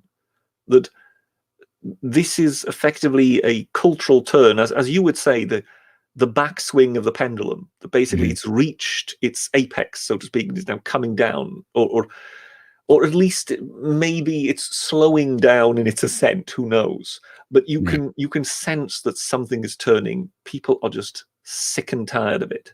Weird Um, thing. Weirdest thing, though, that you have to think about is that yes, we might have reached that point in terms of the pendulum, but on the other hand, this happened while there was Mr. Trump in office. So there are two pendulums, apparently. You know what I mean? I don't know. I think that there is really one pendulum, but there are.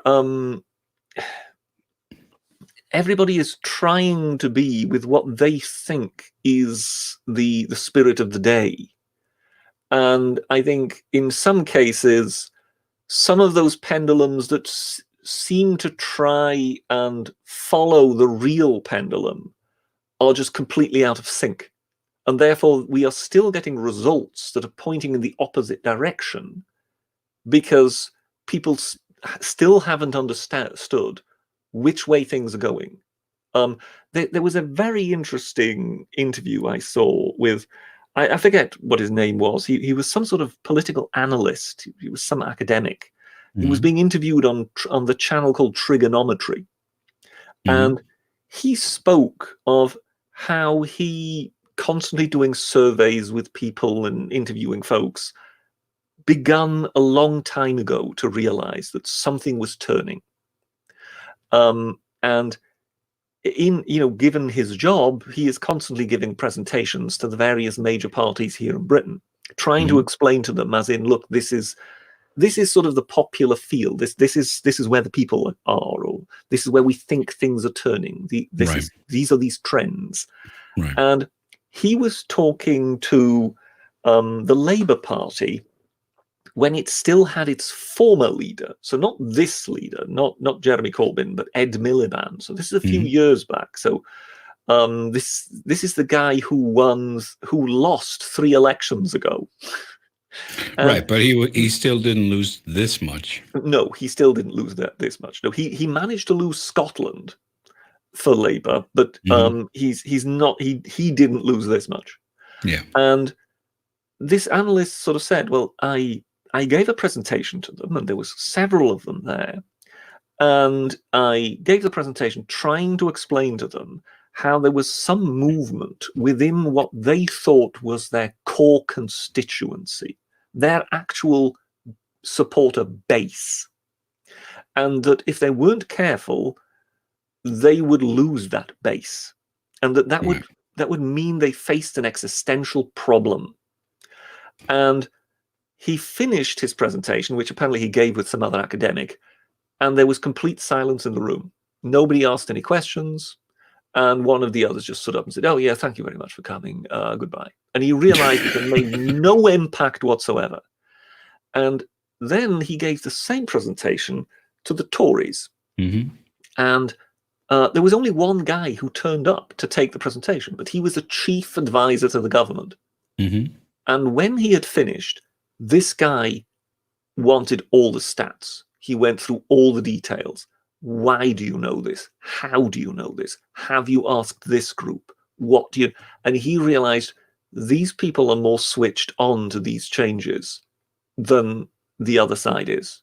Right. And therefore, now that these changes have actually began playing out, sort of years later, now we can see exactly what has happened, that these northern constituencies that Labour took for granted, that their core base, that he was telling them, you are beginning to lose these people, they now switched to vote Conservative.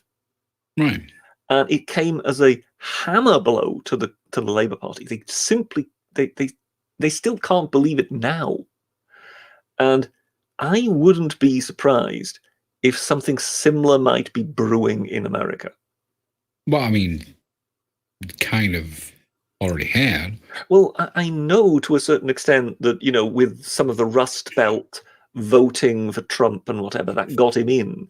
But I think Trump is going to win this next election coming. Unlike the first time round, this time round he's going to win the popular vote. And I think we will be surprised as to what kind of demographics swing towards Trump. Right. There might be some demographics in there which, just like with Labour, are believed to be dyed-in-the-wool supporters who have just had enough. Well, I mean, they're not giving them anything. Yeah. So I would totally understand that. And I think that we're seeing a sort of trend. We're seeing it all across Europe. Every single election. Yeah, it's like they've become complacent. They've started to just expect certain people that you're going to vote for us no matter what. Yes, and we don't need to do anything happen. for you. Yeah, and that doesn't happen. People are not robots. And there was a wonderful example, I think, that showed part of the problem, and that was the constituency of Redcar. This goes back to when Gordon Brown was still Prime Minister, so the guy who immediately came after Tony Blair and then lost it for Labour. At that time, the steelworks in Redcar was under threat of closure. So something, I think it was right after the economic downturn, their contractors, their customers pulled out, and this steelworks was suddenly without any customers. Right. And they were basically saying to the government, as in, look, we need something to bide us over so that we can basically find someone else to sell our steel to, and then we're going to be fine. And what happened then was really bizarre. So if you are if you are this constituency and you've got an MP, you would expect your MP to then go to the government and say, okay, look, this is the problem we've got. Right. Instead, what happened was the opposite. This MP didn't go to Westminster to represent the constituency. The MP came to the constituency to tell them why the government was not going to do anything. Why? I don't know. Free markets, EU regulation, this, that, whatever. And you just thought, look, what the people in the city wanted to know is, are you going to take our side? So even if eventually the whole thing falls apart, are you at least going to try to do something for us? Whereas what the politicians saw as her role was to come to them and say, here is why nothing is going to be done. Right. Okay. But didn't you say this was Labour? This was Labour, yes. So this was a Labour constituency basically being told... But they want more government. Sorry? They want more government. They want more government, yes. Right. So why didn't the government just bail them out? No, they didn't. That's that. Yeah, okay. That's what they were told. That's what they were told. We won't help, that's that. And what was remarkable was not so much that this was the decision of government, because maybe the government just thought, look, there's no long-term there's no long-term way of this plant surviving. I believe the Lib Dems and the Conservatives did manage to bail out. They managed to find new customers for this steel plant. But eventually, after a few years, it closed anyway. But what was remarkable was that the politician who was supposed to be representing the blue-collar workers, the unions, the whole thing, never lifted a finger.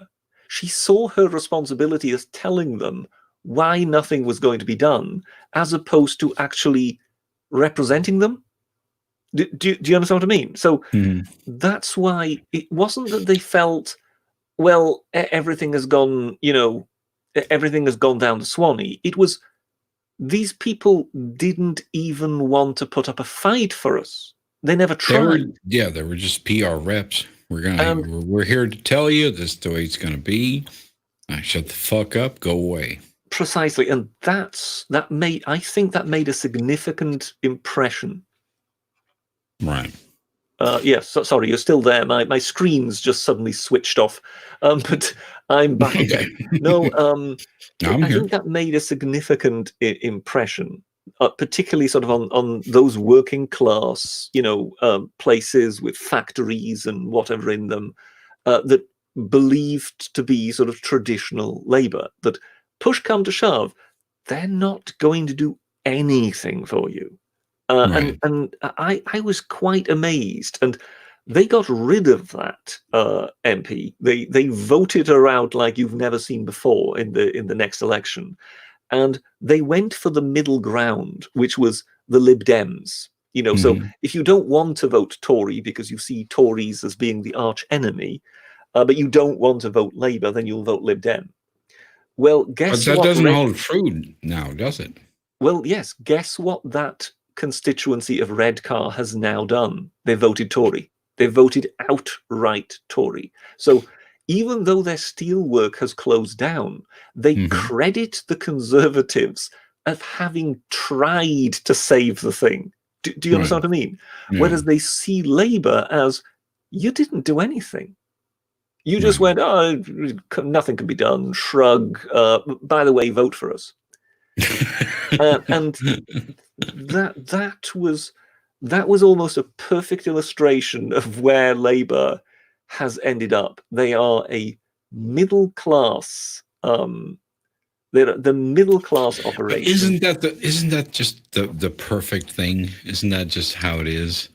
Though, like that's weird. Like labor, as I understand it now, is a middle class bourgeois kind of party. University-educated metropolitan party, yes. Yeah, yeah. But they still pretend to be salt of the earth working class folk. Mm-hmm. And I think what has happened is that the working class constituencies have begun to realize that the emperor wears no clothes. It's a charade. It's an illusion. None of this is real. Right. And that they are more interested these days in these middle-class university first world problems, as in, I'm a non-binary person and I don't know which hairdresser I need to go to, rather than in this town's steelworks is going to close. Hold on, come on. This is not even funny anymore because your BBC is putting out this shit every single day. It seems precisely. And there's always some fucking thing about, oh my god, I can't get a haircut because I'm a non-binary. Like, Jesus fucking Christ, do you have no problems in your country at all? Have you solved everything? Are you actually a Star Trek society right now? Do you have transporters and stuff in every home that can just materialize food?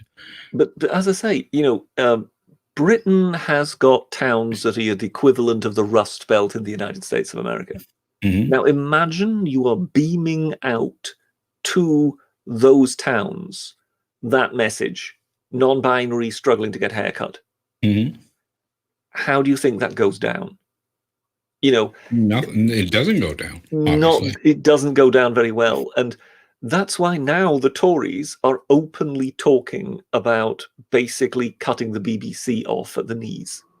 As in, they rely on the TV license, basically this kind of tax that everybody needs to pay for having a television. I've been making fun of it for weeks. Yep. And now the Tories are basically saying, because as such, this is a thing, and I think this is one of the things the Americans struggle to understand, that the BBC is actually quite a loved institution. It has a very high reputation, but that reputation, of course, is based on its past deeds. Right. So we're talking Monty Python. We're talking that sort of stuff. They were a hub, a center of absolute excellence. Of course, even us dumb Americans know about Richard Attenborough and all that. Precisely. And that's fine, but what you guys don't understand, though, is that that's a brand. That thing can be sold. It's gone. That's just it. It is gone. They are not producing anything that is in any way comparable to what they produced when they established that reputation. And whenever they churn out another one of these propaganda videos, they lose another few tens of thousands of people. Yeah, they're chipping away at the value of the brand. They are destroying themselves, yes. And it's all about the brand value. And what effectively has happened is that they have filled an institution with these ideologues. And it's very, very difficult to see how you can reform this thing. Because I think if you would give most Brits if you would give them the choice, as in, do you want to see the BBC destroyed, or do you want to see it reformed to represent what it once was? Most people, I think, would gladly pay the license fee and see it restored to where it was. But you just sort of think, I fear it's beyond that point now. Yeah. Once you have packed an institution full of people like that, how do you restore sense? But that's what I mean. That's why it's only the brand. That's all that remains. Yes. You have the brand. It's a nice name. People have respect for the name. That name can be sold. You should sell it and get whatever it's worth, because obviously no one who is involved in this thing nowadays has any idea what they're doing, and they're just degrading the value of the brand every day. When you got the head of comedy saying they wouldn't hire Monty Python these days, yeah, that's when you realize that's when you realize you've got a massive problem. Yeah, what more do you want? What is it they call? They've got a department in the BBC. It's the compliance department. That's it, compliance. What the fuck does that even mean? Oh well, you can't get more Orwellian than this. Exactly. It sounds very horrific. It seeks to assure that everybody complies with BBC values. And I kid you not, if you have any intention on any BBC program of having a scripted joke, so this is not some off-the-cuff remark, this is something you intend to say, you need to run it past compliance. Okay. So they must accept your joke. That is even worse than we have. Jesus you Christ. Want to know the best bit about all this? What do you think of who do they have a bronze statue at their main entrance and their headquarters in London? I have no idea. George Orwell. Yeah, you can't make it up. You cannot make it up.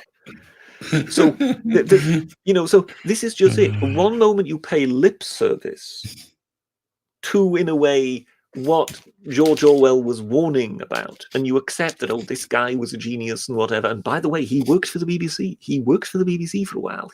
He was on radio. He was one of us.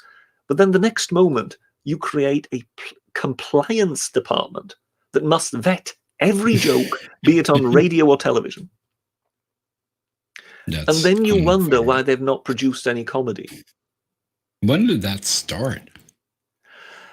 It sort of crept in. As I say, I would say around about the year 2000, comedy really started dying on the BBC. So it's that new. Comparably. But, yes, in the 1990s, they were still churning out good comedy. I'm not sure whether obviously the Monty Python gang, they didn't have to contend with that shit. Oh yes, yeah, it was long gone then. Yes. No, the opposite. It didn't exist then. Yes, yeah, right. Yeah.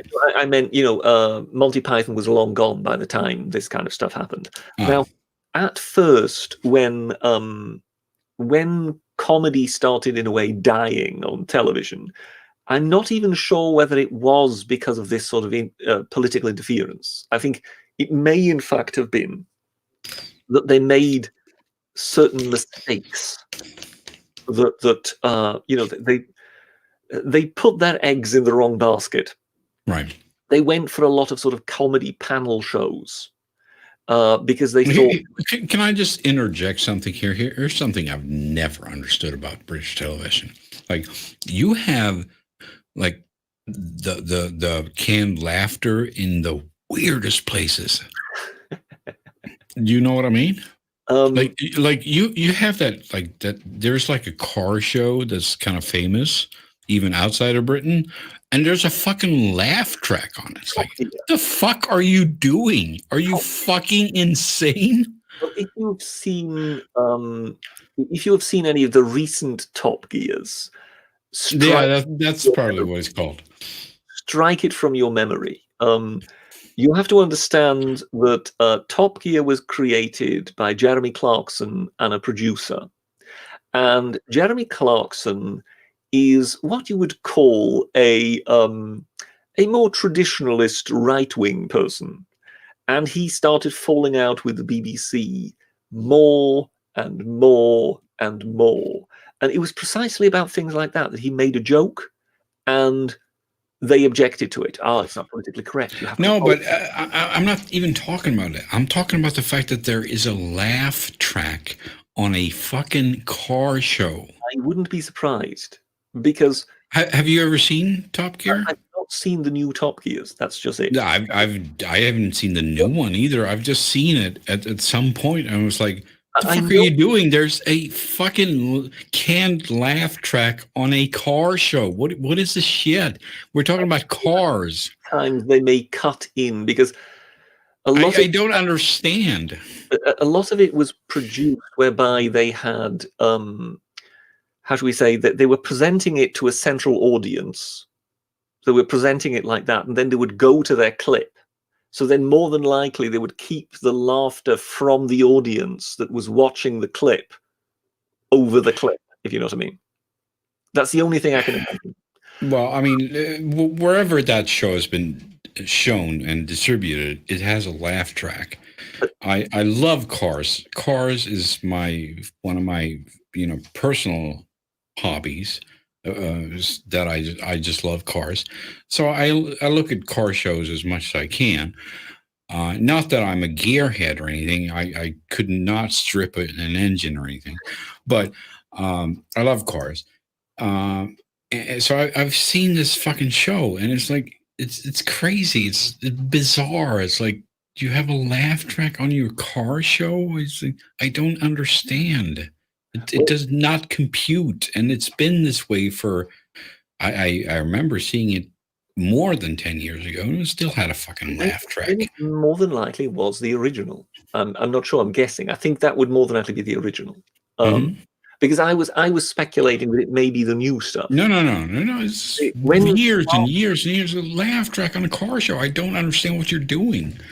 I'm struggling to remember a lot right now, but what happened was Clarkson then fell out with the BBC in a major way. I think at some point he punched someone in the face. I could understand that. The two colleagues and the producer. So they then left, and they are now producing the Grand Tour for Amazon. So it's very much the same thing. And I don't remember there being a laugh track on it. Probably not, because that has to be a British thing. They produced that for Amazon. I think it's very successful. But what has happened since is that the BBC has tried to continue the brand because they own the name Top Gear. Of course. So they've tried continuing that. I think for a while they had the actor who played Joey in Friends as one of the co-presenters. And it's a complete disaster.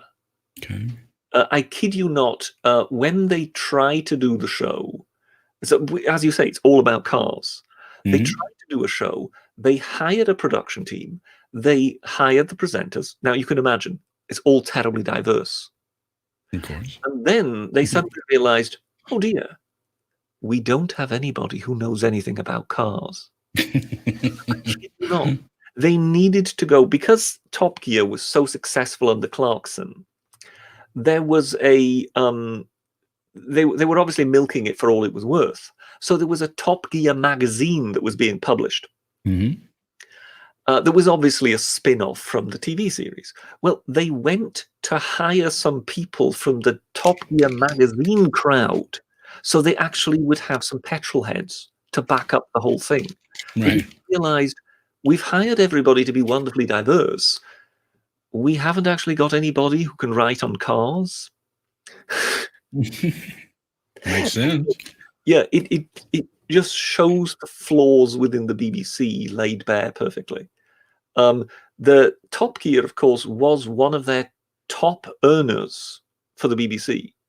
I remember there was an episode once in which they traveled through Syria. So this was obviously before the war.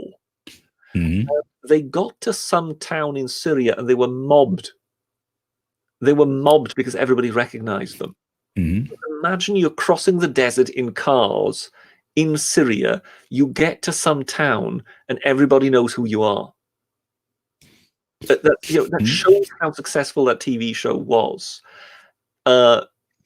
Clarkson left. They've lost the show. They've still got the brand name, but it's worth nothing anymore. And it just, it's an embarrassment. What was his new show called again? The Grand Tour. Grand Tour. I gotta look that up. The Grand Tour. I remember I liked him, but I hated the fucking laugh track. That was bizarre. Well, I don't recall there being a laughter track on the Grand Well, Tour. I'm sure someone in the chat will remember what I'm talking about, because there's got to be someone outside of England who's seen this shit and just thought that was bizarre in a car show. A laugh track just for the Americans. No, I'm serious. You go back and fucking go on Pirate Bay and download it or something, Yeah. because I'm 100% sure there was a laugh track on there. For it. I don't myself recall it, but yes, it's the Grand Tour, and it's a big hit, I believe. Mhm. And they're doing the same thing that they always did.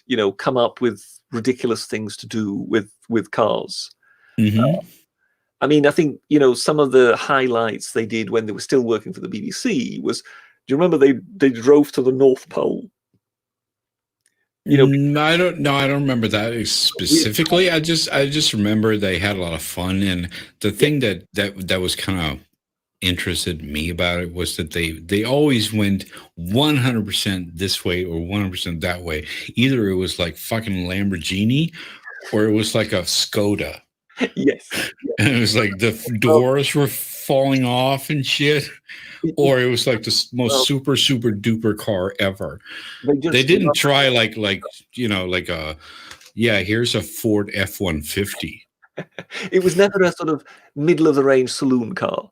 No. It was always something it was rubbish when it was produced and it's 50 years old, or top of the range Bugatti Veyron, that kind of thing. Yeah, exactly. Because they were, that's what I liked. Enthusiasm. It's this enthusiasm that's infectious. You love that side of things. And yes, they sold it to the world, and some of the crazy stuff they did. I mean, I remember when they made cars waterproof and turned them into boats. And of course, 2 of them sunk. But Clarkson's was that well made, they crossed the channel in it and landed in France. All right. Well, I just got a super chat here from the live stream channel. Holy shit, I gotta keep better track of that thing because we are multi-streaming. So Architect of Fate says, why did I just get notification from this stream? I should have been harassing Britishers since the beginning. Yes, I do recall someone called Architect of Fate distantly in super chats on my own channel. Yes. Good evening, sir. Okay, so this is an old harasser, huh? Once in a while, he has something meaningful to contribute. Right. Well, he certainly contributed some meaningful stuff to me.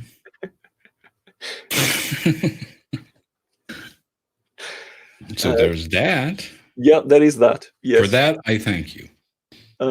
No, but when it comes to Top Gear, it's a kind of a lovable one. And once in a while, they did something absolutely insane. So, crossing the channel in a waterproofed car, going to the actual North Pole in SUVs, and actually reaching the magnetic pole.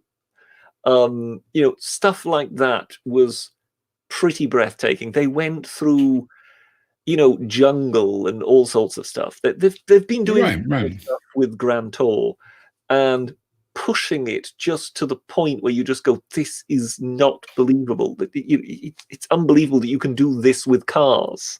And well, I mean, now they're doing it with Amazon, right? Yes. So they basically Amazon has more money than God. Yes. Yeah. So, Jesus. Their budget has exploded, from what one hears. But yes. There is this spirit of adventure about them. I think it was Amazon. I think it was that one where they dropped them in the middle of outer Mongolia. And they, obviously they must have driven them there or whatever, or flown them in. But while they're on the ground, they drop from a plane a car that needs to be put together. So this must be something like, the armed forces have. That this kind of all-terrain vehicle that comes down on parachutes in parts, you can put it together behind enemy lines and then go and cause havoc, if you know what I mean. So it's that sort of thing. Obviously, with them being very wily with cars, they know how to put this thing together, but it obviously takes them some effort. And then they're still 500 miles away from where they need to be. So first you need to assemble your car, and then you need to drive through some of the most unbelievably hostile terrain you can imagine. And all the while make it entertaining and have a few jokes in it. Well, I'll let you in on a secret. Before I worked in the movie industry, I worked in the TV industry. And all of that shit is fake. Yep. I can guarantee you. What is fake is that they clearly have got camera cars with them. You know, it's no doubt. It's all fake. Everything is just there. I haven't even seen what you're talking about, but I can guarantee you that everything is just there to make the story work.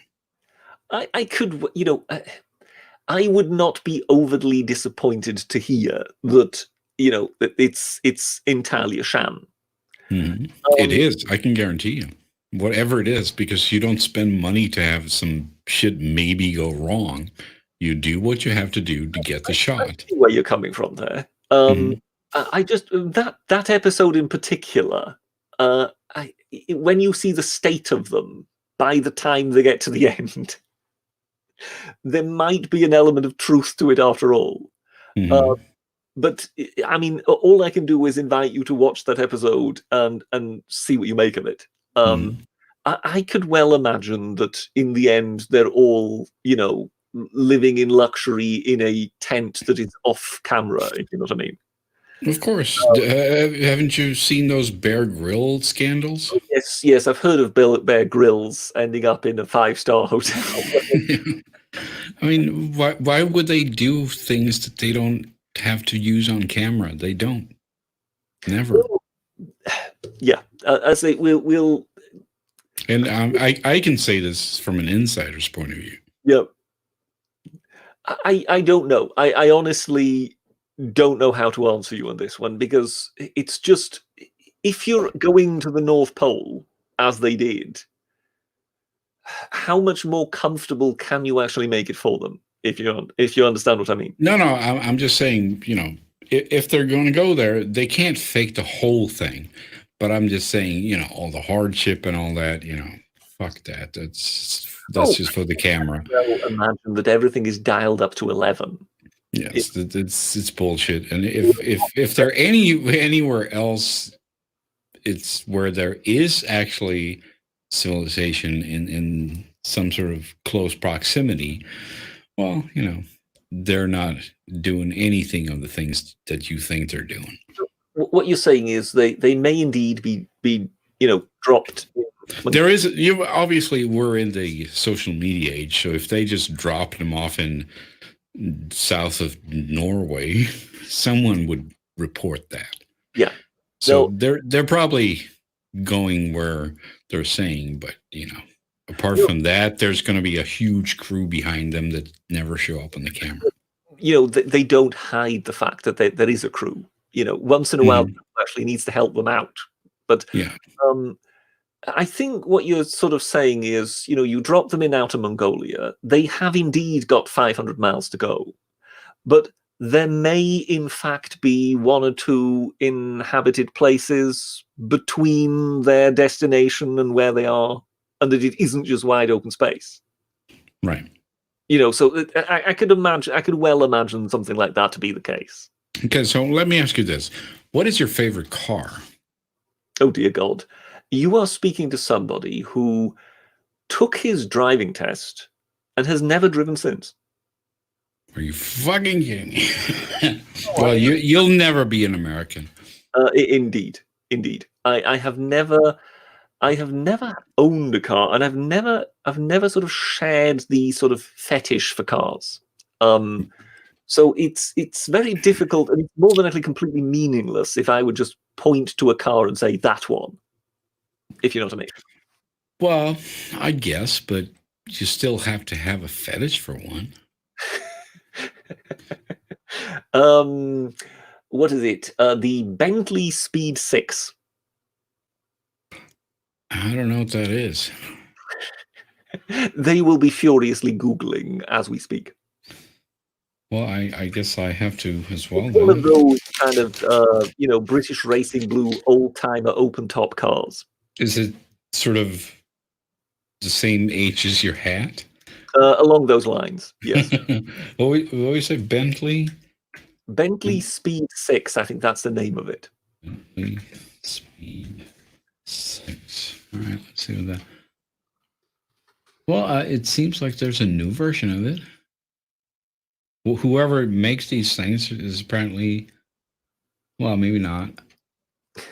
No, okay, they're just showing up as the same result. It's called the EXP10. Yeah, EXP10, right? Yeah, no, I'm talking of the Speed 6 Roadster, the old one. Yes. Okay, so that one that's not the first one that shows up on that search. Yeah, no. I guess that's the one that looks like a 1930s car. Something like that. 1920s, 1930s. It would. I dread to think what something like that costs. It must be in the millions. Probably. If it's in good condition, it's probably an heirloom. It's along those lines, yes. But you asked, so I gave you a name. Yeah. So what would your favorite car be then? If there would be the sort of the greatest of the great, where would we be looking in car territory for Undoomed? Well, it's there is I'm divided. One can detect a certain amount of torture in your voice as you're going through. Because I mean, I really love big burly cars. Like, are we sort of talking American muscle car territory here? No, we're talking like SUVs and shit. Okay. Yes, I'm with you. Big fucking things with huge tires and shit. That's one of the things I love. Like, I don't know, like Jeeps, for instance. Mm-hmm. Humvees. Well, Humvees haven't made any Humvees for, I don't know, probably 15 years. So it's kind of like, no, the Chinese not right now. Sorry? The Chinese have. Did you hear of the Chinese pretending to be interested in buying the Humvee company? I heard something about it, but I mean, there's nothing I can buy right now that would be a Humvee that I would be interested in. Yeah, the Chinese then claimed to need to do their due diligence before they bought the company, and therefore needed to see all the details, both financial and technical. And then they decided not to buy the company. And the Chinese People's Liberation Army has since been provided by lots of cars that look almost identical to Humvees built in China. Okay, it's that blatant. Okay, but those things went out of service for that was like 20 years ago or something. So I mean, good luck with using those now. I don't know why they would even want that. Right? Well, it always depends what they had previously. Sure, but I mean, we faced those guys out from the military 20 years ago, I think. Yes, I mean it's that was like the Iraq War and the whatever it was 2002 or something. So maybe not 20 years, but during that war 18 years ago, whenever it was, they figured out that holy shit, these cars are death traps. Oh yeah, because they were very vulnerable to roadside mines. Every type of mine. Like there's nothing if you drive over it, it's on the side, whatever. There's nothing to protect you in any way from any. With our sort of Land Rovers, right? Yeah. So now the replacement for the Humvees look like fucking They're more sort of space trucks, rovers. Yeah. Yeah, they're trucks. They're like unbelievably huge. But anyway, I guess we're not talking about Humvees. We're talking about Hummers Yep. in reality, because we're talking about our favorite cars. But no, I've never been a fan of the Hummer as a personal car. My favorite has always been Jeep. Okay. But I've also always been a huge fan of Lamborghini. So Lamborghini. I would Yes. definitely want to have a Lamborghini.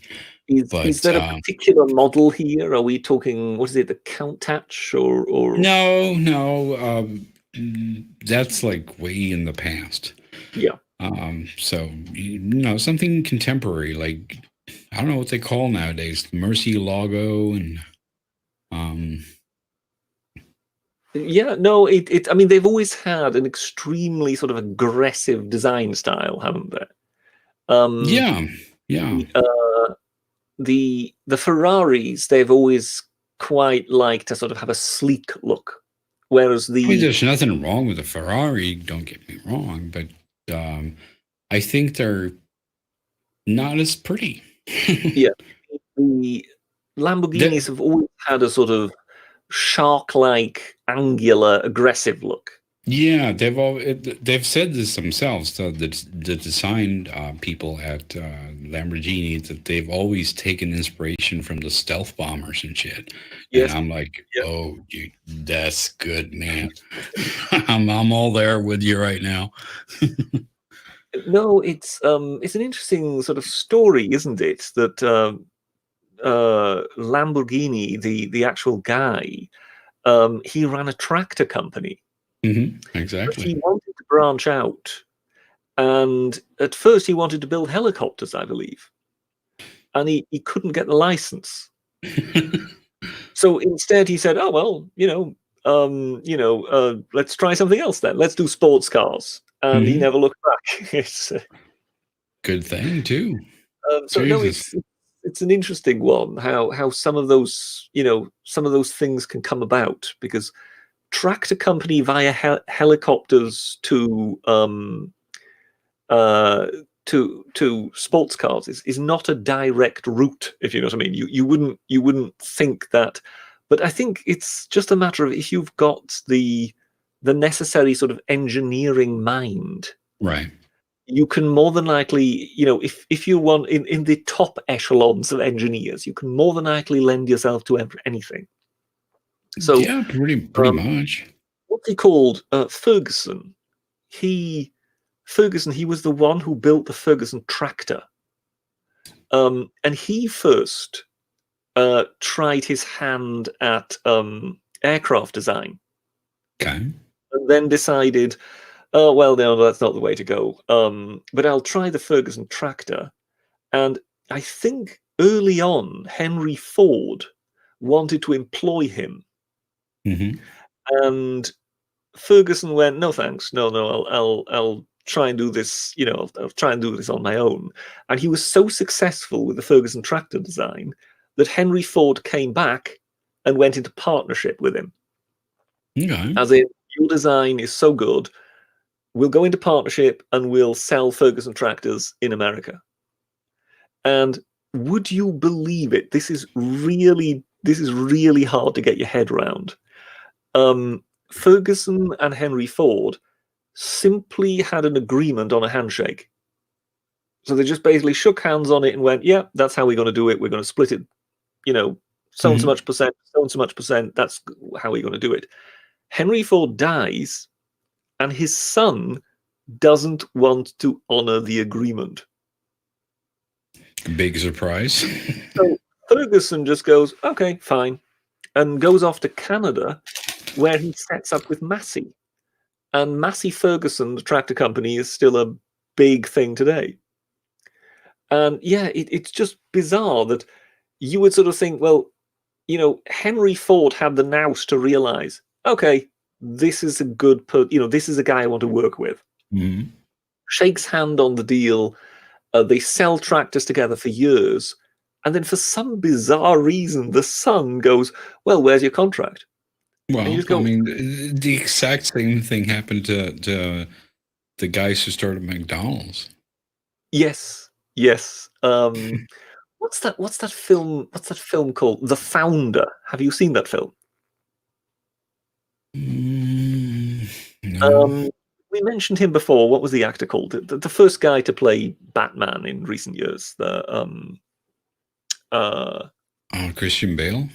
no. Prior to him, with Jack Nicholson as the Joker, what was Oh, Michael Keaton. Michael Keaton? Yes, he plays the guy who turns McDonald's into the international entity it is today. Croc. Croc, yes. Right. And it's a wonderful little movie about. It's called The Founder, and he is selling milkshake machines across America. And I know the basic story, and I know that they just had a handshake, and he just fuck that dude. it's beautiful. He basically he sees this he sees this order, and he calls them, and he says, "Look, I've got an order here for 16 milkshake machines. This surely must be wrong." Oh yes, yeah. Make it 32. What? So that's when he realizes this is a place I want to go and see. And then they just tell this story of this chap, and I must admit, it really is astonishing. I think he was 50 or 55 or something at the time when he made, when he made this discovery, when he found McDonald's, so to speak. Right. And if anything, he thought he was at the end of his career. But what is so remarkable is that his insistence. Once he's become Mr. Big and he's become the success, he insists that he founded McDonald's, which of course he never did. It was the brothers whom he came across who had worked out the system. Right. Yeah, hence the movie in its own title has got a bit of a dig, as in the founder. Yeah, I mean we've all heard the story. It's interesting to see that. I got to see that movie.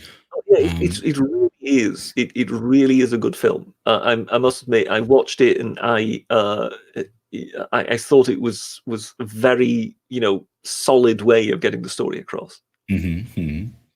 I have another recommendation for you, which is a series. I don't know which channel that was on, but one of the streaming ones, called Interrogation. You seen that? No, I can't. This doesn't ring any bells. No. Really, really interesting. They made it so that you can watch the episode in any order. It doesn't matter, as long as you watch the first and the last one in order. Okay. Yeah. Anything in between that you can watch in any order you want. Doesn't matter. And if you watch them in order, it won't make it any better, because even if you watch it in order, it'll be in disorder. Yeah. I'm just looking up American true crime drama. Yeah, it's a crime. It's basically like, it is a dramatization of like a thing that happened, some sort of murder, blah blah blah, whatever. I guess maybe I've heard of it, maybe I haven't. I couldn't really tell you when I saw it if I remembered it in real life or not. But I think it's a real case.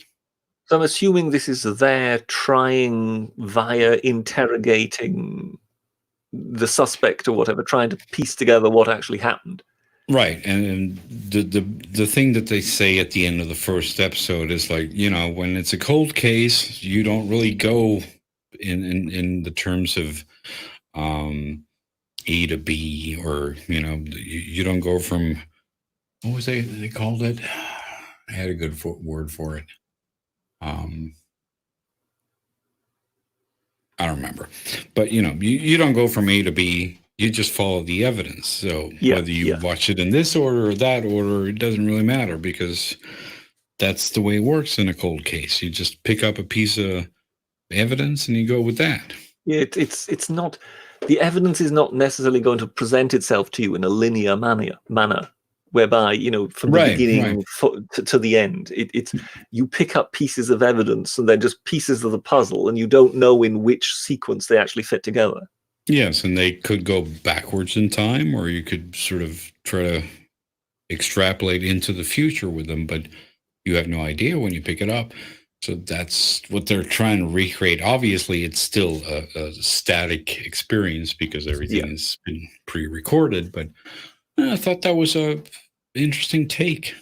There's a different angle of trying to explore how do you actually get to the outcome, as opposed to Columbo just walking in, knowing full well who the murderer is, and eventually managing to trick him with, oh, just one more question.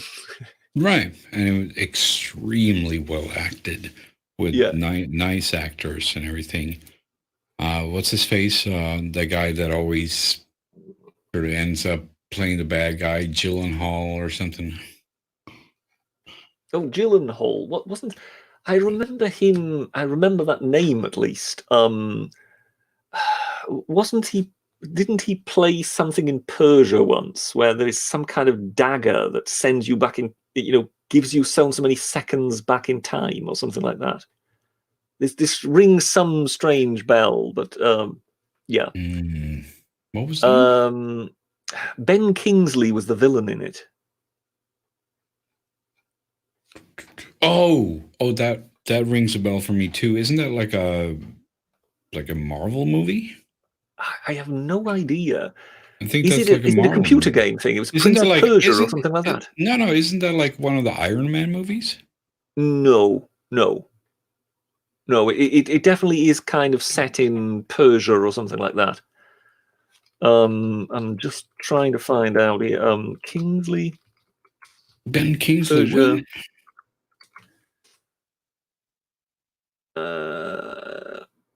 Prince of Persia. Yes, it is Prince. I think so. Is that some kind of computer game thing? It must be a spin-off from that, mustn't it? Okay, the Sands of Time. Okay, that was it. Then we're not thinking about the same thing at all, because that's something I've never seen. I know that Gyllenhaal and he was definitely in a Marvel movie. That could well be. Yes, I'm just looking here. Jake Gyllenhaal, Gemma Atherton, Ben Kingsley, Prince of Persia, 2010. What am I thinking of? I mean, it was definitely. Isn't that a fucking Iron Man movie? I'm lost here. I'm hoping for the chat to understand what I'm talking about. Isn't there a Ben Kingsley movie where he's like he's playing like the biggest, baddest bad guy or something, and it turns out he's just an actor or something? Isn't that a Marvel movie? I'm just looking this up, and there's one or two things coming up. Jake Gyllenhaal, Marvel, Mysterio. Does this a fictional supervillain? Does this mean anything? Am I looking completely No. wrong? Okay. That's not the guy I'm thinking about. Then I'm thinking about the wrong guy. Because Mysterio is a guy, but he's not the guy I'm thinking of. Okay. All right. But anyway, people are saying they're saying it's Iron Man 3. I'm thinking of in the chat, and I'm pretty sure they're right that it was Iron Man. But that was probably not Jake Gyllenhaal. What the fuck is his name? Okay, I gotta Google that. Let's see here. Let's go to IMDb. You have to forgive me. My knowledge of superhero films is very, very limited. No, I'm no expert either, but they're definitely not my cup of tea. Not your cup of tea? You're British. Everything's your cup of tea. Not superhero movies, no. Okay. I still contend that the only decent superhero movie ever made was Superman. And I'm assuming that the silence is due to your trying to get over the shock of my saying that. No, I'm Googling. Let's see here. Interrogation. Let's see what that guy I was thinking about. He's got some sort of weird... Oh, there he goes. Peter Sarsgaard. I knew it was some fucking Scandinavian name. Peter Sarsgaard. You know what I'm talking about? I am looking. Hang on. So not Jake Gyllenhaal, but No, Peter Sarsgaard. That's also, they're all like fucking Scandinavian names. Peter Sarsgaard. Yep. He was also in some sort of superhero movie, and let's see if I can find that here. That must have been like 5 years ago or something. I have no idea really, but I am scrolling as we speak. I can't see anything here.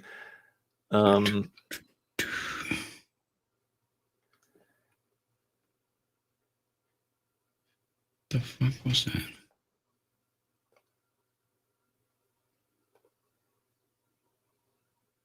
Not showing up as one of his first thingies. He's coming up as something regarding the Batman, but yeah.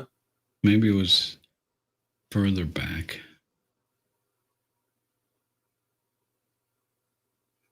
I remember him because he looked grotesque in it. He had like, his head was fucking exploding almost.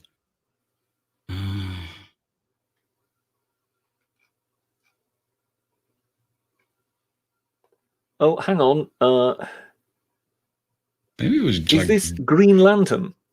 Oh yeah, that makes sense. Green Lantern.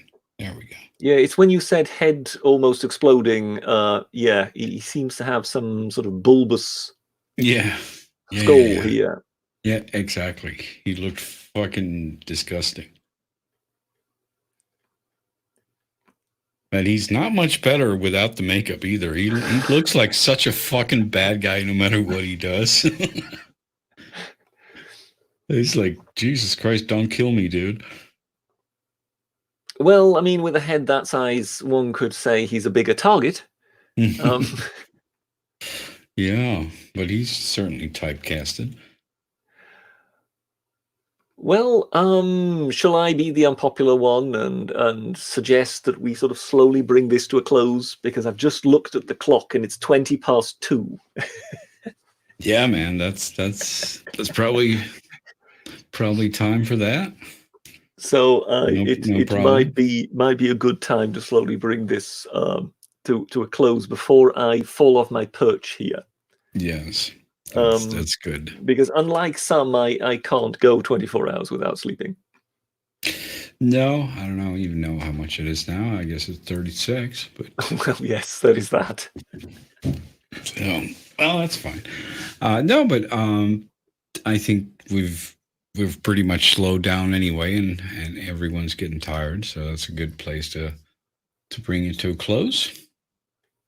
So, well, what can I say? Thanks for having me. It was a pleasure, as usual. As always, I would say. And we enriched the world with thoughts of how to create an alternative Star Trek. Yeah, I hope we can continue on our trek to create a trek. That would be awesome. No, yes, but anyway, I still want to know what exactly that spittoon does next to the captain when the ship comes under fire. No, I think that's obvious. That's the fire button. Except that the fire button is positioned exactly on the bottom of the inside base of the spittoon, is it? Exactly. So it has to spit in there to fire. That seems reasonable, right? Of course. Yes. Yep. It makes perfect sense. All right, man. So thanks everyone for showing up. Thank you for your super chat, and I hope I've answered your questions. I see that there is, as far as I can see, there is nothing we haven't answered. So thank you very much. And also, just so you know, the video that I uploaded a couple of weeks ago, my Mars documentary, got taken down because of a clip that was blocked. So I've re-edited that, and it's all down, and I've had it sit in unlisted mode for a couple of weeks just to make sure, because just last time it doesn't get last time it actually took like over a week before the bot caught it and said, nope, you can't show this clip, because I had like a nature clip that was 10 seconds for something from something. Obviously fair use, but who can Yeah. battle a bot? So how anyway, to discuss with the bot the yeah, finer point of things. Yes. how do you discuss with a bot? Yeah, exactly. So I have that thing ready to go. So I will go ahead and get that going this weekend and upload it again, or just push go on it. So if you see that again, if you've seen it before, why not check it out again? Give it a view. Anyway, thanks very much, and we will see you next time. Bye-bye. Toodle pip.